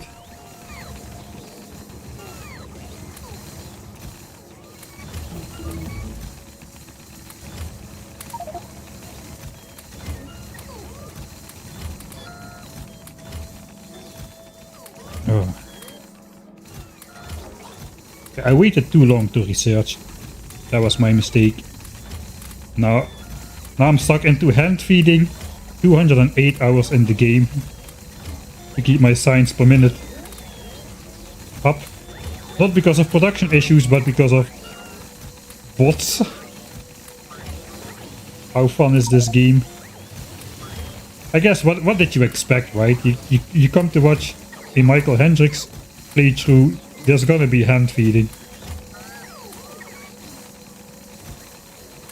But what can I tell you? I cannot see my mouse cursor. Can I please select the chest?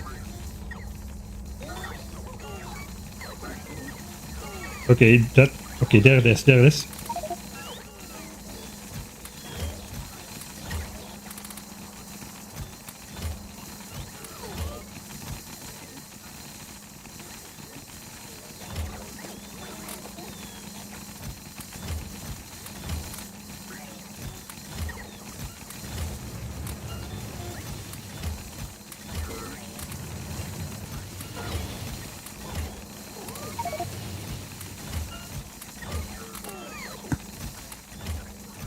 There comes again the bot storm. This probably looks great with the bitrate and stuff. The bots zipping everywhere.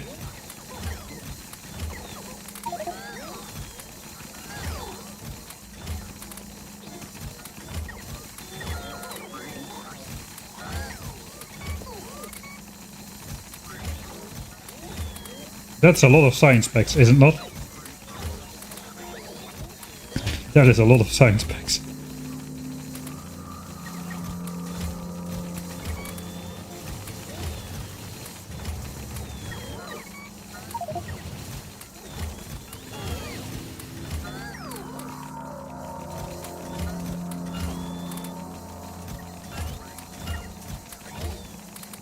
So I gotta get this done as fast as possible.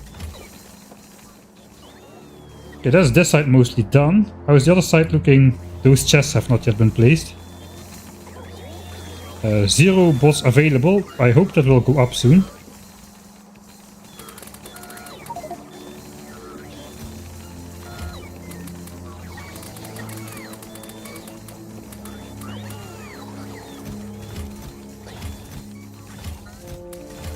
It looks like it's better if I just don't touch this anymore.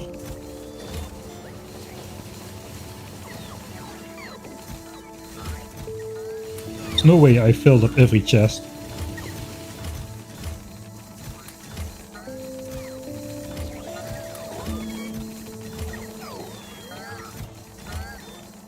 It looks like I should not touch this anymore.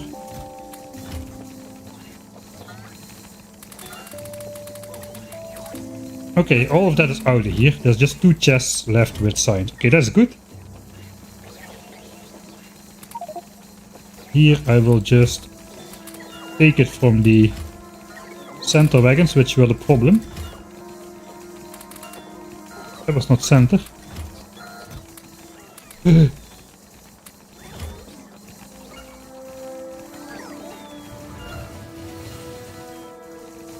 Okay, looks like no bot picked up anything which it should not have access to. Okay, that's all green signs.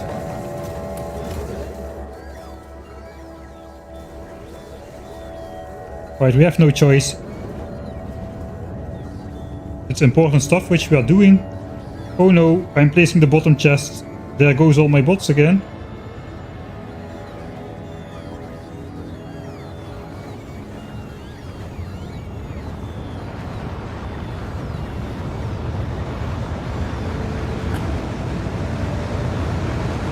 Uh, 10k bots on the network.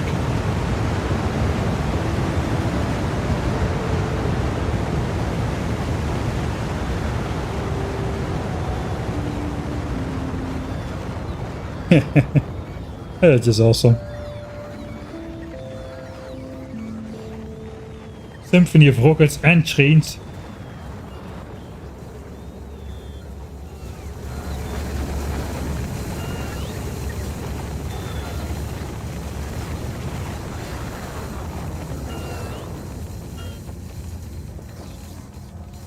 But now we gotta do the same here. Okay, luckily I can do this myself. Okay, the purple signs is being collected from there. These are gonna be full. Or not.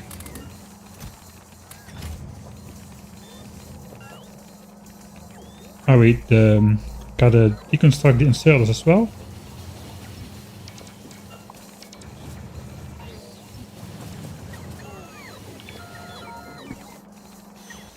And basically update these 2 passives. I'll wait until I've got logistics bots available again, because right now they're all doing the science dance, the space science dance.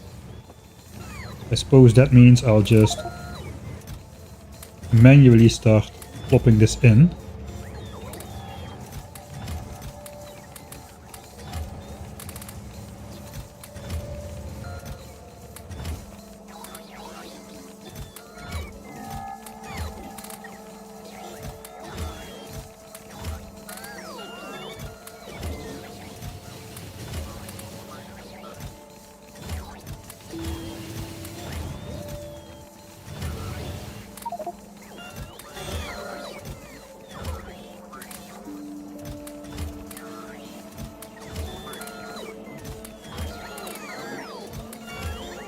Get out of here, signs.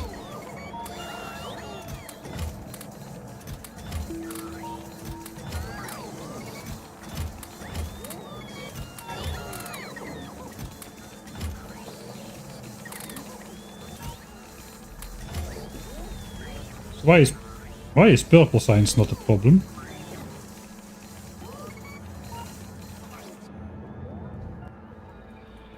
That is not great. Production is good.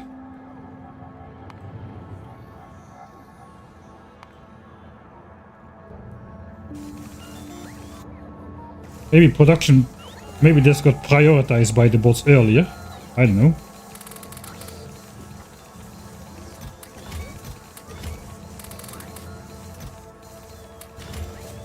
Alright. We'll see how this goes.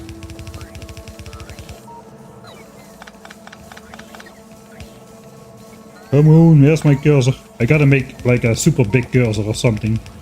Get this done properly. Okay, this wagon is empty. That is a victory.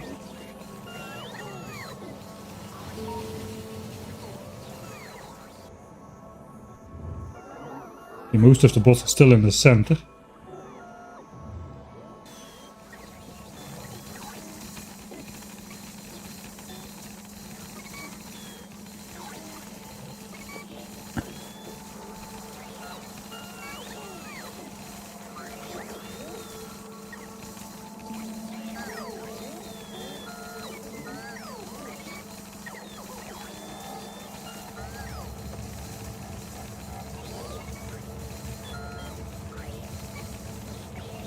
Alright, I suppose I'll place back the inserters. I don't know if they'll do anything, but...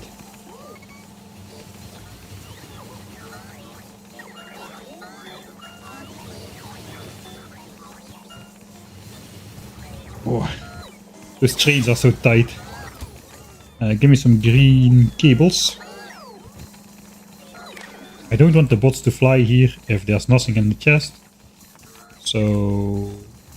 only work if there is at least something for the bots to take out.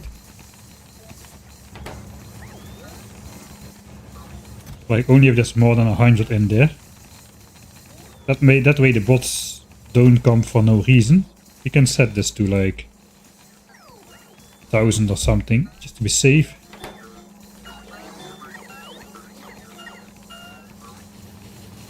Okay, bot swarm, that means the bots at least have time.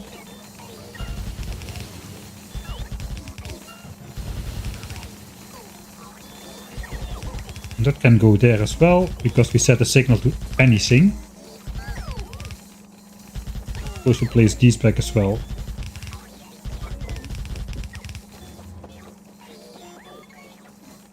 Still no bots available, but at least the inserters will help out a little bit.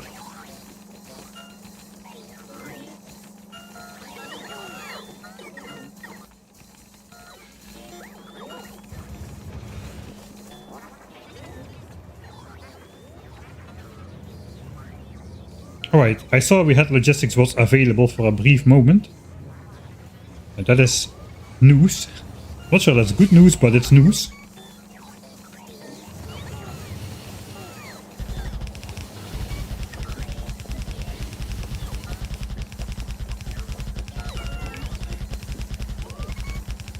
Okay, I think now we should survive again in terms of...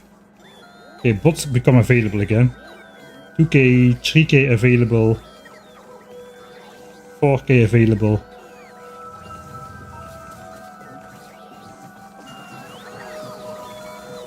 Alright, I think that means now the wagons, I mean this is still like imbalanced for the moment. What? The bots are gonna prefer taking signs from the red chests, which are out here. These are all gonna be full all the time. Suppose I should set the... Maybe I should have set this a bit higher than 9000.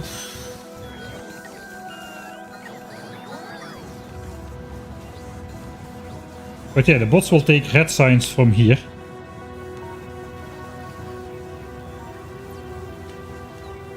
Bring to the labs, right? Yeah, they take it from here. They don't take it from the buffer chests. So they prefer taking it from the red chests. Which means they'll only start touching these buffers once we consume signs. Before all of these chests are empty, they won't start touching the buffer chests.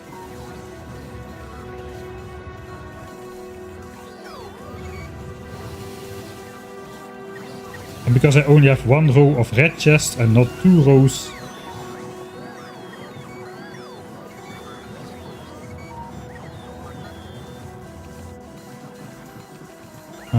I'm pretty sure that we'll get through the crisis.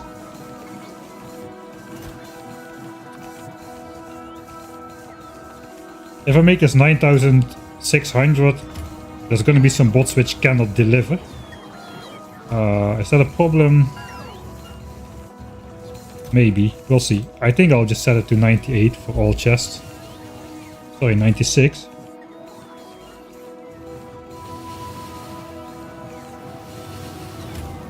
Yeah, now we get this. A bot cannot deliver because it's carrying 2 more science packs, but that should be okay. Because soon a lab will request a red science pack and then that bot will bring that over. Still, it's a little bit annoying to look at that all the time. So I suppose we'll do 9,580 just to avoid that. It's happening because I don't have any storage chests in here. So any surpluses cannot be brought away further.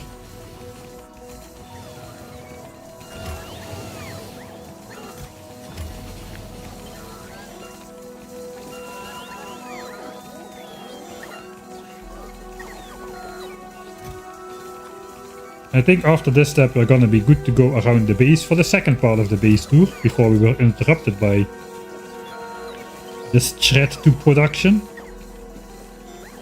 Basically, not being able to produce because there is no room in the science chests is the worst kind of reason why your 10,000 science per minute base should stop working, right?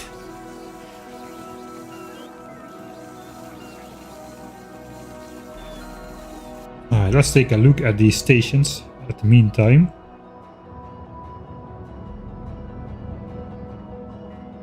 Okay, these are empty.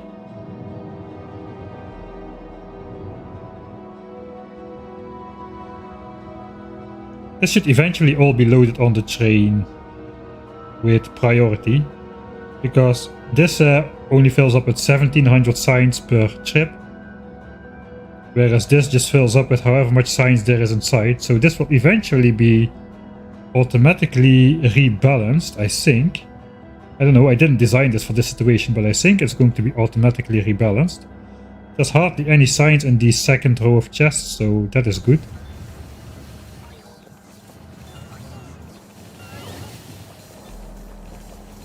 Okay, and then we can simply just take everything from the middles.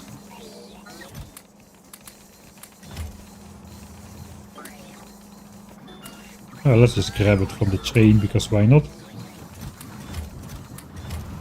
And throw it to the outsides.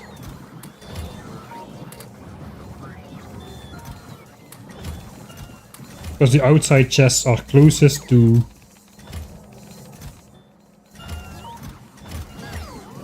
Outside chests are the closest towards the lab, so those chests will get picked empty first.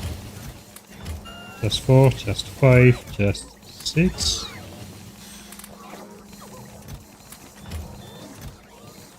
You can already see they're picking from this chest.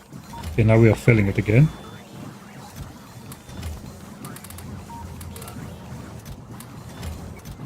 Alright, so now I created space for the middle 2 wagons to unload. You can see these are all empty, while this is still full.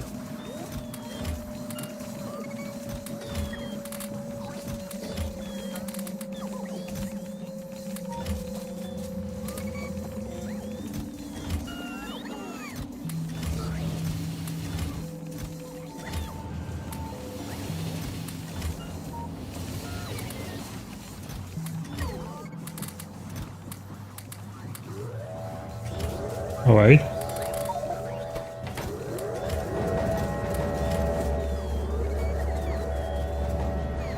silo is full again. We'll do a properly zoomed out one this time. We'll get the lake in there with Ben the fish.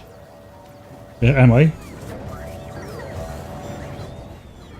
So I don't walk myself under a train.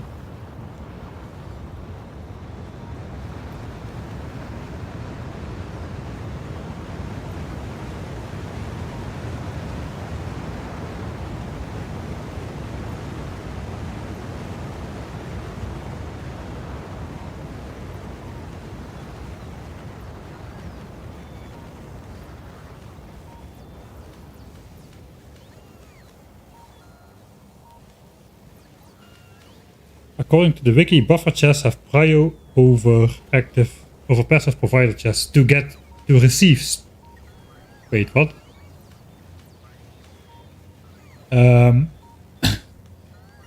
Buffer chests have prio over passive provider chests. How can that be? Because stuff does not move from buffer chests to passive provider chests. Passive provider chests only provide. So that doesn't make sense. I mean, it doesn't make sense that that's a statement at all.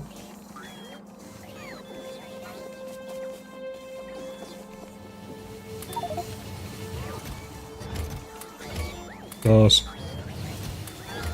stuff does never move to passive provider chest.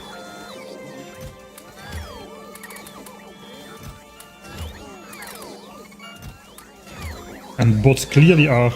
I mean, maybe red chests have priority for the bots to take if buffer chests don't have a request set to them. I think that's what's going on. Yeah, okay, the bots prefer to take from green chests if they have no request set to them. So if I delete this request, now the bots are gonna be picking up from the buffer chests. Right? Pick up 8.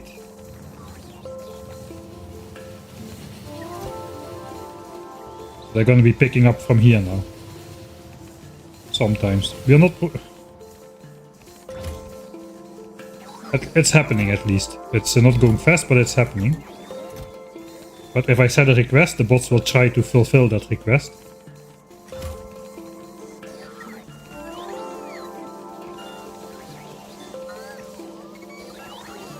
Okay, so maybe they are.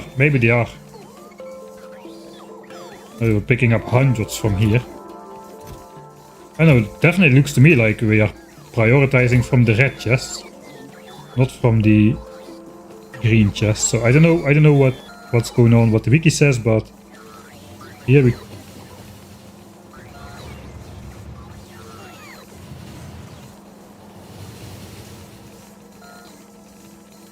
these ones have requests. Yeah, these ones have requests.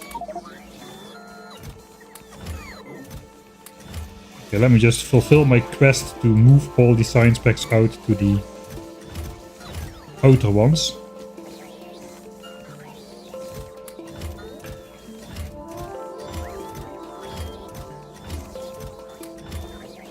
Okay, I suppose those are full.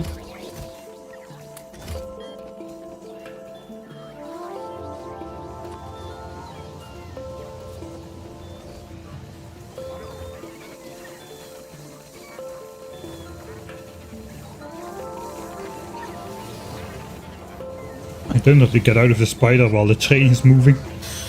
Right.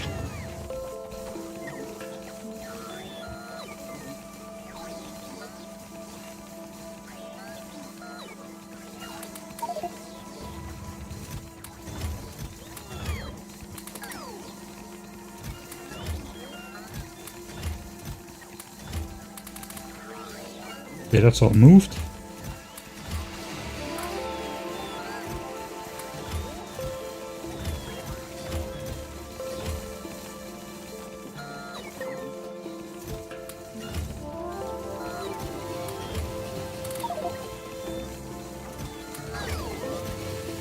I think that's roughly okay for balance.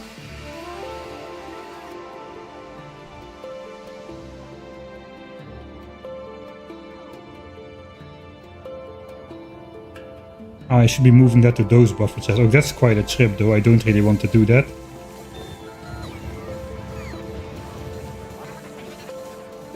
And I don't really want to set requests on these. Alright, so That means if buffer chests without requests are prioritized by the bots, then why are these all still full? Why are these full and why are the red chests getting emptied? I don't think that is how it works.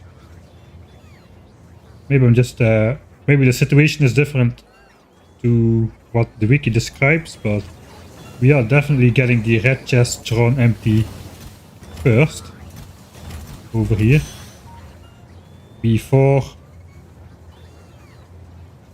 the red chests over here get drawn empty, these buffer chests without requests over here.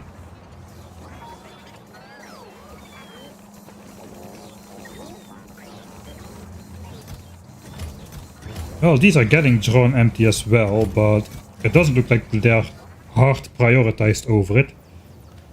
It kind of looks like they have equal prioritization for the bots to take from, depending on where they need to bring stuff. Maybe they just, in my experience, they just take stuff from the most close by chest to wherever they need to bring stuff to, which is why the chests on the side get prioritized to take stuff from.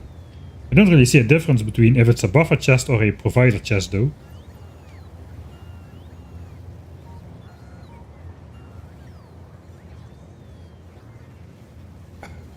Maybe it changed with 2.0. Oh, that's actually possible. I think the information on the wiki already reflects 2.0 situations, so...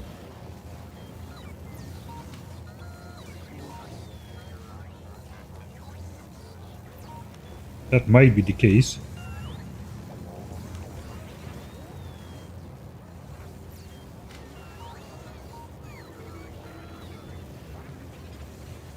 Alright, so now we are unloading this signs massively.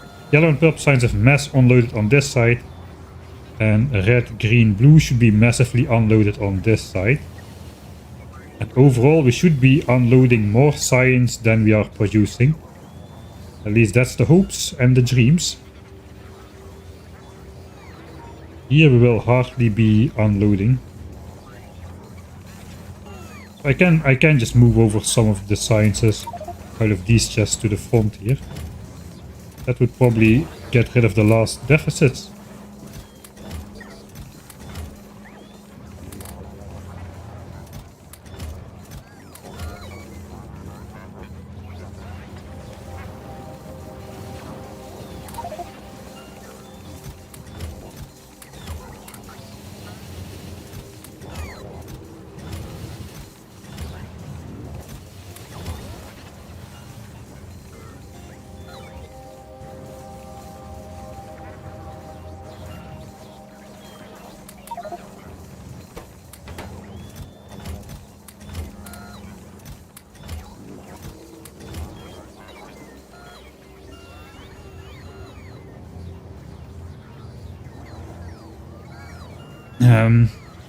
So yeah, I don't know, normally buffer chests without requests are just passive provider chests. They may have a different priority or not.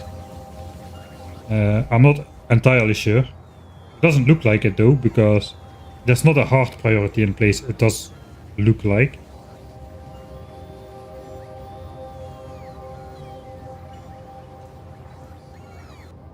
How is it looking at the science production stations? All the secondary chests are empty at least. These are fairly unbalanced, but that should even out.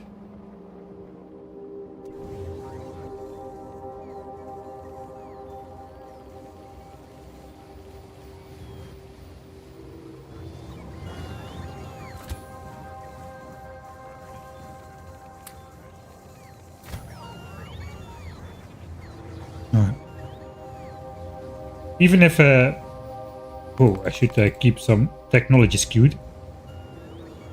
Let's make a save here. For 40, hopefully ensured continued production.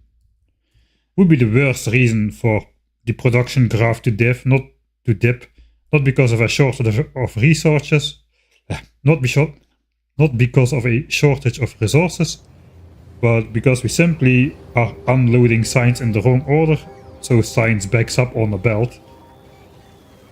Yeah, that would be that would be not very enjoyable.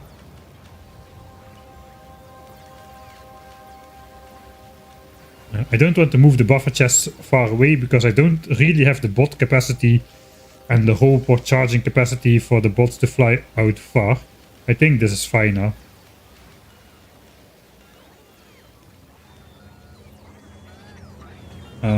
For me, the main purpose of buffer chests is to have stuff re-delivered back to the chest after you take from it.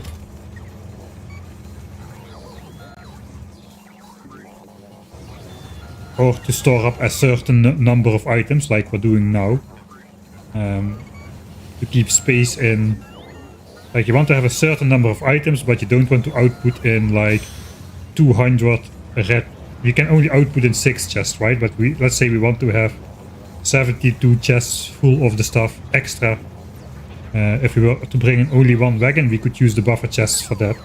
So we set a request, it gets brought in from the provider chest, and we have basically more space to store stuff than where we directly insert into.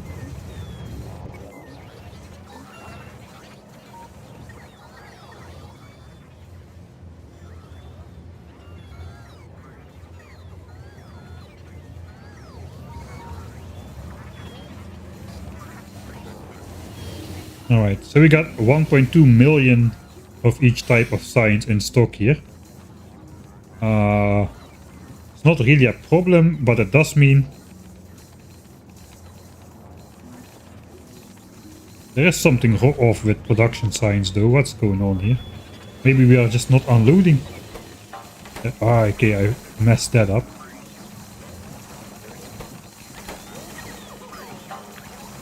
Looks like I mispasted the inserters unloading, and they still had stack size 2 set up there. So that is why production science is so much lower at the moment, and why there is less in the chest. So we do have the production. Oh, that is a problem perhaps. Let's take a look here then. 7.8, 8k, 8k. Ooh, is this almost full? 8.5k, 8.6, 8.9. Okay, we got okay,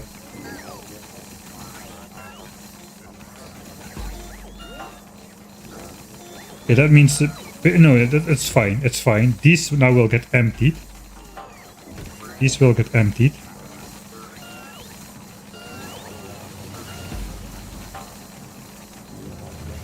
Because we have space for purple signs.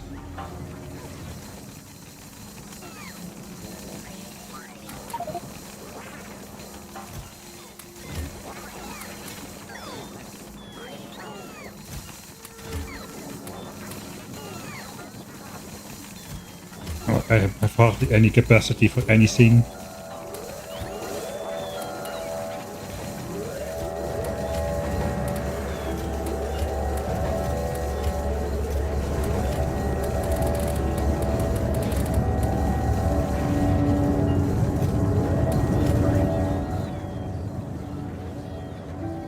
So I made a mistake with the purple signs. We basically have to ensure that purple signs gets offloaded every time.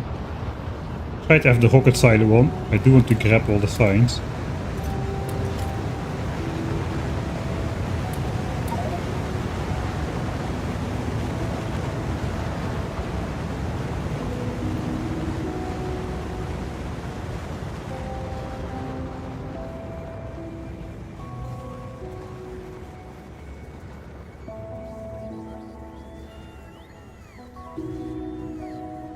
Oh.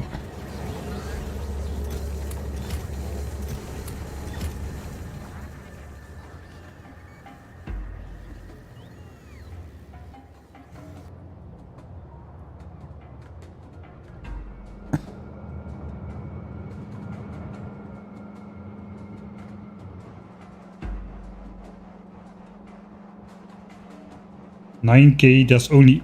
These chests are like 4 slots away from being full. 3 slots away from being full. I gotta make sure I empty out all of these, at least these middle ones. So I'm just gonna help with that. Then the trains can just take a full load again the next time they arrive. And we should be good. It's good I built military signs in here.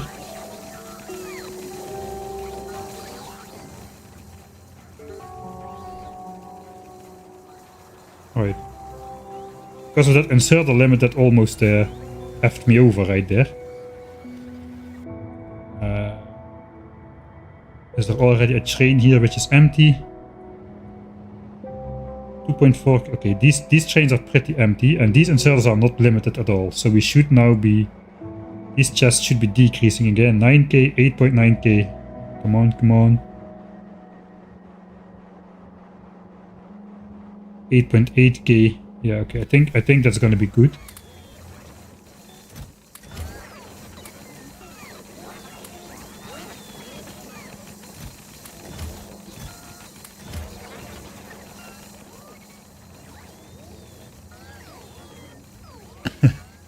There is no end to the nomenclature.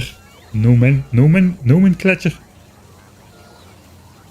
After every tree, grander, grandest, you can just start over again. GrandestER, grandestest, grandestester, grandestest. There is no end in sight. No end.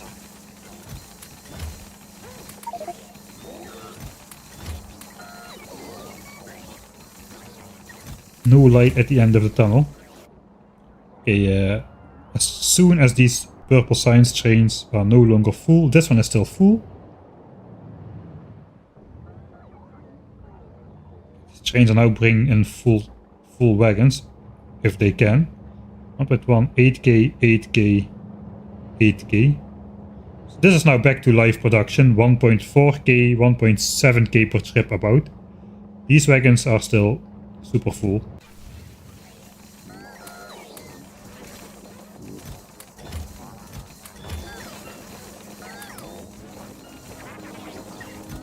So many science packs. So many science packs. Okay, are we up to... Okay, we're almost like 150k science away from having equal stashes in here again. Looks like purple science never backed up, so that is good. These are taking full chests again. Okay, this is dropping fast now. 7.8k in the second chest. That is good. Next.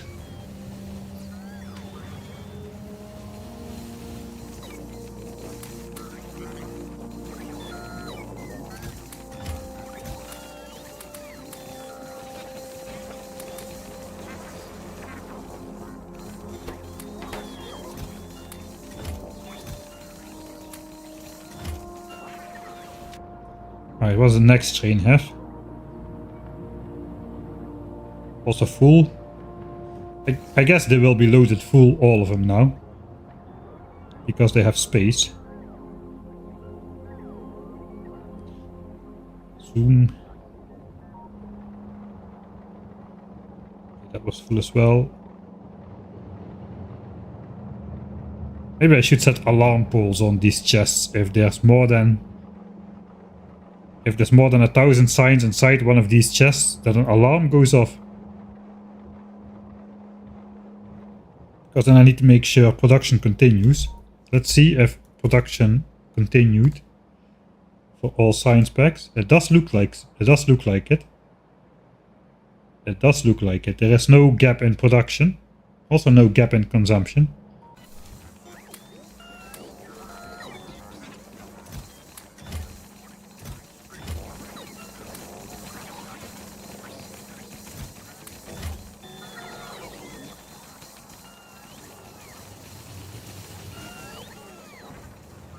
Couple more trades and we'll be there.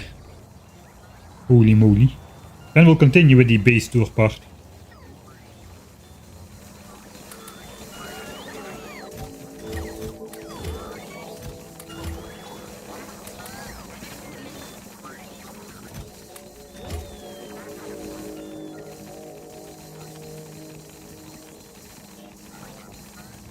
$32k signs per train.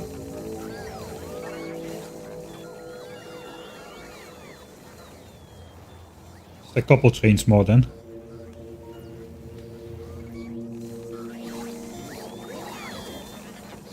Suppose eventually we'll change these into passive providers so that these can get all fully loaded, because they are not at the moment.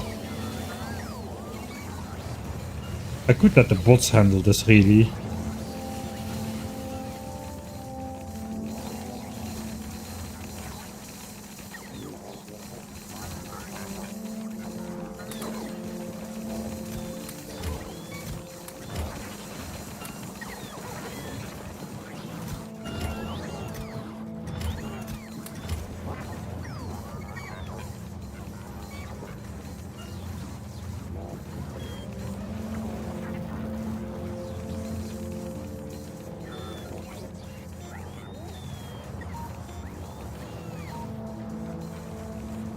I probably should be just filling up the respective chests over here now.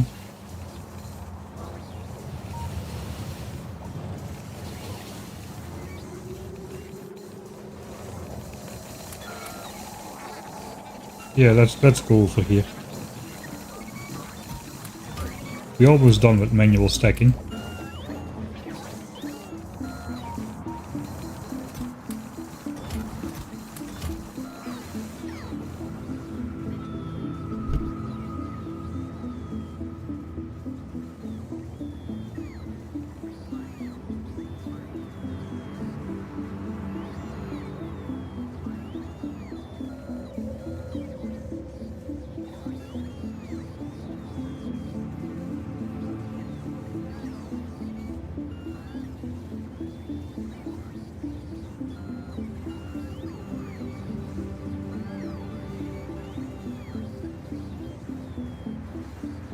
Right, 1 second, I'll be right back.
Alright.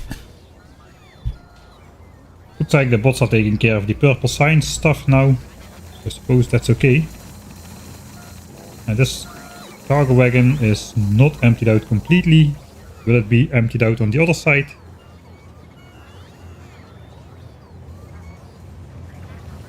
To some degree, I suppose. Let's just watch what happens. Because now I'm not intervening. This is actually pretty full, especially this one.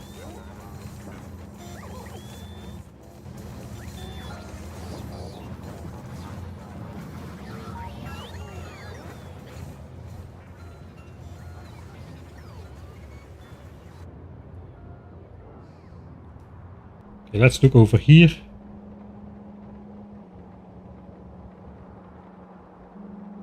Some of these chests are filling up again.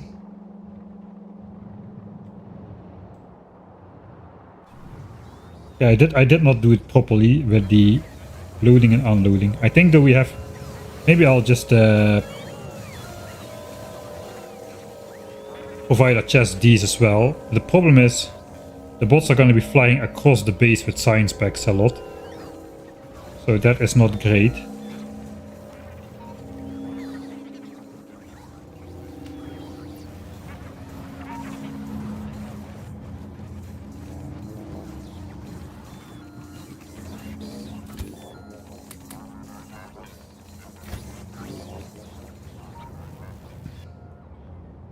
On the other hand, here as well. Oh, it's gonna be bad. I can try this. I can try this. We'll just try it. Try big bot operation. And I just hope the bots can keep everything supplied at all time. But I'm a little bit wary about it. At least we can continue the base tour. And if it doesn't work, I'll just reload in my own time from this save when I will do the 10 hour of production stuff, and I'll click more boxes manually off stream because this has been going on for a little too long already.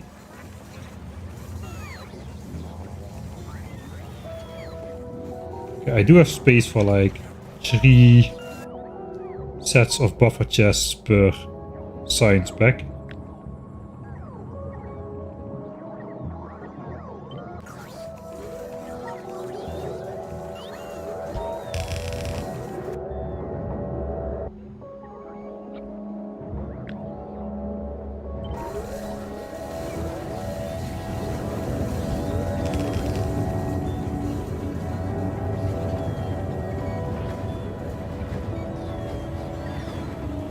That's what's happening now. The bots are just flying across the base and they need to charge too much basically.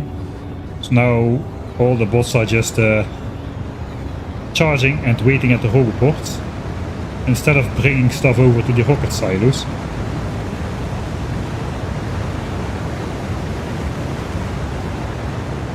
Which might lead to a gap in space science production eventually. But at least all the trains can get pulled empty reliably without us micromanaging it. So I'll see. If this fails, I will just reload myself later on.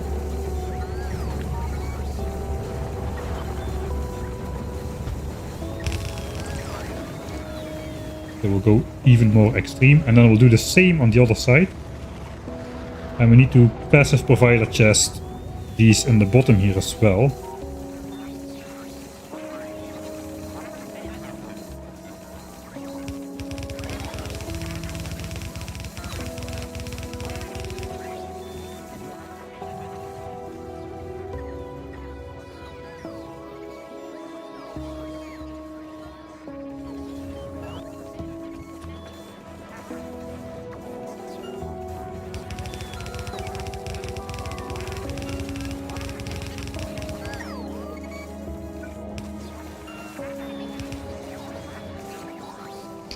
Alright, and then yellow and purple signs.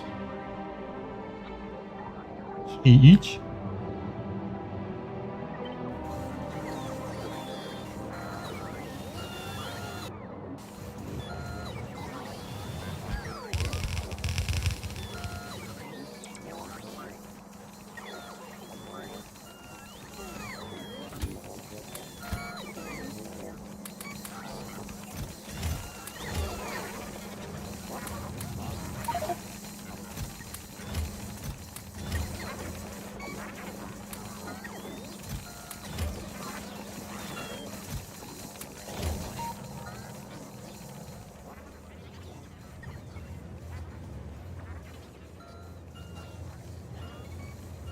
Alright, let's take one more look.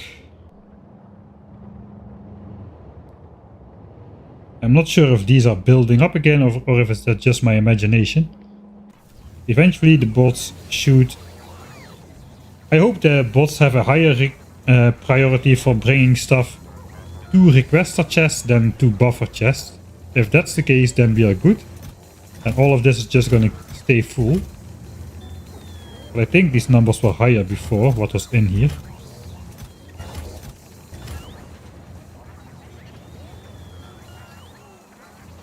The rockets are still so well synchronized because this has been designed to have no gaps in production at all. It has to keep going at all times.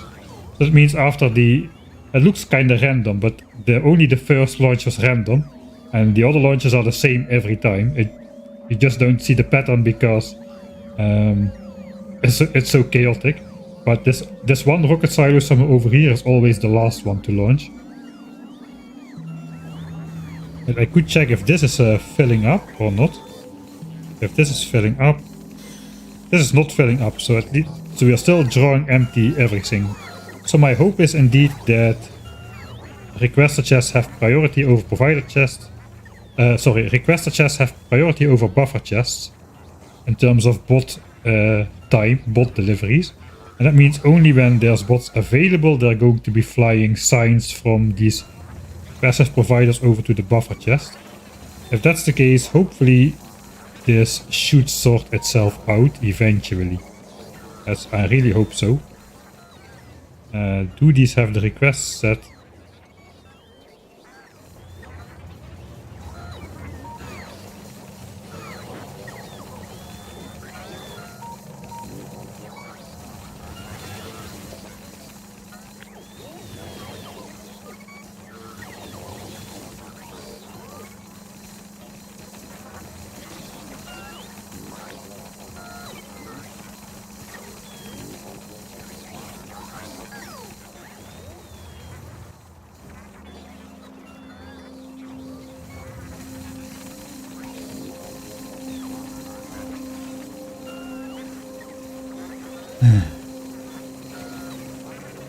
Did I do this right? Look at all these bots, colorful, the most colorful queue in Factorio. The bots waiting at the robot with all the science packs.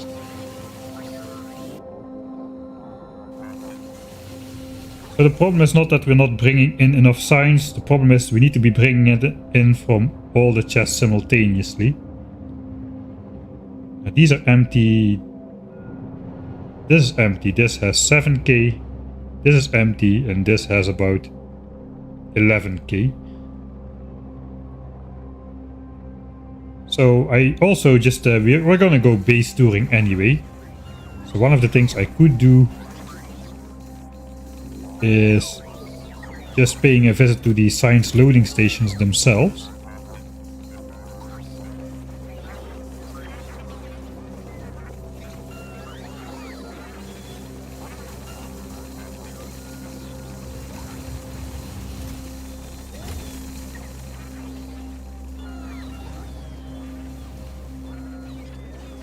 I'm going to do this. I'm going to do this once more because I think I messed it up. The requests on the chests here. Yeah, this side is not done.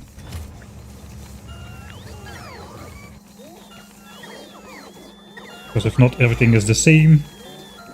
We're gonna get pummeled again.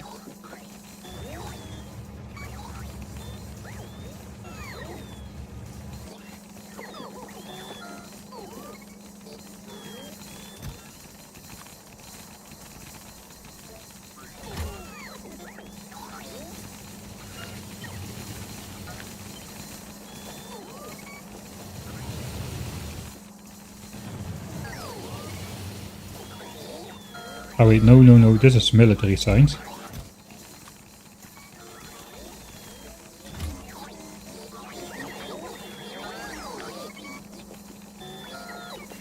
There's just temporary purple signs in there.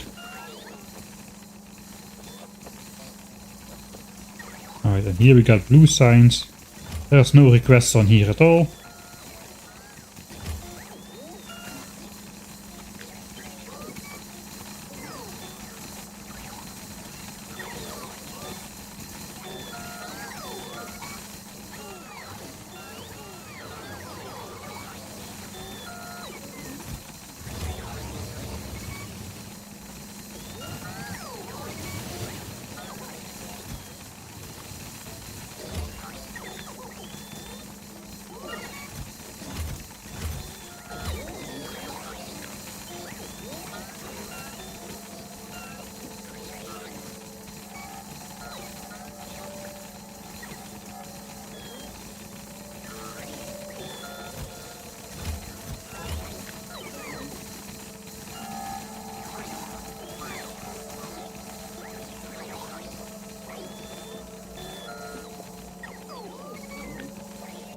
Then this line should have only provider chests.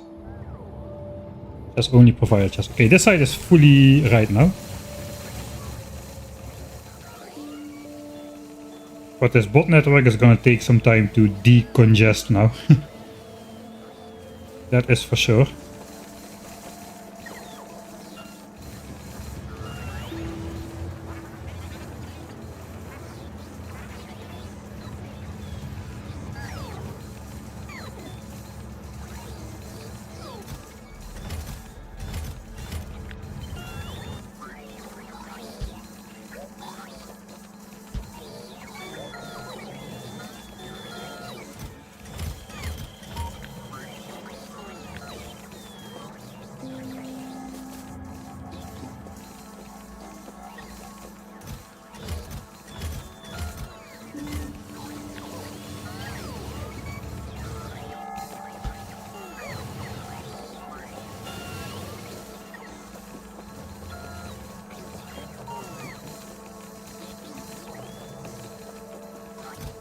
I guess I'll be completionist.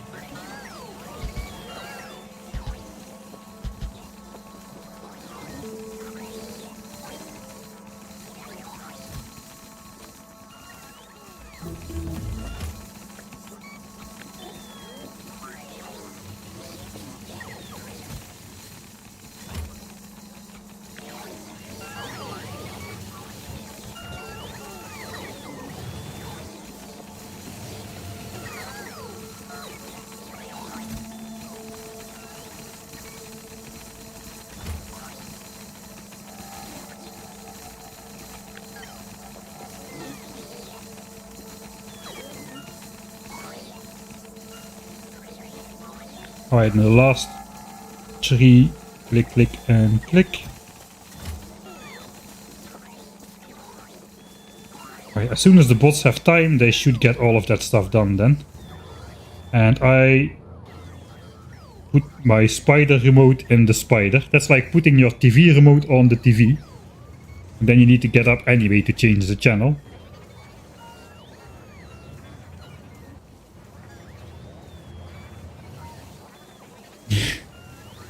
I have the idea that the that stuff is changing, like the timings between trains. I think I'll save here then. Try big bot operation is done. The other one was before, so I can load back to previous save. Load back previous if fails. And then we can go ahead with the base tour, the last part of the base tour. Holy moly.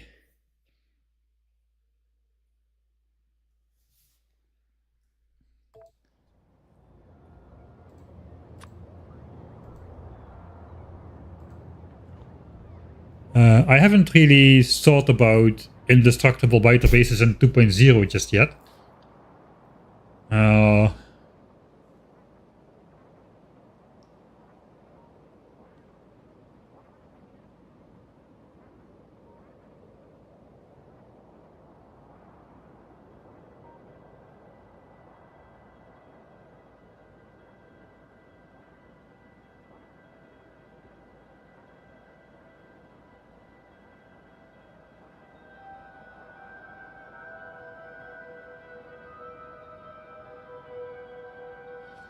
Thing about biter challenges in Space Age is some planets don't contain enemies, so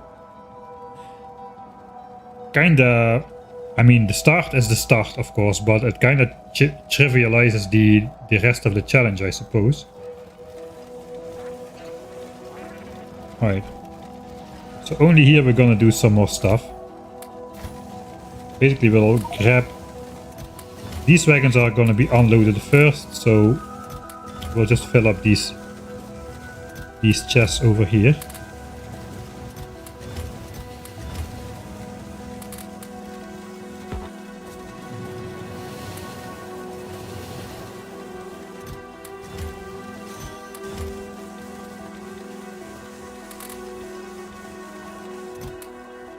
Oh, no, no, no, no, no, no, no, no, no. Ooh, that could have gone very bad.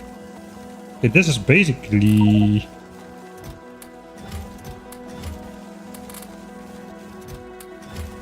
already better balanced than red somehow.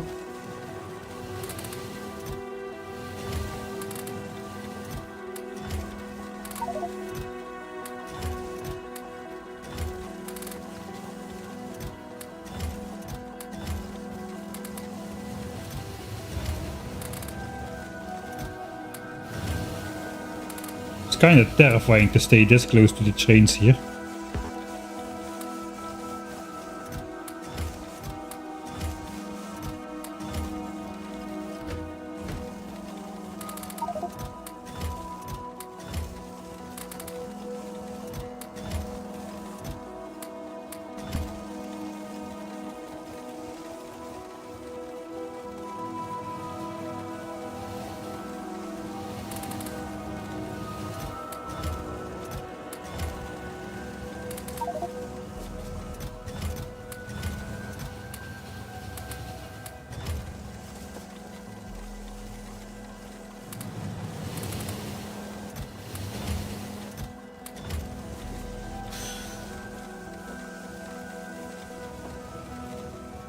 Alright, that should give us some leeway. Again, I put this spider remote in the spider.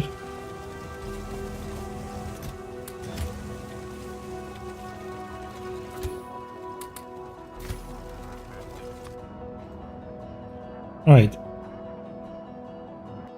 I suppose we'll first go over this weird contraption then and why it exists. It does not really seem to have a right to exist, but it exists anyway.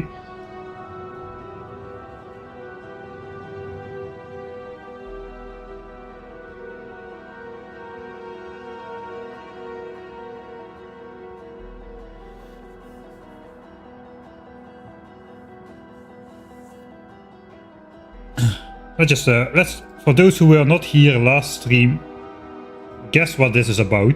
We've got the belts coming in this order, and then we have these weird splitters which do something, and these weird splitters which also do something. What is the purpose of this? You might think it has... I'm not gonna say anything yet.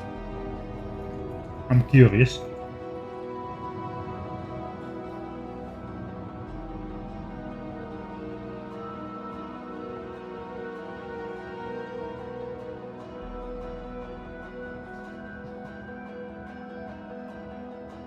There's a very important step indeed. You gotta shake the signs up to be ready for research.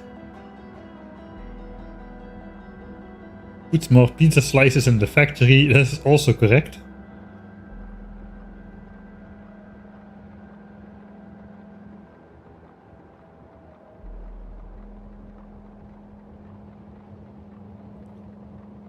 Lima, you were here last time, were you not?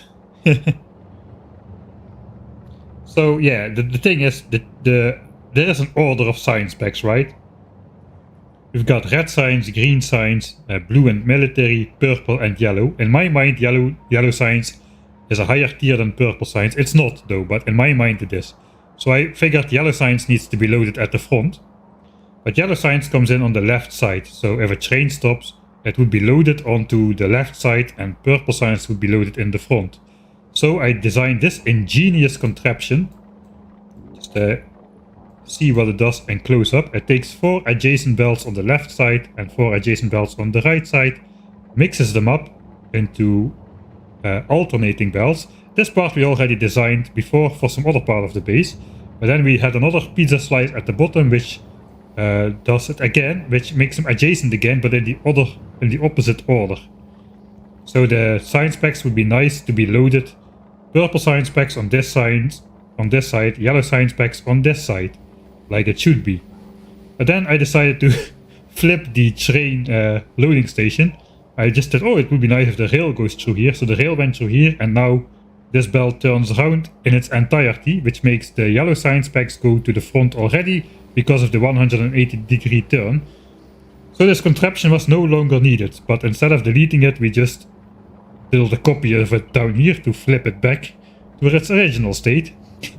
And yellow science is back on the front again. So yeah, it serves no purpose at all. But it's basically puts the science back where it was after we figured out now we no longer need to flip the science. So yeah, sue me.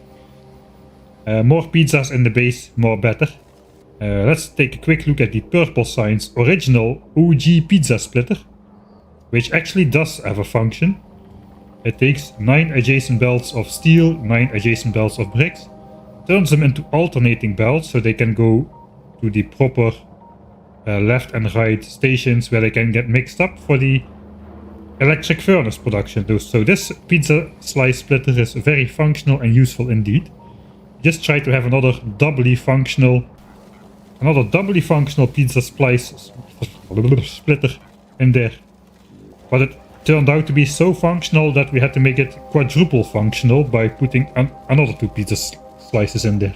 Anyway, that's all I want to say about the pizza slice splitter.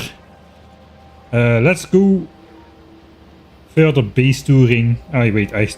One more thing, I need to do the same thing. Well, purple science actually is okay because we used up all the buffer chests for military science. Well, I suppose yellow science we kinda got to put it in the first wagon.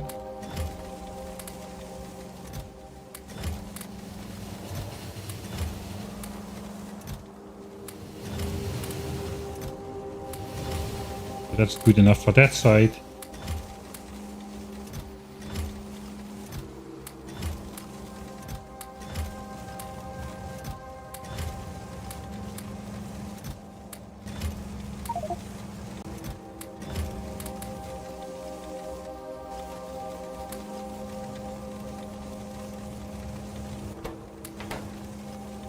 Okay, that'll survive. Right. I guess I'm gonna save here because now I did all the rebalancing. Hopefully this will give enough space for the science to get consumed fast enough before something goes wrong. The bots probably are still incredibly busy. Yeah, they are. They are not gonna have time for nothing for a very long time.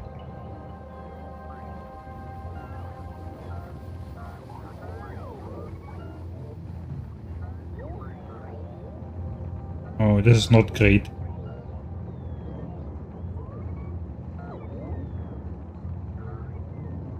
So there's only 20 low density structures in this chest. There's 140 in here, but that's not a lot.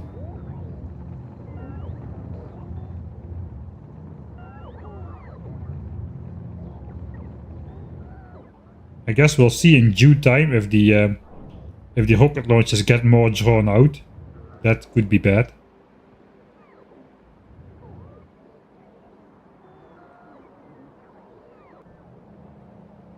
Alright, I committed. There's not really much I can do about it now, so we won't worry about it for the rest of the stream, and instead we'll head out to base tour, purple science, yellow science, and the rocket parts. As promised. Purple science is one of the most impressive science packs to see in action in 10k SPM. And that's because of, well, the raw resource requirements, the amount of iron ore and copper you need to mine for it is roughly equivalent to yellow science before you factor in productivity. The thing with yellow science is it's way more refined, it has way more production step which can be productivity moduled, whereas purple science basically requires more on raw resources like rails and raw, basically stone bricks, raw steel, raw stone, and just a couple of chips in there, red and green chips. But it's a lot more raw resources and in high quantities as well, especially the rail. Unique point about purple science, it has 30 items from one type as an ingredient, rail.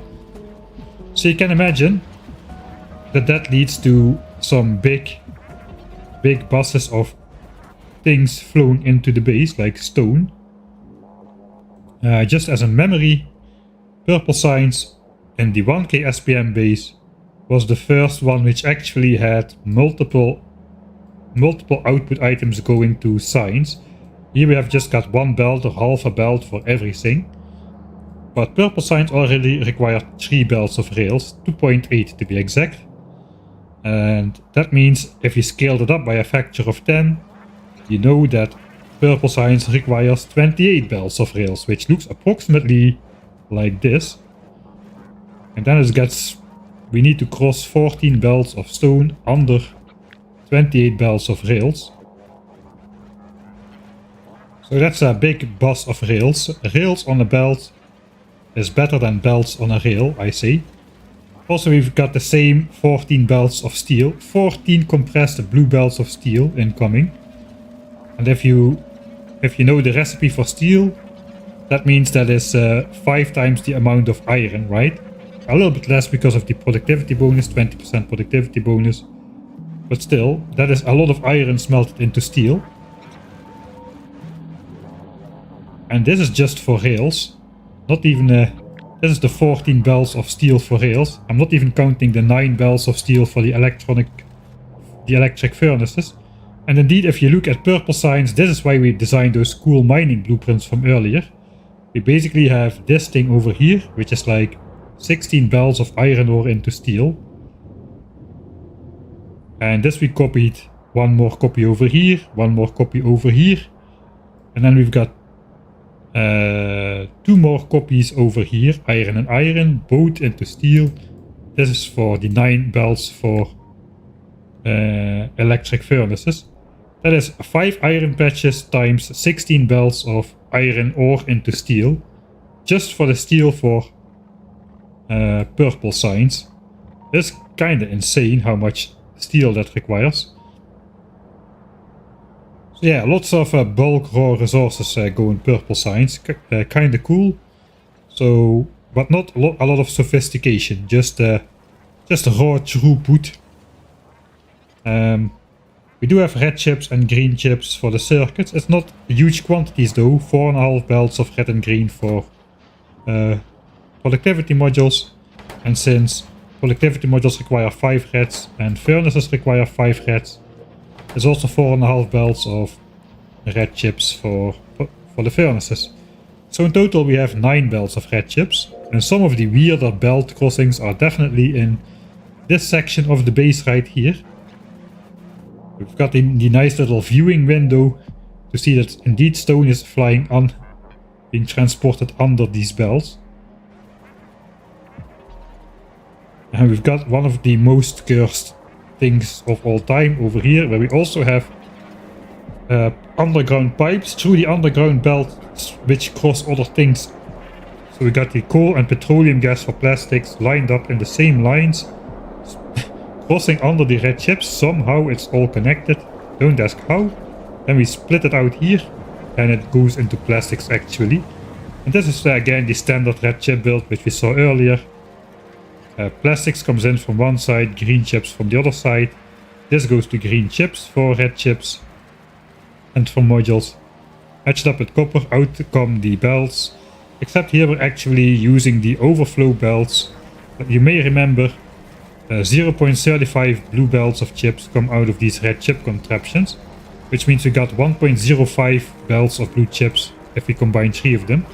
So we've got one of these overflowing onto a belt which is side loaded with red chips, because that's basically how we're getting our half belt of chips for the 4.5 ones. So we got like 4.2.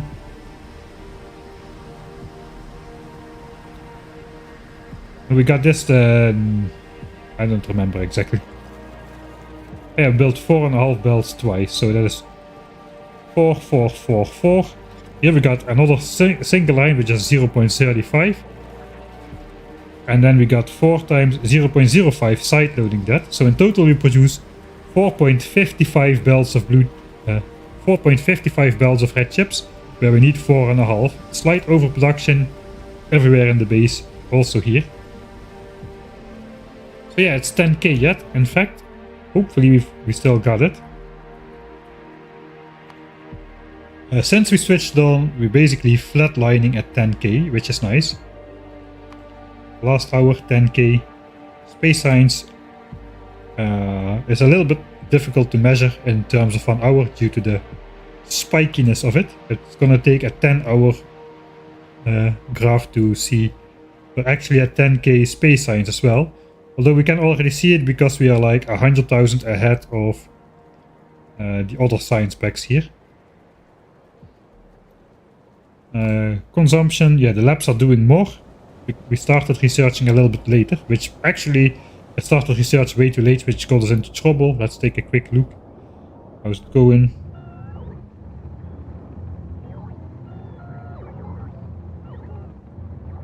I do not see any empty requester chests just yet, so I hope the rocket silos are still producing full stop.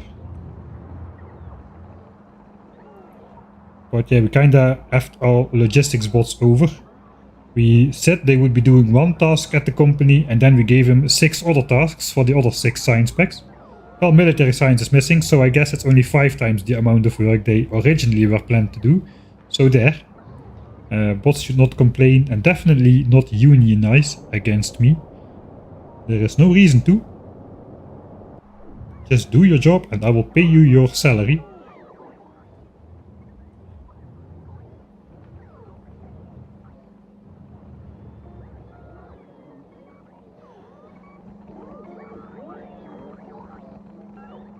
Alright, there does start to be space in most of these chests now though. So that's a good sign. But yeah, we still got 0 logistics spots available. All of them are basically charging. Most of them are charging, that's the problem.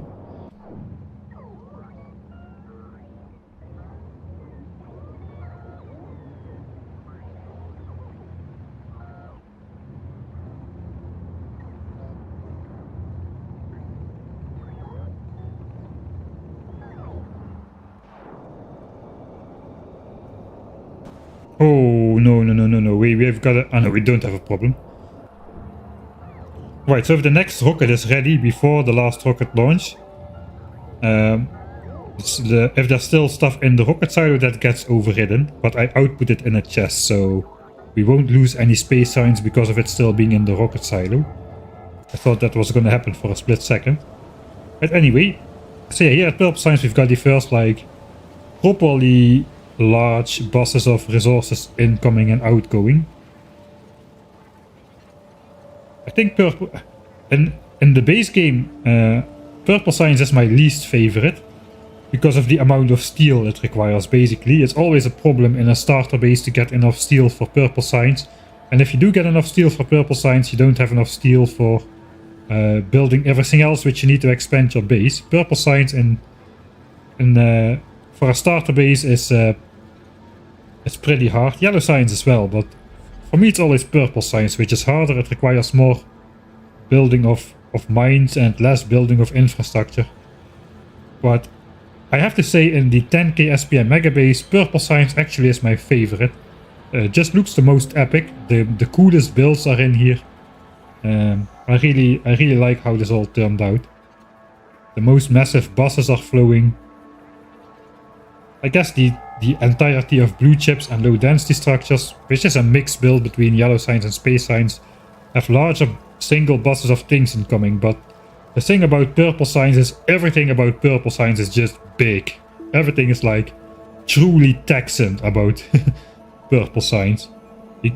There's always more than 8 belts, so you have to make weird belt you don't have to do it, but you never can just cross a bus of belt with a normal thing. You always have to make something weird to make stuff cross each other.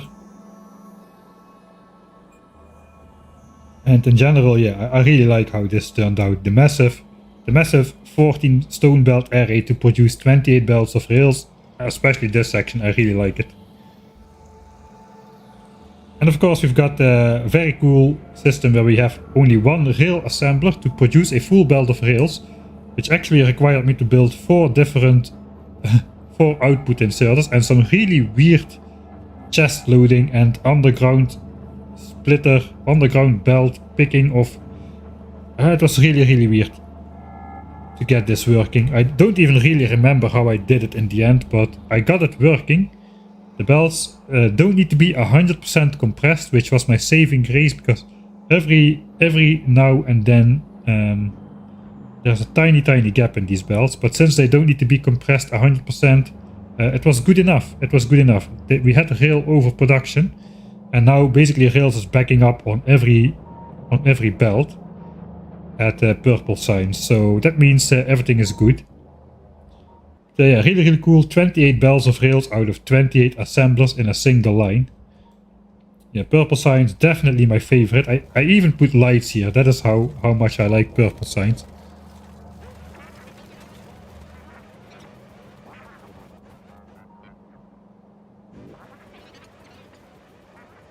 Military is the most annoying one. Military signs is annoying because it postpones blue signs mostly. Blue signs has all the nice goodies, but then you are in danger of getting overrun by biters, so you have to do military signs first, and that kind of sucks about military signs, I suppose. But yeah. Alright, so this is purely necessary for purple signs, whereas the other signs packs just have like single belts of items incoming. Not so much for purple signs. Here we've got 28 belts of rails incoming, so we had to do weird stuff. Fortunately, we need 280 signs assemblers for purple signs, and we have 28 belts of rail, so that leaves me with exactly 10 assemblers per belt of rail, which is kinda easy, right? 28 belts. I think I needed like we didn't need 28 belts, we needed 26.66666 belts of rails. I decided to build 28. That's also why they don't need to be 100% compressed. I decided to build 28 because we have 280 assemblers here, and then it's very easy to split the appropriate amount of rails over the appropriate assembler. And by overproducing rails in this way, I would be sure that even if this super speedy assembler, it will keep up with production. So that is how we got to 28 belts of rails. Technically we would need 1.3 belts less, but then again, you gotta put some safety, some fail safes in the base if you go this big, or it will come back to bite you in the behind. Okay, then we go to yellow signs. You kinda just mirror the yellow signs to make it look nice. Of course, yellow signs does not have an ingredient which you require 30 of for a single signs pack. It does have a 3 as the highest one. So you basically bring in the 4 belts of low density structures that we need, or 3 I guess even. Yeah, 3 belts of low density structures come in, we split it out over 4 belts. And we basically just mirrored the purple signs build with a 1-to-7 splitter.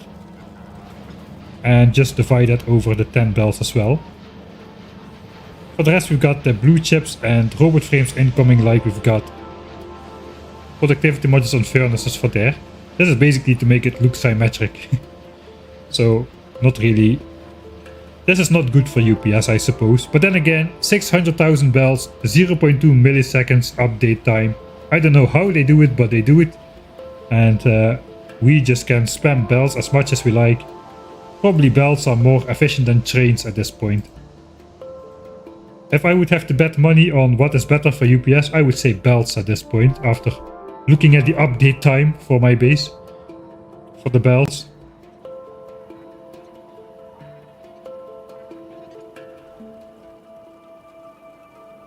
Alright, we've got about 50 UPS normally, if I'm standing in an area where I'm not looking at stuff too much.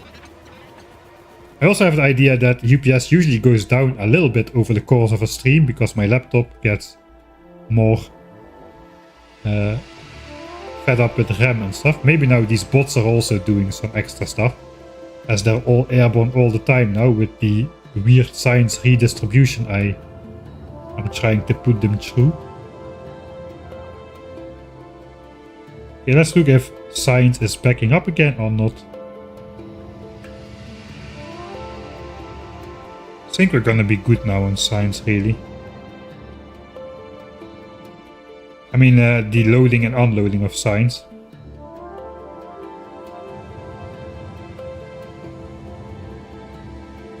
This is basically my fault. I've done crappy redistribution here, but I think we should be good. There is space in these chests. This just gets balanced out anyway. As long as this belt gets consumed somewhere in any of these chests, we should be good. So yeah, we're fine.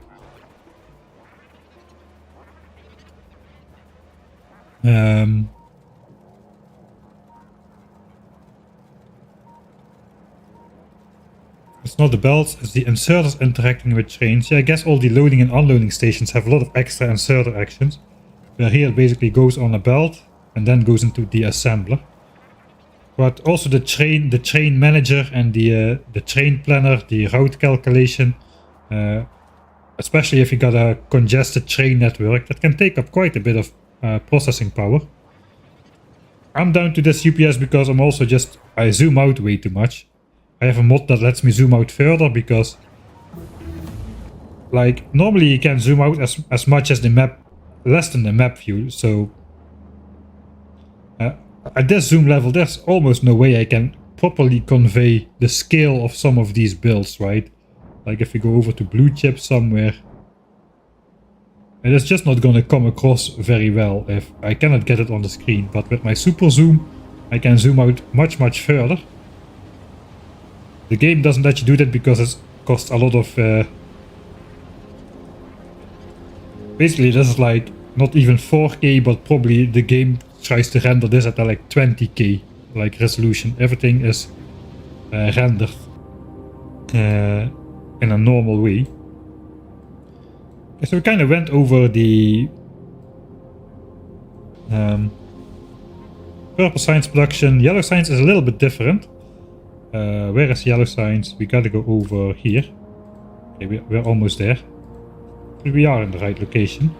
So here we are at robot frames, which is the only yellow science ingredient that has a production dedicated to yellow science. The other ingredients for yellow science are blue chips and low density structures, and those are also shared between the satellites and the rocket parts and rocket control units. So for those we don't have dedicated production facilities for yellow science. We just produce all the blue chips and then redistribute them properly. But robot frames is dedicated, similar to 1K SPM robot frames over here. Over here. We are using coal liquefaction to make the lubricant, because we would need to make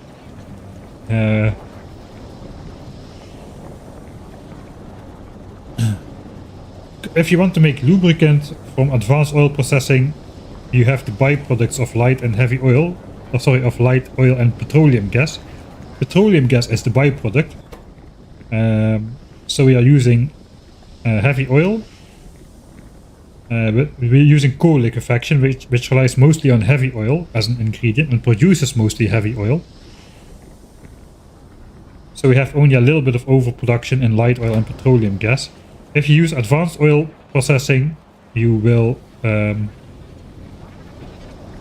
too much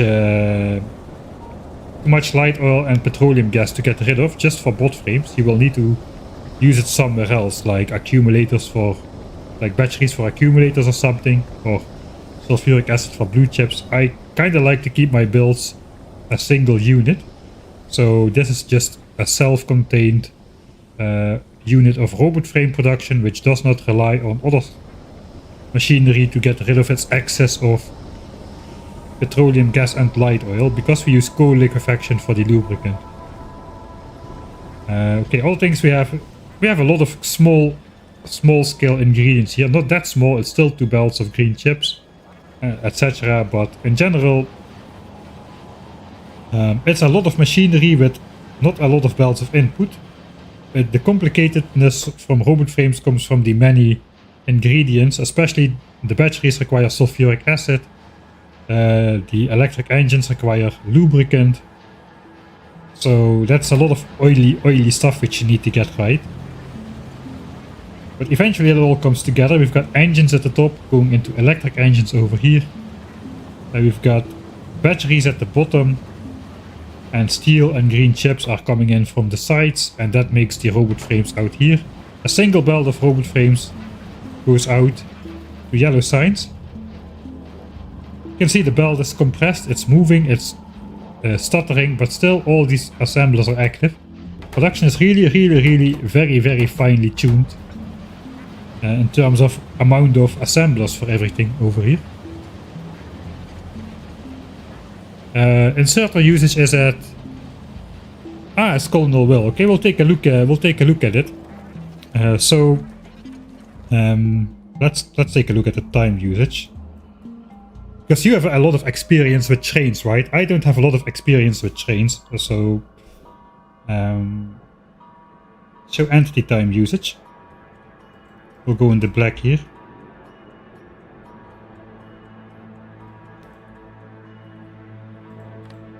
So I have roughly, I think 60,000 inserters or so in the base, 50 to 60,000 inserters. They're going at about 5 to, let me just slow this down a bit. Okay, look at the top left, right?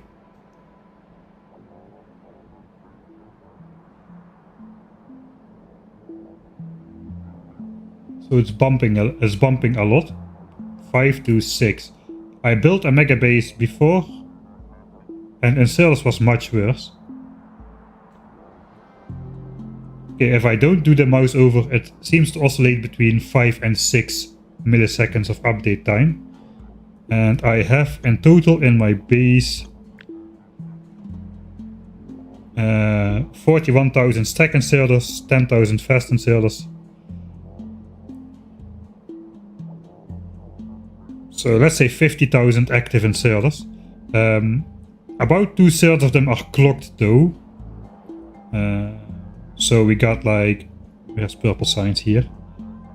All the inserters on the furnaces are clocked. The rest is not clocked, but the ones on the furnaces are clocked. So there's 4 steel available, we are not outputting. It's waiting until approximately 8 steel, and then it outputs. The clocking is most useful on the steel furnaces. But in general, it gives us a boost in UPS. Tests. I did the tests myself. Forgot the exact amount, but it was like 20-ish% better or so. Pathfinder is nothing in trains. All right. I mean, I thought trains would be bad because I have 10 trains in my entire base. And the trains use 0.3 milliseconds. Okay, the Pathfinder doesn't use anything, but I have no rail signals. My trains are running without rail signals on the same track, so I guess that eliminates the Pathfinder. But the trains themselves, they are using, like, looks like it oscillates between 0.16 and 0.3 milliseconds. And I only have 10 trains in the base, so... And if you look at the belts, transport lines, it's like 1.8 milliseconds of update time. Right? Which is less than the inserters, which is, it's noticeable, but it's not crazy, especially not considering the fact that the base has roughly 600,000 belts in it. Because everything is transported by belts all the way from... Except for the science packs, all of this stuff is transported by very, very, very long belts all the way to the base. And there's even like gaps in the belts, so... At least for now, until this backs up, there's gaps in the belts. But still, the belts are doing nothing, man. 2 milliseconds, man. That is, I thought this would be way higher. So... And then I saw my 10 trains at 0.2, and I thought, okay, if I have 100 trains, that's the same as 600,000 bells. But maybe it doesn't go up linearly. I don't know. But those are basically the update times in here.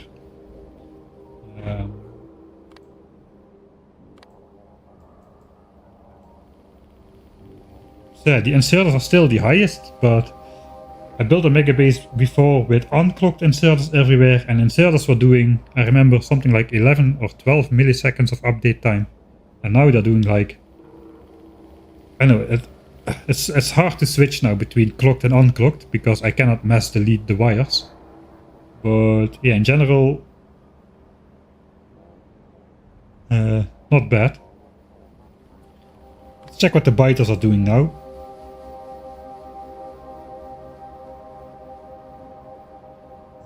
Should be somewhere.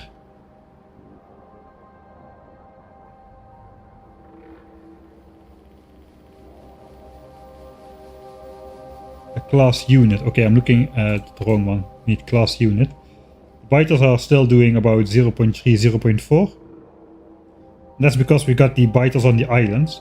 There's no biters on the edge of the map. There's no biters being polluted except the ones on the islands.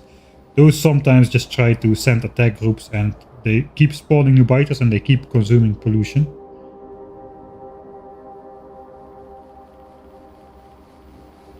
For the rest, I don't really see much else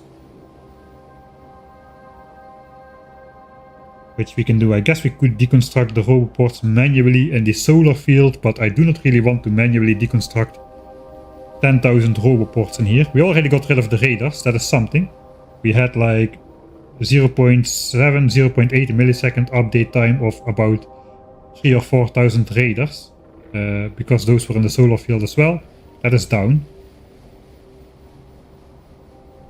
Yeah, and service is at 5 or 6, which is nice. I think that's nice at least. Anti-time usage. Alright.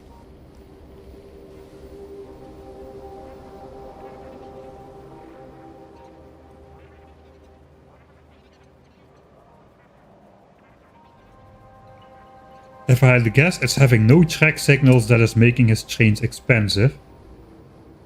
How is that so then? Because these trains basically just don't care about other trains. They are not looking if the track is clear.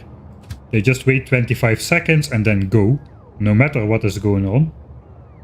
And there is no decisions, there is no intersections, there is just the next break in the rail, if you can call it that. There is no blocks, there is no... if I take a rail signal in my hand, can I do that? I don't know.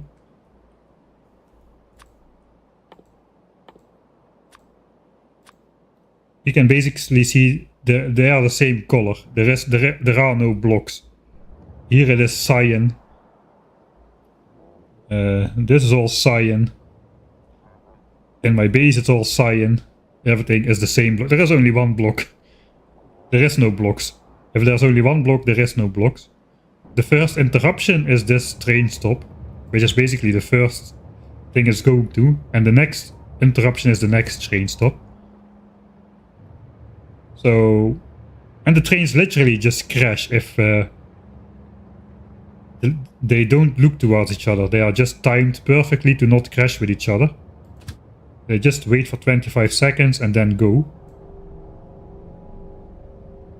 And the next train just happens to come in right after that train has cleared the station ever so with a very, very, very, very, very small a gap where they don't crash. And then this train just waits for 25 seconds, etc, etc.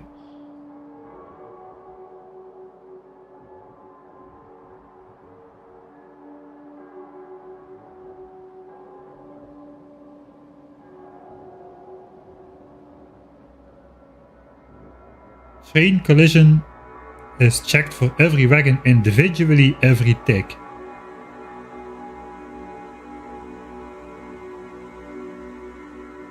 Ah, that might be the case then. My train is like Intel CPUs. It's fast but may unexpectedly crash. Yeah. That's like a high risk, low reward type of thing.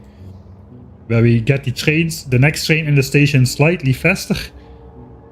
So we are saving 0.2 seconds of idle time, which we don't actually need to save, but at the expense of the entire train network crashing to pieces and the entire rail line becoming unusable.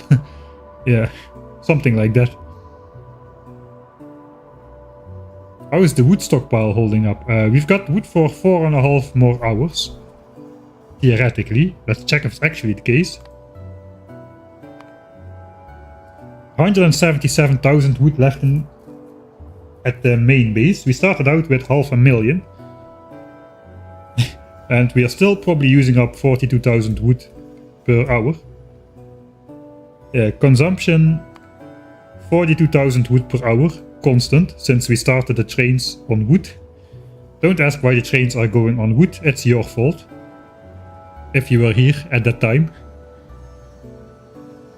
So collision checks have to happen due to no segmentation. Alright, that actually kind of makes sense. So you're saying that because there are no blocks, the trains have to check for collisions every tick. Whereas if there are blocks, they don't need to check for collisions at all because they basically cannot collide. If you cannot have train crashes if there are blocks, right? Because then the okay, that might explain it. So if you use rail signals, the trains don't need to check for collisions because they cannot collide. They simply will stop if there is a train. That is not true though, because if this train enters this block and I manually put a locomotive in there, that train will just crash into that locomotive. It won't stop for it. So train collision checks still have to happen, right? Also, if you're manually driving a train after a train has entered the block and you manually drive into it, that can also collide with a train. So I don't know. The train collision checks should not be extra, right? Or maybe train collision checks don't happen unless you place a train into a block manually or you manually are riding a train. I don't know. I don't have enough experience with trains to know the inner mechanics that well.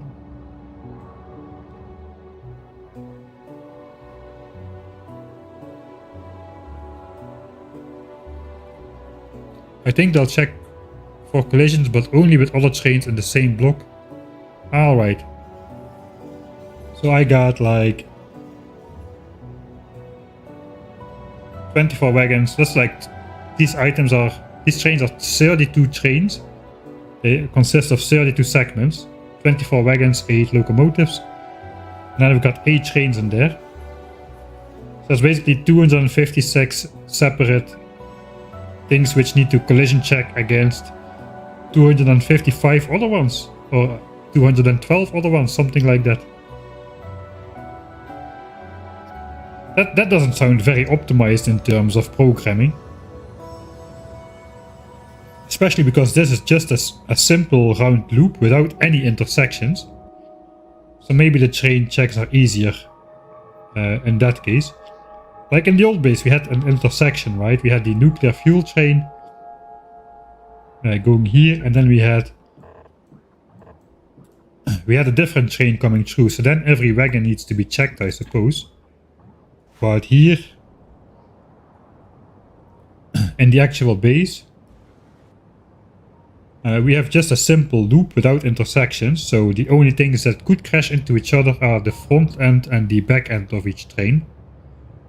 Technically, given that Factorio is programmed so well that 600,000 belts take like 2 milliseconds of update time, not 0.22, 2 milliseconds of update time for 600,000 belts moving items through the base, you would expect that train collision checks would also be a little bit more optimized in the case of a circular loop.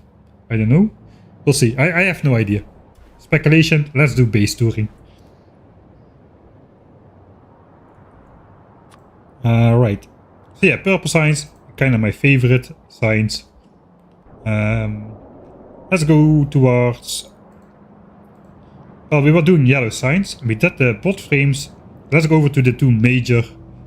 The two big mamas.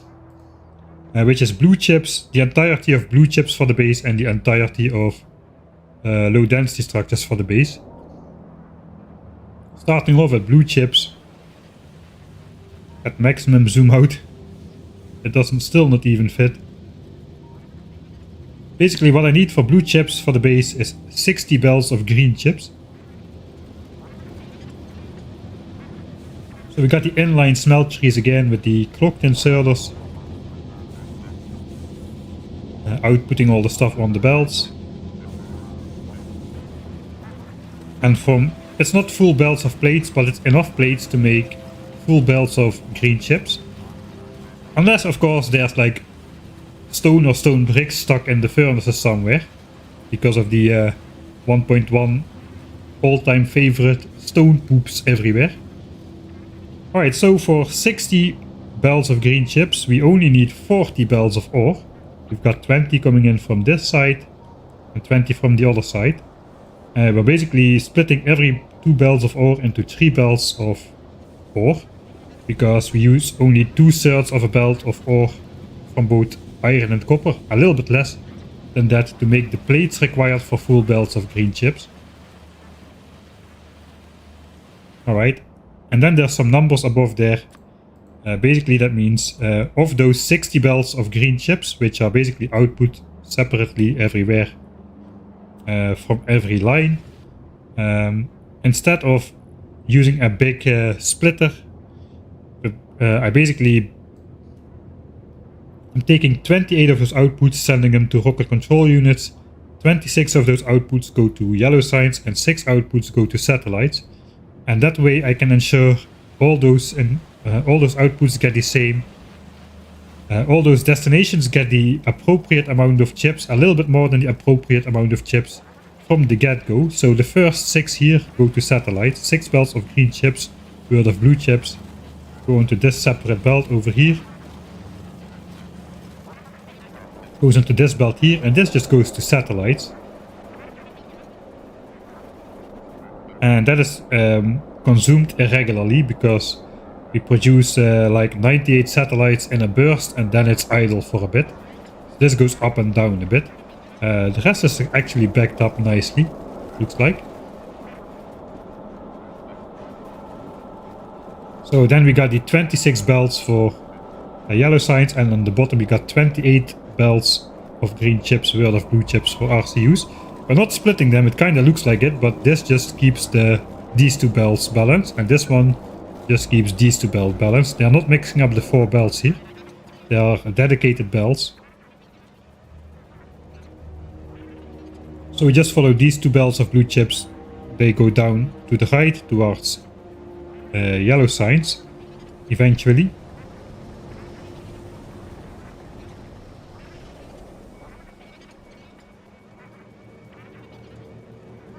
So here we split it off. This goes to yellow signs and this goes to rocket control units, where 2 belts of blue chips turn into roughly 2.8 belts of rocket control units. And those go all the way to the launch facility.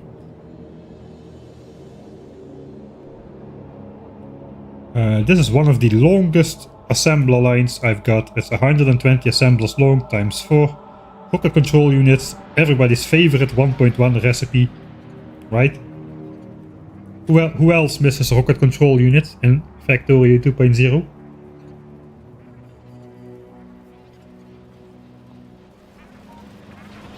Yeah, but it has a crazy long crafting time of 30 seconds. And uses up only 1 processing unit and 1 speed module, so that's not a lot of ingredients required. Especially not for a 30-second recipe, which is how we ended up with 120 assemblers in a row. Even though we just have 2 half belts of input here. Pretty crazy.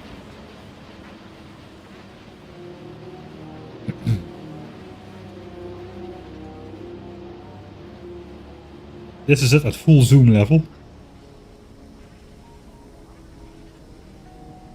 Alright, for that we've got 9.8 belts of green chips and red chips each incoming to make the speed modules. We went over red chips before, so we won't look at it again. It's basically the same setup every time, outputting 1.05 belts per triple set,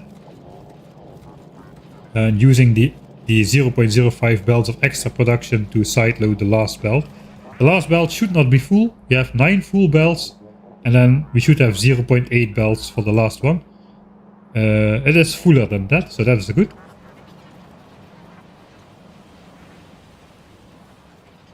Right, and here's the proof. It is possible to transport Spidertrons on belts. If you don't give them belt immunity equipment.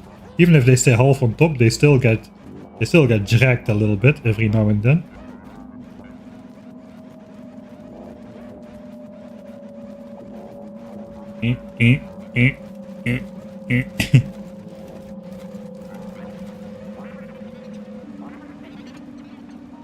Okay, so let's follow this massive green chip thing back to where it's coming from. This is another 24 bells of green chips.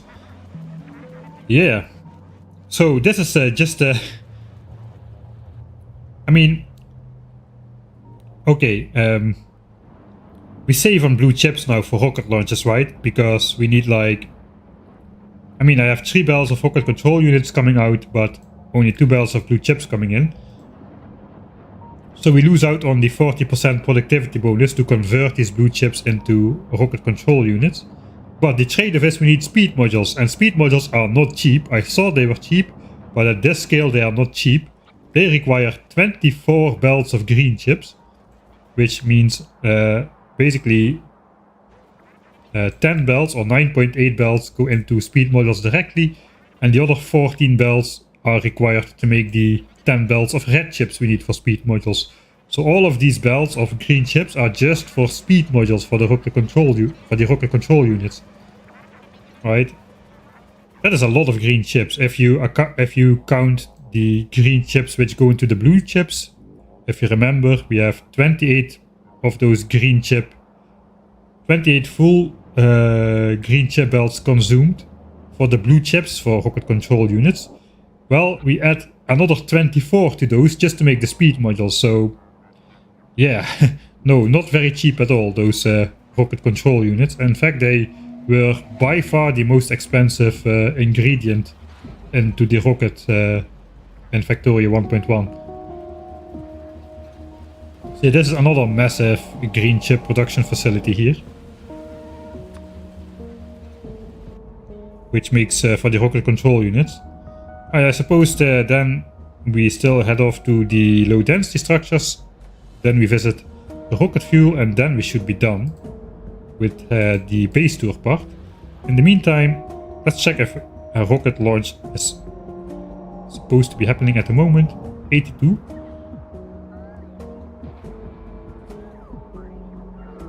It's looking less congested. It could be me.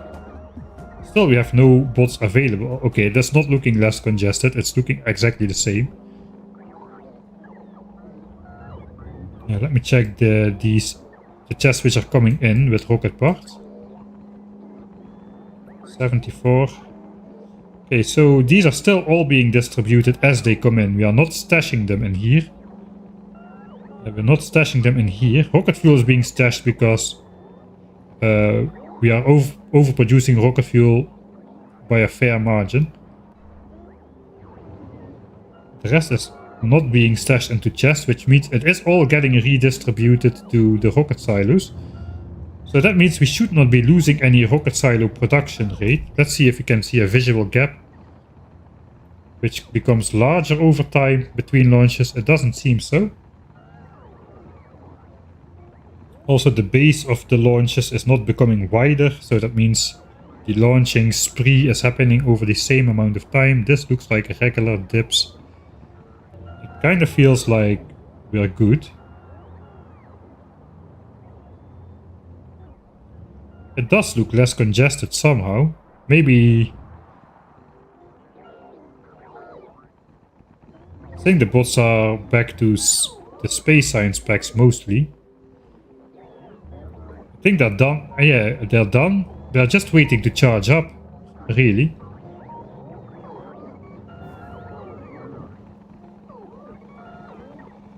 All of these chests are kind of empty. No, not all of them are empty. So we're still transporting yellow signs between these buffer chests, I suppose.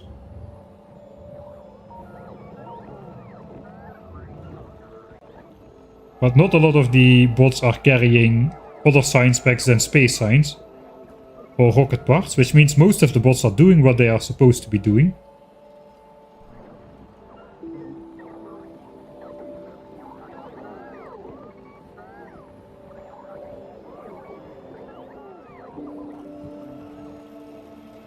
I guess we'll check back in a little bit.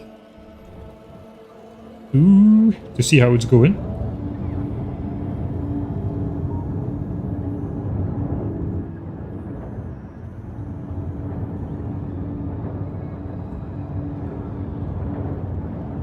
Guess we'll have a semi-launch around the 10k part again.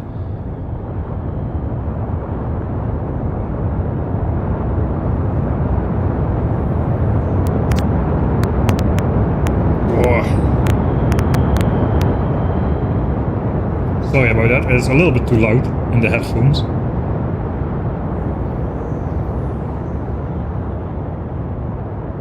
Okay, if the bots were almost out of tasks, now they just have another 98,000 science packs to transport to the buffer chest in the center here.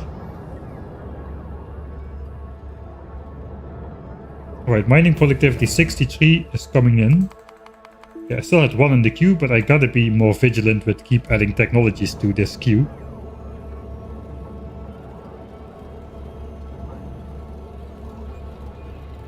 Okay, we still have the one rocket which is later than the rest, which is good. That was the case at the beginning, so it's the same one. And no other rockets seem to be delayed, so I think production has kept on going non-stop.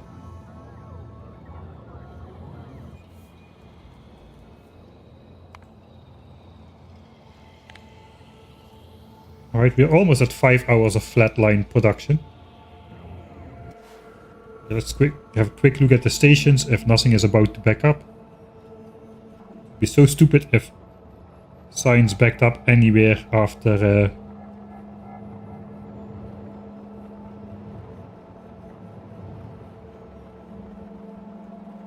Yeah, I think we're good. I think everything is going to self-balance out eventually with the provider chest, and then after it self-balances out, we can just put back the old system of chests at the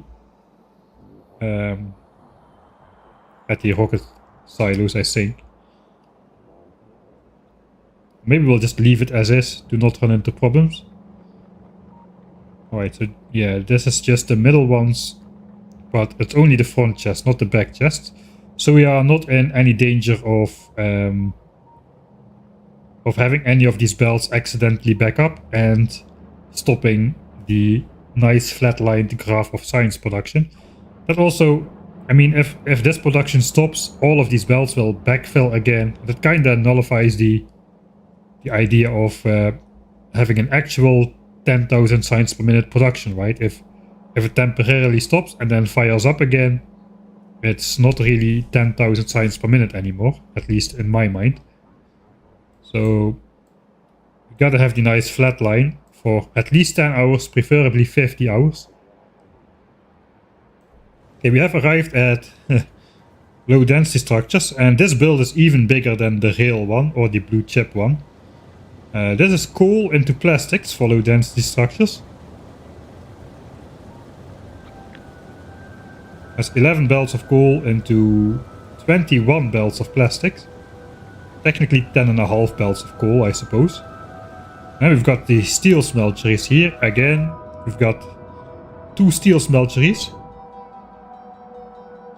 2 iron patches dedicated to smelting steel. Bring in 9 belts of steel again. To combine with the 21 belts of plastic. And if we've got 21 belts of plastic, then you will probably know how many belts of... Why is there gaps in here though? Let's have a quick look here.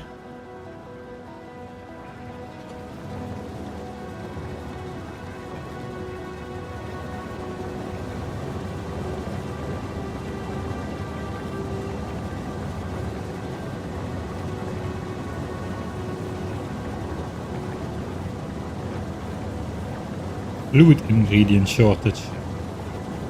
Only this one though. This pipe is full, this pipe is not full.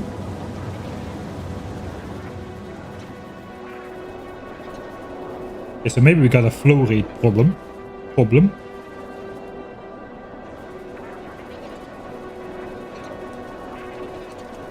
But why would this pipe specifically be too long? That doesn't make sense. I think it was more the oil supply problem then. And indeed this one is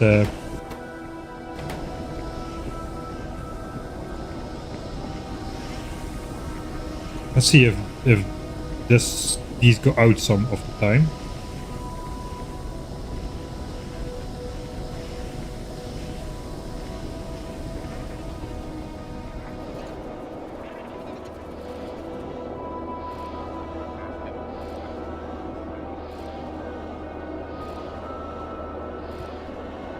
Okay, these are pumping at 1180-ish.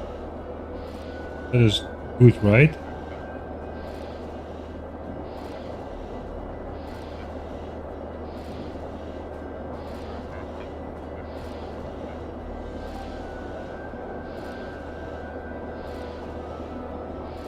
Right, but one of them is pumping at 11. This one is the half belt of plastic. This one, so this one is lower by design. But this one looks like it has a problem. Maybe it has too many pipes. I'm gonna get out of the spider because the thing wobbles in my face.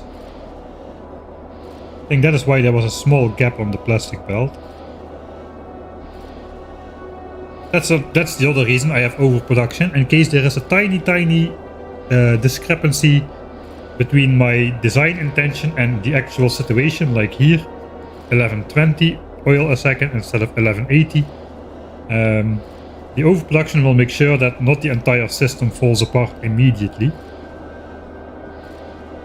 Okay, so we're gonna follow the third line. Third line. 1120. 1, 2, 3, 4, 5, 6, 7, 8, 9, 10. 11 belts to here, so I don't see why. Did I forget to put speed modules in a pump jack here or what? Which pump jack is this guy connected? This guy is waiting for space in destination all the time.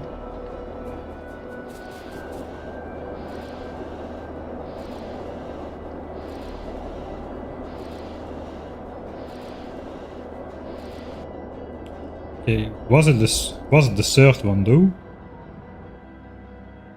Okay, we see gaps. Gap. Okay, good luck seeing the white lines on a belt of plastic. That's a little bit hard. It's easier to see without the gaps. It is this belt.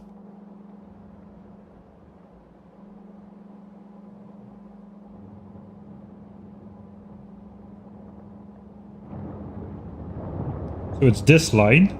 It's indeed the one which has the flickering petroleum gas on there. I just, for the life of me, don't understand why. Because this only transports like 700 petroleum gas, and that should be possible in a very long pipe.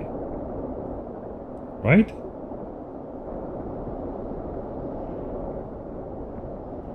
Dang it, I lost it again.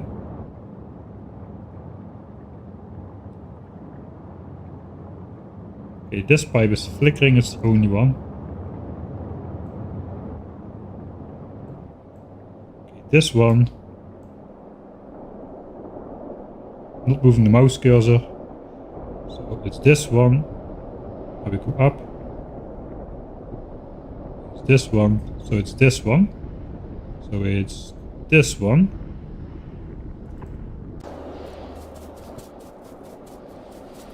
Okay, so it's this one. How is the oil?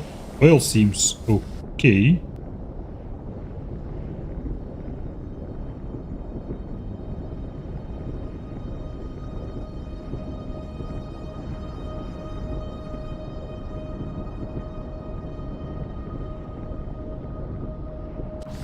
It is working all the time.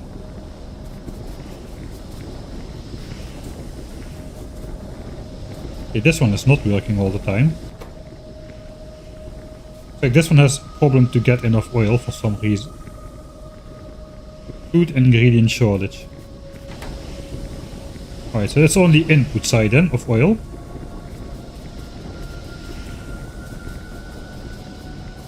And it's on this line. Maybe this has too many pipes. We can count them. 1, This should be 17 or less because we happen, not because of a random reason, but we happen to need 1200 oil for this, I think. 7 refineries. Let me check in my blueprint book.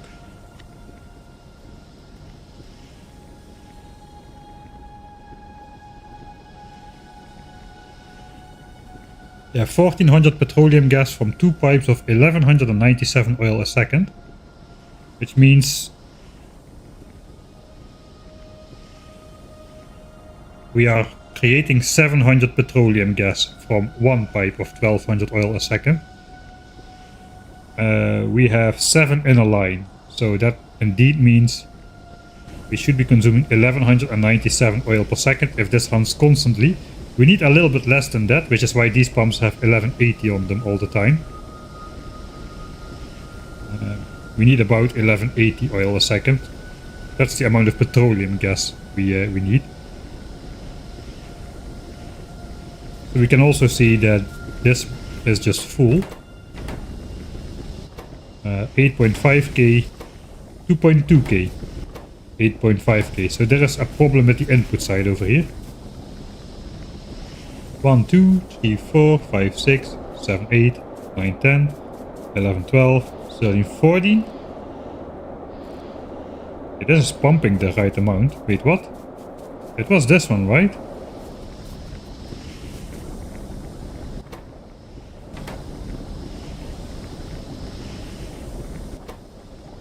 Okay, this might be one of the quirks of the old fluid system.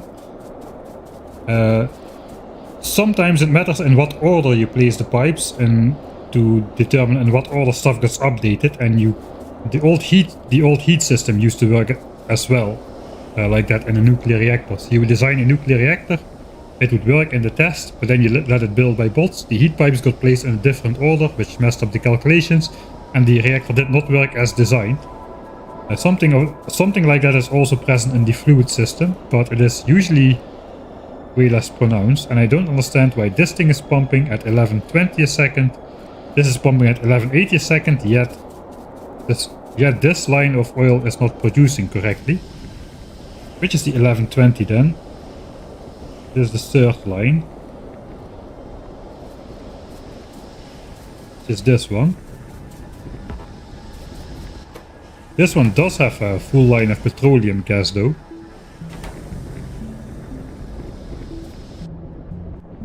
Am I doing weird stuff at the output? I don't think so.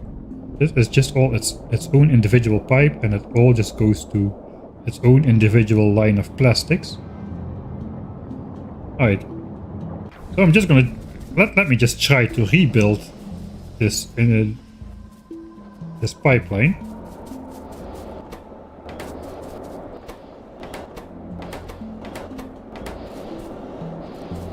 Okay, let me just see to which pump jack this thing is hooked up, but this also looks full. This thing is not working all the time.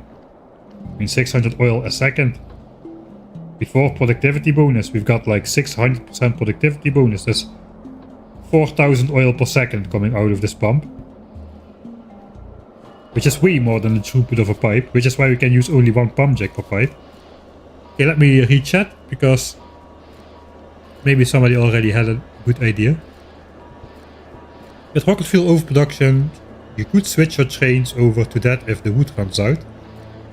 Yes, but I would have to have a different schedule or release stuff. Save, Mike. Yeah, maybe save. Going well, it seems. The problem is the only one without an extra pump. All the other ones have pumps going up or down.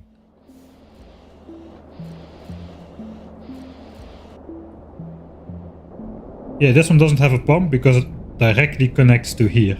So basically 1, 2, 3, 4, and the fifth one already connects, and after this we need only 1000 oil a second throughput. Whereas these all have way further to go, like this one. After it turns, this is 1, 2, 3, 4, and it touches already. And these have to go much further.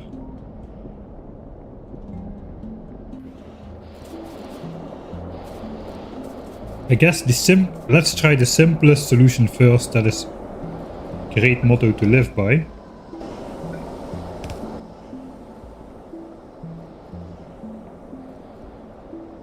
I should have pumps on me.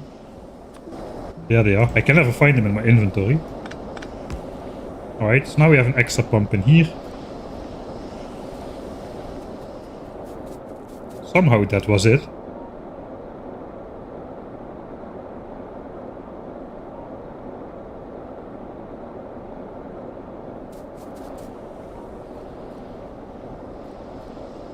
Why though? I don't understand.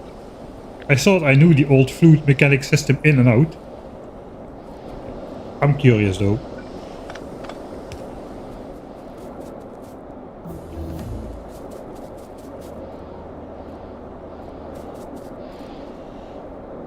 I mean, I still don't understand. It was pumping fluids at the same speed as the other ones. This thing is only pumping 1120 for some reason, but this one is fine.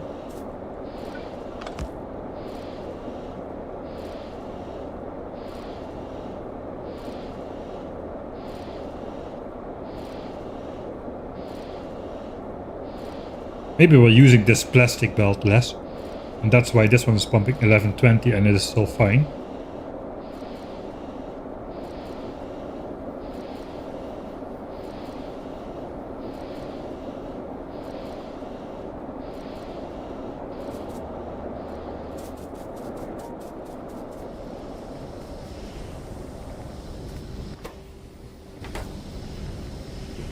Alright. Let's not bother. We're just gonna place the pump and be done with it. There is no reason to learn the ins and outs of the old fluid mechanic system if after this we're gonna be playing Space Age anyway. Will this fix it though?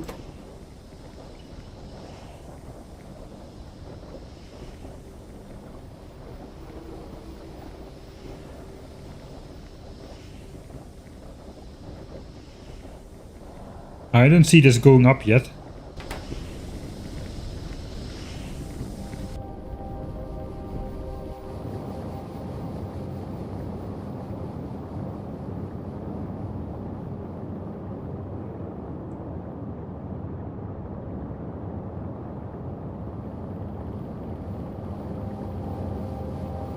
It was this line. This pipe is almost empty. It's no longer flickering though. So I suppose we solved it then.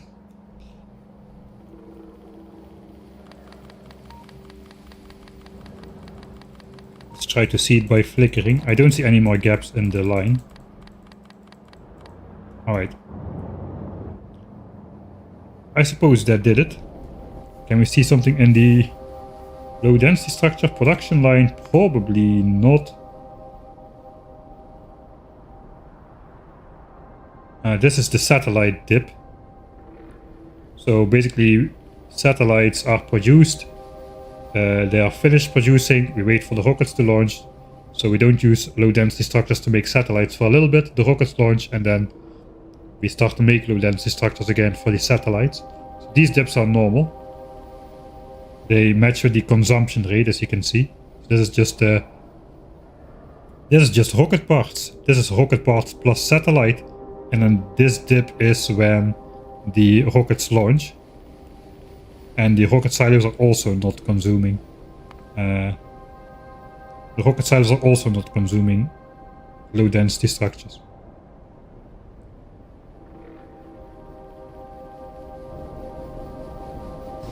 Anyway, let's keep it like this then.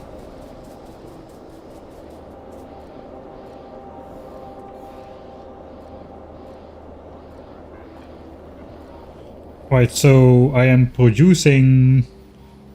It's still weird.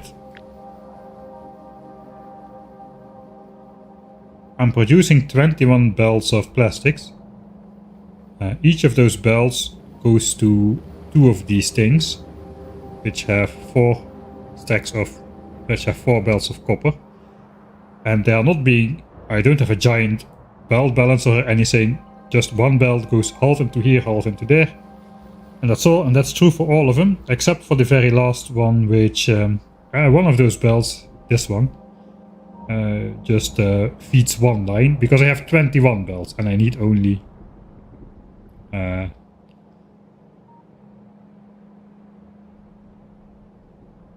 no, that's also not true. All of those belts go in there. I mean, all of those belts get consumed. It's just that this is missing a couple one over here, because every line produces 2 belts of plastics, and this one only produces 1 because I need 21 belts. So this thing uses less petroleum gas, but that is not the one which was the problem. So then I still don't understand why one of these pumps, all of these are pumping 1180, and this one is just pumping 1130, but it's not a problem even though it's using the same amount of stuff. I just don't know what's going on with that 1120. Maybe it's just a display error, and in one take it pumps a lot more and then it goes down again, something like that. I have no idea. Let's not worry about it. Let's admire the scale of the low density structure build.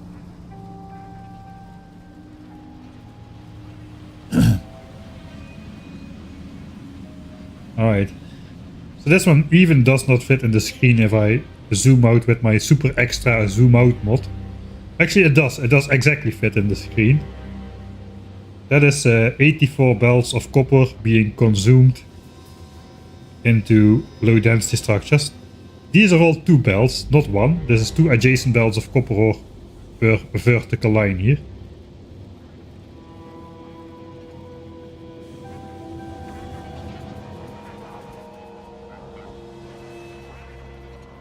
And these are truly massive copper buses coming in from both sides. I've got like these miners producing, I don't know, like 21-ish belts each. 30 UPS at ultra zoom, yeah, but here it doesn't matter. Even if I didn't have this base on, it'd still be 30 UPS, purely because the video card drawing all the stuff on the screen. That is why Factorio doesn't let you zoom out as far. Normally, I would suppose.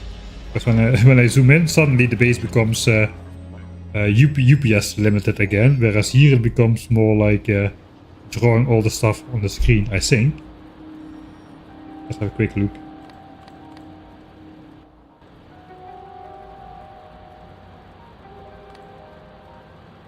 So frame cycle 30, the update cycle is just 22 milliseconds. The frame cycle now is 30 because there is a lot of rendering going on. Or why?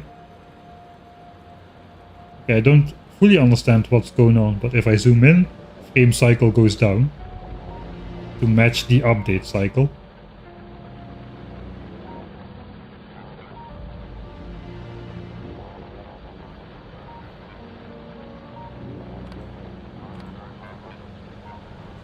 Yeah, so this is the single most biggest corner I have in the base. Where basically this is a 42 belt corner, I think. If you count this one as a corner, it's not really turning, but I count it. 42 belts of copper turning left to right. At some point you gotta stop making adjacent belts.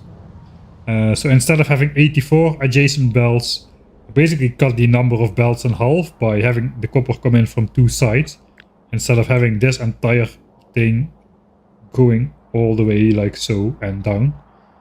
Same reasoning over here with the iron and copper coming in for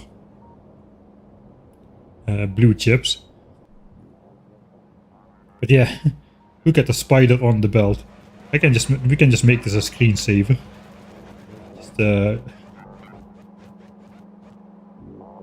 are we moving? Or is stuff moving to the right, or are we moving to the left? I cannot really tell.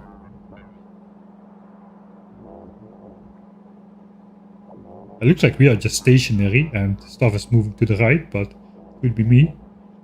Oh no, we are moving to the left. Now it becomes visible again.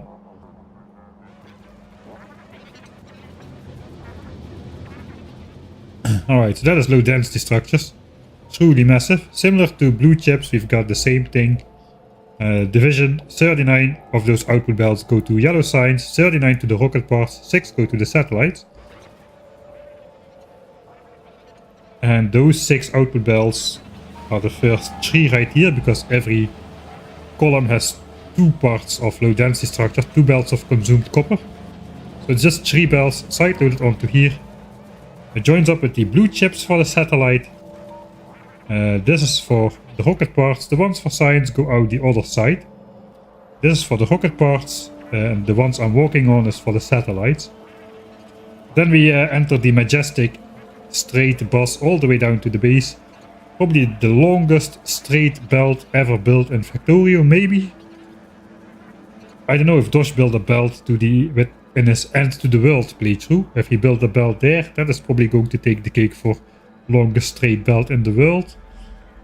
But for regular playthrough, it might be the one which we are about to visit. So the rocket parts goes down here. Satellite is gonna go around, comes down here, meets up at rocket fuel. We're gonna visit rocket fuel still. And then it goes down here. Whereas the low density structures meet the rocket control units over here. And finally the rocket fuel over here as well, which makes this the belts for the rocket parts, and this the belts for the satellite. And then we might just embark on a journey on the longest straight belt ever built in a normal playthrough of Factorio, let's call it that.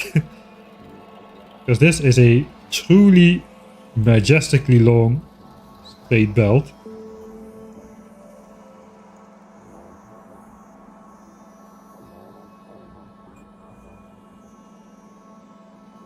I can put it all the way on the screen if I put it not on my hotbar, I suppose. And we are moving with a blue belt speed. The rate at which my name is moving down is the speed of a blue belt.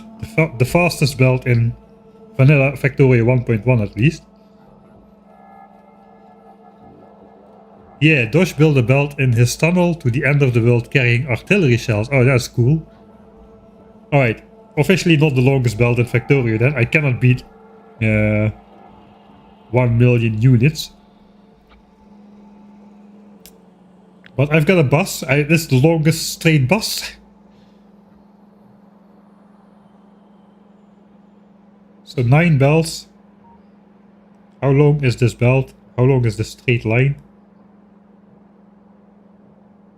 I think we're almost there.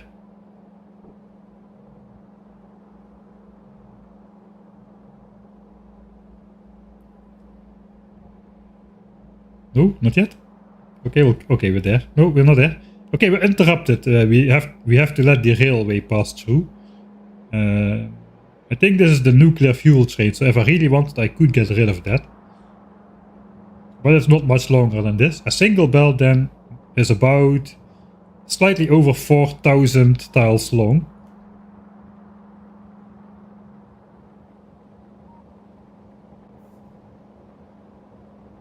Before it turns into the base.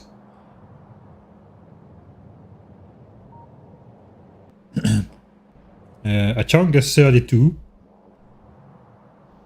So that brings us at roughly 125 chunks of straight belt. I suppose this one is maybe slightly longer before it turns. I can zoom out a bit more.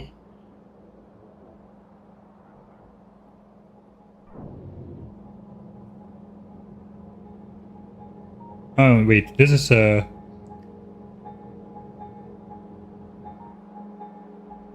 it's not straight, this one. I'm cheating. This one is not straight. It does something over here. Yeah, we're moving it. We're moving it over. So that does not count. That's not a straight belt anymore. Low density is straight though. Low density structures are straight. Right. No, never mind. 4,000 tiles.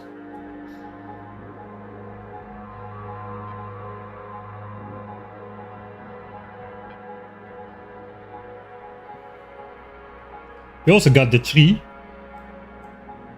Somehow this tree grows on top of the rocket fuel belt. There is no underground belt here. This is just a normal belt. The rocket fuel can pass through just fine. It's even growing onto the blue chip belt here. It's a little bit, but yeah, it's weirdly in the way, but not in the way. So that is one tree. The other special tree you've got in the base is this tricolor single tree, which is actually 3 trees. And it has kept its color despite the immense pollution which is around here, which is kind of unique. Normally trees either go very gray or they lose their leaves, and there is a small chance that a tree gets locked into a state before decaying too many times. It's really a small chance to happen, and it happened to all 3 trees. They got locked into a state where they still have a lot of leaves and a reasonable amount of color, it appears. And it happened to 3 trees grown on top of each other in my actual starting area next to my starter lake, so that is kind of nice. We can actually check the decay status in the tooltips. See if I'm actually right, or maybe this tree is just a type that even when decayed still looks like it has a lot of leaves. Okay, so trees have two this is like some very weirdly specific factorial knowledge which you will never need, but okay, I once did some investigation to this. Trees have two variables. One is how many leaves it has. It has 4 states: 100% leaves, 66%, 33%, and 0%. If it has 0%, the tree has no leaves anymore. And that happens when the number for progress is 3. So progress is basically decay of the tree, where it loses its leaves. If it's 0, it's full leaves. 1 is 66%. Here it looks like it's 2. So this tree has lost 66% of its leaves, but it still looks like it had a lot of leaves to start with. The animation is still pretty good. This one is at progress 1. So this has still 66% of its leaves. This was also at progress 2. Okay, so it's more of a visual thing then, instead of a unique game situation, unfortunately. You can see though, the other stat is gray progress. Gray progress can go very far. This is locked at gray progress 3. This is locked at gray progress 4. And this one has gone all the way to gray progress 15. I forgot exactly how many times a tree can decay, but basically, if there's more than 60 pollution in a tile, which is definitely the case here, trees have a chance to take damage, and each time they take damage, either progress goes up by 1 or gray progress, and gray progress has a higher chance to go up. Every time the tree takes damage, it absorbs 10 pollution from a chunk. The gray progress does not have an effect on the pollution absorption capacity of a tree, but progress does. So the decay of leaves does. It starts out at 0.0001, something like that, and it loses a third with every decay of leaves. But as you see, there's only so many times a tree can take damage. So every gray progress counts as 1 increment, and every leaves decay progress counts as a bit more. Once this gets to progress 3, there is no sense anymore in gray progress advancing, and we get locked into progress 3 without leaves. We can probably find a forest somewhere. If pollution is off, perhaps. Where the trees are all looking very sad. So this tree has progress 3, it has no more leaves. And it has a gray progress 7, but as it has progress 3, it stops basically. But not all of these trees are locked. So basically, if there's like 16, if gray progress is 15 and progress is 1, it also gets locked. This is the maximum amount of times a tree can take damage. So it took damage 16 times, absorbed 160 pollution in total by taking damage. The trade-off is though, this tree absorbs no pollution anymore, but trees which get locked into a state with leaves, like this one, it only lost leaves 1 time. this one still absorbs 2/3 of the pollution it started out with, so that makes chunks with trees valuable even later in the game in terms of absorbing pollution, because a lot of the trees get locked into a state where they haven't lost all their leaves. And normally the more gray they get, the less progress they have. So the trees that end up with leaves, they are normally very gray, but there is a small chance, that a tree gets locked up into a state before it takes a lot of damage and before it takes a lot of color degradation, and then you get these trees which are locked into a beautiful state for the rest of the game and absorbing pollution, despite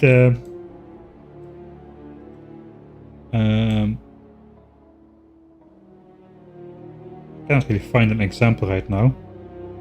Despite having absorbed a lot of despite having being in a chunk with a lot of pollution, it no longer further decays and it stays looking good for the rest of the game. And usually one of those trees gets rebranded as the tree in my playthroughs. It still looks good despite the pollution. Yeah, okay. Anyway, that was probably way more weirdly specific factorial knowledge than you ever wanted or needed to know. Let's get yeah. Let's get back to some other questions, like how the heck did I get so many lakes in my starter lake? Yeah, you get a random roll at the beginning of the game, and there is no limit to how many can spawn in your lake. So I just got a little bit lucky, like approximately 6 sextillion times more lucky than Dream did in his Minecraft speedruns. If you get that times much more lucky, you can end up with this amount of fish in your lake. So there's definitely no altering of game files going on here. But also you can pick up fish from other lakes, and you can deposit them somewhere else by holding the Z key above the water, which also might be a small part of the reason why this fish has exactly 100,000. Why this lake has exactly 100,000 fish in it. A weirdly specific random amount to spawn with, I suppose. But I don't know if that happened or if we just got lucky. I cannot recall, it's been too long. Oh, we have been standing on this belt for forever and we still haven't arrived at the base. Right.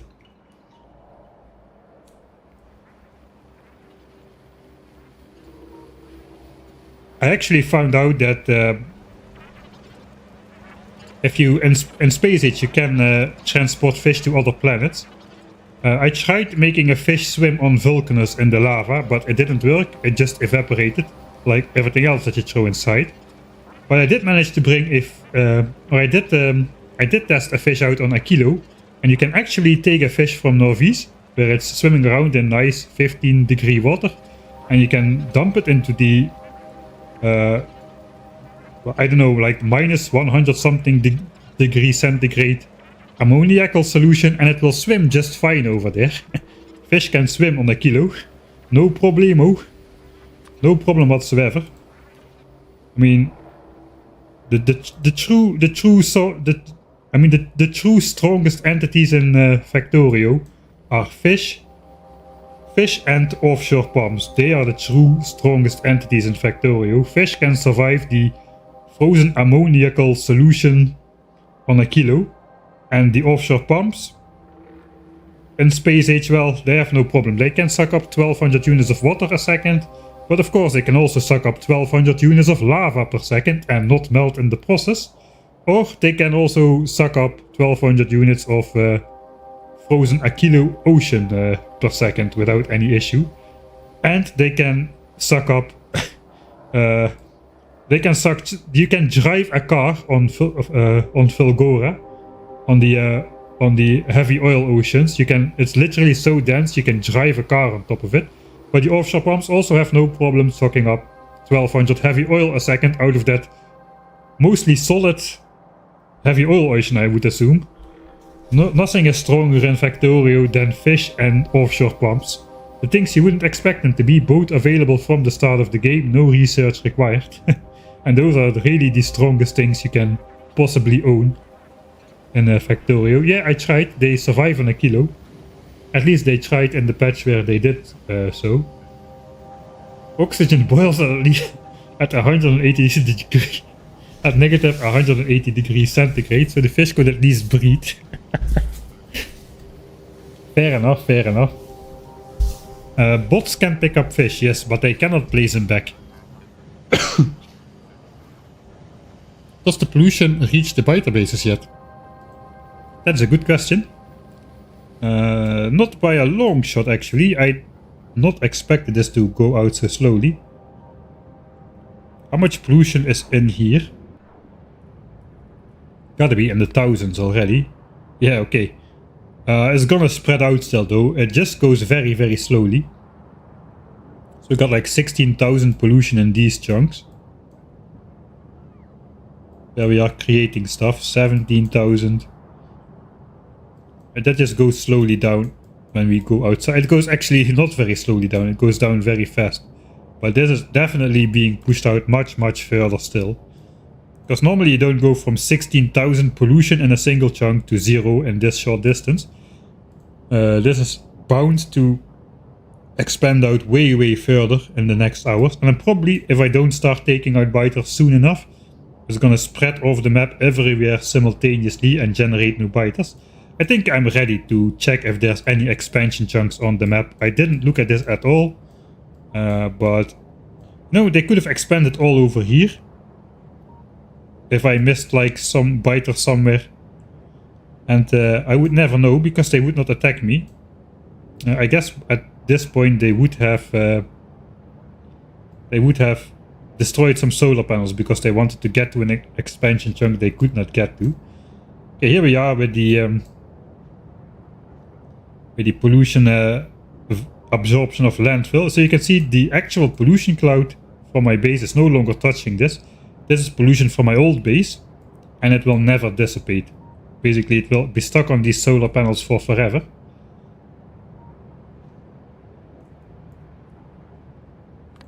At exactly 15 units, and it will never go down because landfill does not absorb any pollution, and this chunk is entirely filled up with landfill to make space for the solar farm. So now we have this weird little bit of pollution on the cleanest part of the base, which is solar energy production, which will never go away. It will stay there for until the end of time, basically. It will never go away. And it's Factorio 1.1, so we cannot deconstruct landfill to make the pollution disappear again. This is why in my new tileable reactor, I left water gaps, so at least the pollution would dissipate off of that, you know. If there would ever be a situation where this is outside of the pollution cloud again, which does not seem very likely, to be honest. But yeah, at least it won't look like this after everything is done. But I can be rest assured that the pollution from the 10,000 science per minute base will slowly engulf this entire area, probably. So I won't have to look at this weird pollution state forever. It's also only true in the chunks that were completely landfilled. So if you can see, this chunk was mostly water but not completely, and it's actually very slowly absorbing pollution still. This one is even worse at 0.01 a minute. It's mostly landfill, but as I suppose a small corner over here, like this little tidbit over here, was not landfilled. So yeah, not great. In my opinion, every tile should have at least some pollution absorption, even concrete and landfill, just to get rid of eternal pollution like this. Especially on a solar field, man. That doesn't seem right to have that on a solar field. Alright, I was ready to check for expansion chunks, so I didn't do this. I just did this locally sometimes to make a point, but I never looked at the entire map. Let's see if there's any biters on the map remaining still. I'm gonna switch on the green circles. Okay, I thought they were on the edge of the map, but they're on the island. So biters can expand the maximum of 7 chunks away. And normally if there are biters present in the unexplored areas of the map, but on terrain which has generated, those circles will also be coming into your terrain, so you never truly can get rid of biters unless you somehow reveal all the chunks that are generated without making new chunks, which can be done with spidertrons and staying the F away personally from the edge of the map. 20 chunks is the distance at which the game will generate a terrain from the player slowly in the background. So I just made sure to stay away from the edge of the map and only send my spiders there. It's actually a pretty big radius by now. I have no reason to ever go out there personally, so yeah, the only expansion chunks present, at least in the north here, are from this biter island. I have to go around the entire edge. There are some expansion chunks here. One of them should be blinking. We're at 100% evolution.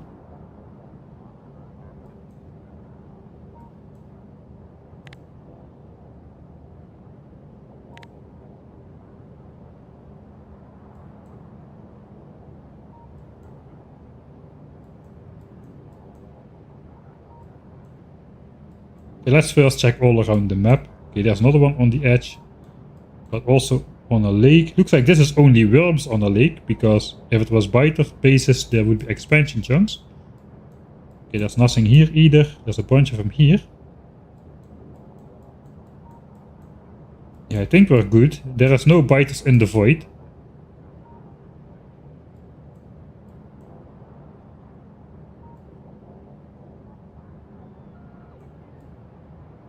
Okay, here is the expansion chunk. So this thing is blinking. That means the biters are trying to expand to there. An expansion party will have formed here, but they can just never get to their destination. Okay, it already stopped. So now a new chunk has been selected. We're at 100% evolution basically. It happens every 4 minutes and 1 second at this point, I suppose. Roughly every 4 minutes at the end of the game. Exactly every 4 minutes in my playthrough where I started at 100% evolution through my own mod. Let's find the next blinking circle. It should keep blinking for 4 minutes.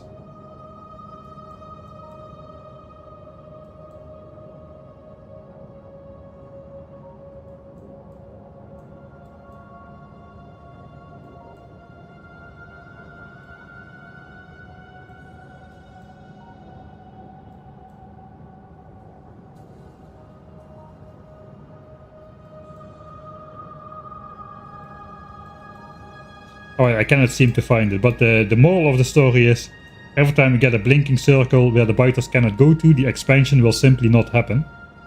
So you can see there are some expansion on this island. There was one normal nest and then a couple small expansions here and there. But once the nest gets fully occupied,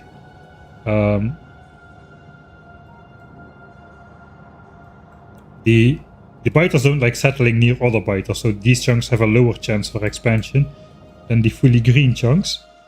And as you can see, this is fully green, but there's a small water gap here, so the biters cannot get to this island either. So yeah,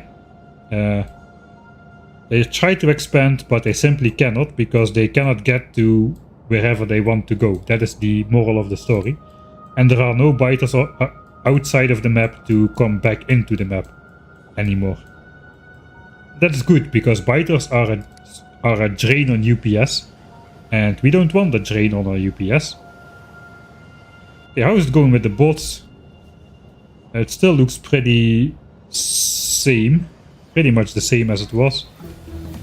We have 0 bots available. Did we happen to just launch a rocket? No, not really. We are still having science trains depart with science on board. Okay, let's keep researching. This guy is barely unloading. It is unloading a little bit. Yeah, because the bots are too busy at the moment.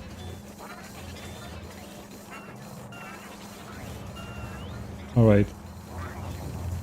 Let's just do a visual check if I see any empty chests in the rocket silo area. How is low density structures doing? The rocket fuel we overproduce a lot, that is full. We indeed can switch over the trains on rocket fuel once we run out of wood. We just have to deconstruct all the trains or switch them all to manual mode and pick them up. We have some time to pick them all up and redistribute the trains, because we have these backup chests here which keep grabbing the signs. And eventually also these should become empty, I hope. Despite my flawed unloading system. The only part in the base which I did not test, huh? There's also a debug setting for that. For what, Matja? I missed the moment when you said that. There's also a debug setting for that.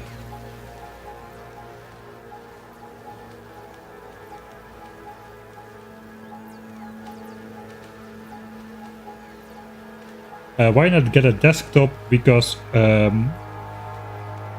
move around a lot due to my personal situation, so I kind of have to go with my laptop because I cannot carry my desktop around all the time. So yeah, I bought a gaming laptop.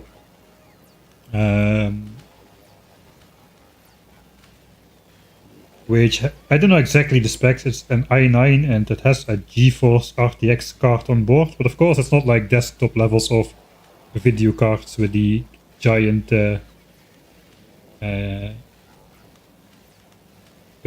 fans and whatnot. Looks like the osmosis is almost complete. The density of fish inside the square is hardly higher than the density of fish outside the square.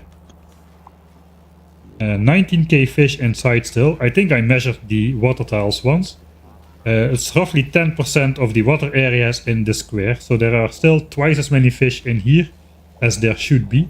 We put all of the 100,000 fish in here at the start of the game, so eventually there should be about 10,000 fish in here. After the full osmosis is complete, it of course will slow down, because some fish are also just swimming back in. But yeah, this is the only gap in here.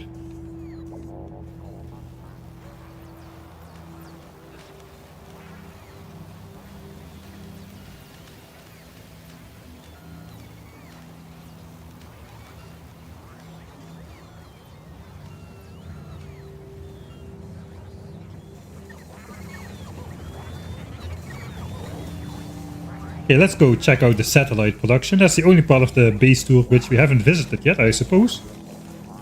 So in general, the input belts here, 3 each for the rocket parts, and we've got the dedicated belts for satellites, which have... Oh, actually I did not visit solar panel production and stuff. And we can quickly visit that through the map view. And rocket fuel I did not visit either. So here we've got more gelocked inserters doing the smelting. Those are all the resources which are going into batteries for accumulators, with the oil processing being done right here. Of course, basic oil processing again, right next to the water, which is nice. Then we've got the production facility here, which produces way more solar panels and accumulators per minute than I ever did for my 2 million panel solar field. So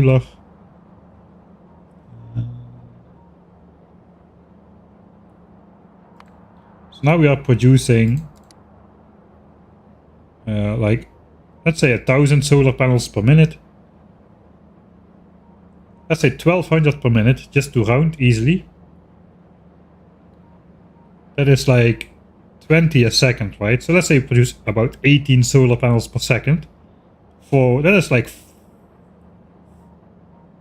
Yes, it is over 4 times... Or at least it's 4 times the production rate I had to build this thing, which has... Radars have been switched off there. Which has 1.7 million solar panels inside. So this thing was entirely built from a production facility that was 4 times as small as the... as what I'm producing right here to sustain 10,000 signs per minute in satellites. 100 solar panels and 100 accumulators per satellite. And for radars we need like... not a lot. Again, we're artificially limiting the production rate by having only enough assemblers to produce exactly a little bit more than the radars that we need, instead of just producing radars unlimited speed for a long time and then just having it back up. It's backed up by now though. Yeah, that is all of the stuff coming in. So there are separate belts for rocket fuel, low density structures for the rocket parts, as rocket fuel and low density structures for the satellite. As mentioned, we balanced it out earlier with the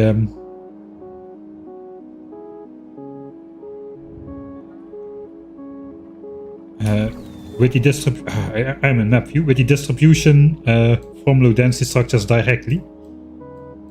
It all comes into the base in this majestic lit highway of belts.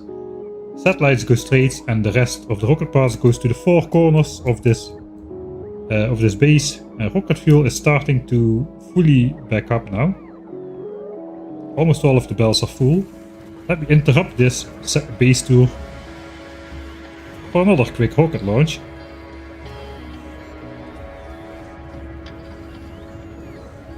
While my trains keep crashing into each other almost, but not entirely.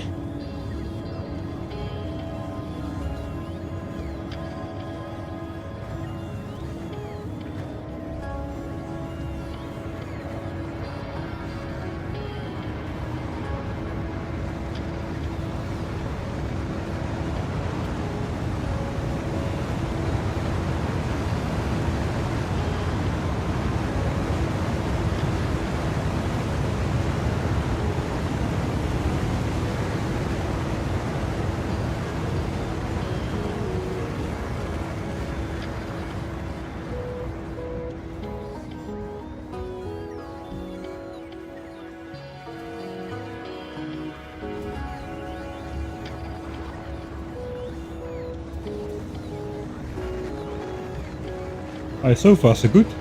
We still have the one late one at the same timing as it was before, it appears. I probably should just watch back this mass launch and the first one of the stream. And they should be in the same, it should be exactly the same pattern, even though it looks very chaotic. If it's the same pattern, everything has been producing constantly, despite the bots being occupied all the time, now with the signs moving as well.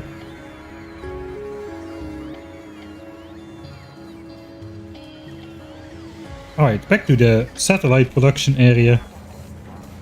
Basically the belts come in. Somehow there's a belt of wood on there. That is your fault. Since I am running my trains on wood. Not a lot of wood anymore in the chests. How much do we still have? We still have 142,000 wood.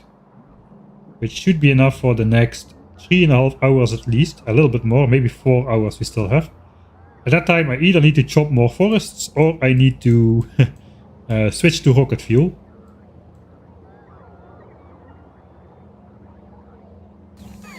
So yeah, that is why this was originally a full belt of rocket fuel, but now it's half a belt of wood, because somehow I need to get wood in here for the trains. So basically we belt the wood out from this massive buffer chest area. Goes through my quote-unquote base. This is my base now.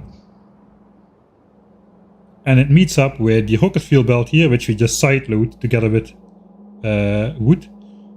The thing is, for the satellite recipe, luckily we need only 50 rocket fuel per satellite, where we need 100 blue chips, low density structures, solar panels and accumulators. So we had the space to put the wood on the rocket fuel belt. And we basically, instead of having 2 chests of rocket fuel here, we have only one, and the other one is now dedicated to distributing wood to the trains. And funnily enough, the trains spend more time refueling than they spend loading and unloading cargo. You can see these things are just swinging non-stop. 93, 94, 95, 7, 8, 9, 10. And like 3 or 4 seconds after that, the train departs again. So we have barely enough fuel, barely enough time to refuel the locomotives. They use like 53 wood per locomotive per trip. So So 48, we were at 48 there.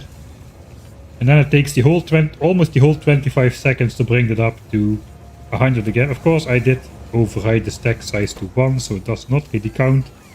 But at least the inserters are not waiting with wood over the rail line. Like these are waiting with science packs over the chests here. Alright. How is it going? I think it's going fairly well with the research here. Have you tested UPS and FPF between solar and nuclear? Actually, no, I have not done that quite yet. I don't think I'm going to do that in this stream. It's going to take way too long to build this entire thing. There will be one more stream from the series eventually. And that will be after I did almost 50 hours of production. I'm just going to let this run a couple overnights and eventually I'll have another stream in this series. And hopefully I'll come back to you with a science graph that looks like this, but then not over 5 hours, but over like almost the full 50 hours, or maybe even the full 50 hours. The GrandestER finale, yes, you get it. The GrandestER finale of all of them. And we should be very, very deep into the mining productivity levels by that point. Not space age levels deep, but Factorio 1.1 levels deep. We should be eventually, before the oil runs out to its minimum value, we should be up to mining productivity 180 or so. And at that point, even the depleted oil fields with speed modules will be able to supply the 1200 oil a second needed to run the refineries of 1 pump jack per location. So that's the goal for this base, I suppose. Get to mining productivity 180, where even minimum production pump jacks by themselves can supply 1200 oil per second for all of our refineries. So we're not just researching just to research here. How did you roll back your version to 1.1? You can download that from the Factorio website. They got in the download section, you can there's a link to download earlier versions, and you can download whatever version you want, all the way back to 0.6, I think. 0.6 all the way up to 0.18 or 0.19, wherever they were before they went to version 1.0.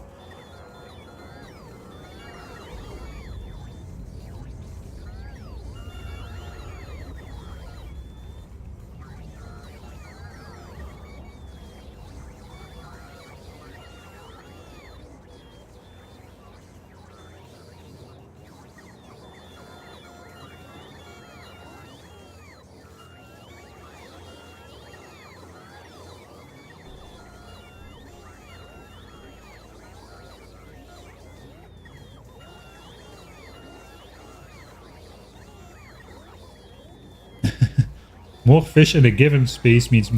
the fish thing is kind of funny. There's actually a mod called fish mode, which replaces one ingredient in every recipe in the game for fish. So you make blue chips out of green circus and fish and sulfuric acid. Because fish and sulfuric acid is a great combination. And green circles are made of 3 copper wire and 1 fish. You want to make a machine gun? Sure, that's a couple iron plates, some gears and a fish. Every recipe in the game has a fish in it. That means every recipe had to be modified, except for the spider one, which already had a fish in its recipe in the base game. So, yeah. I don't know if it's updated for Factorio 2.0, but it exists for Factorio 1.1.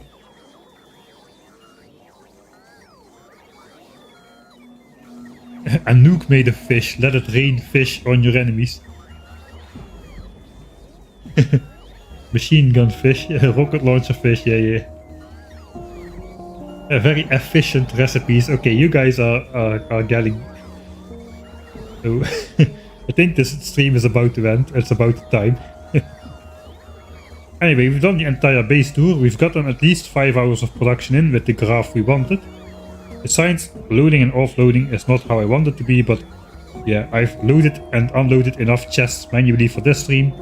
I'll get that sorted during the 50 hours graph. I'll keep an eye on the trains as well. Looks like I will be replacing the fuel off stream then. I can record it and we can just watch that part on stream. Just the deploying of the collecting and the deploying of the trains. I'll just have that. I mean, I gotta take a break anyway, so I'll have something to play during the break screen. That would be nice, I suppose. Alright, for now though, looks like all the bots are still gonna be busy for quite a while. The rocket silos are gonna be busy for quite a while. I'll leave the stream going for one more rocket launch in roughly, I guess roughly 5 or 6 minutes. Depends how much I zoom in or out. Let's zoom in a little bit for now. Maybe we can do a close-up launch, like with the 10K and the train at the top. And the satellites in there. Yeah, this would make a nice visual, I suppose, as well. And it goes a bit faster, we go at 40 UPS with this visual.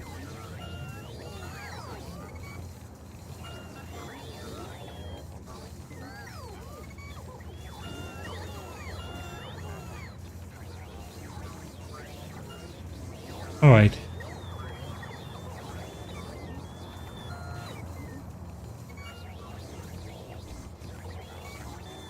So yeah, I think that's gonna be it for this stream.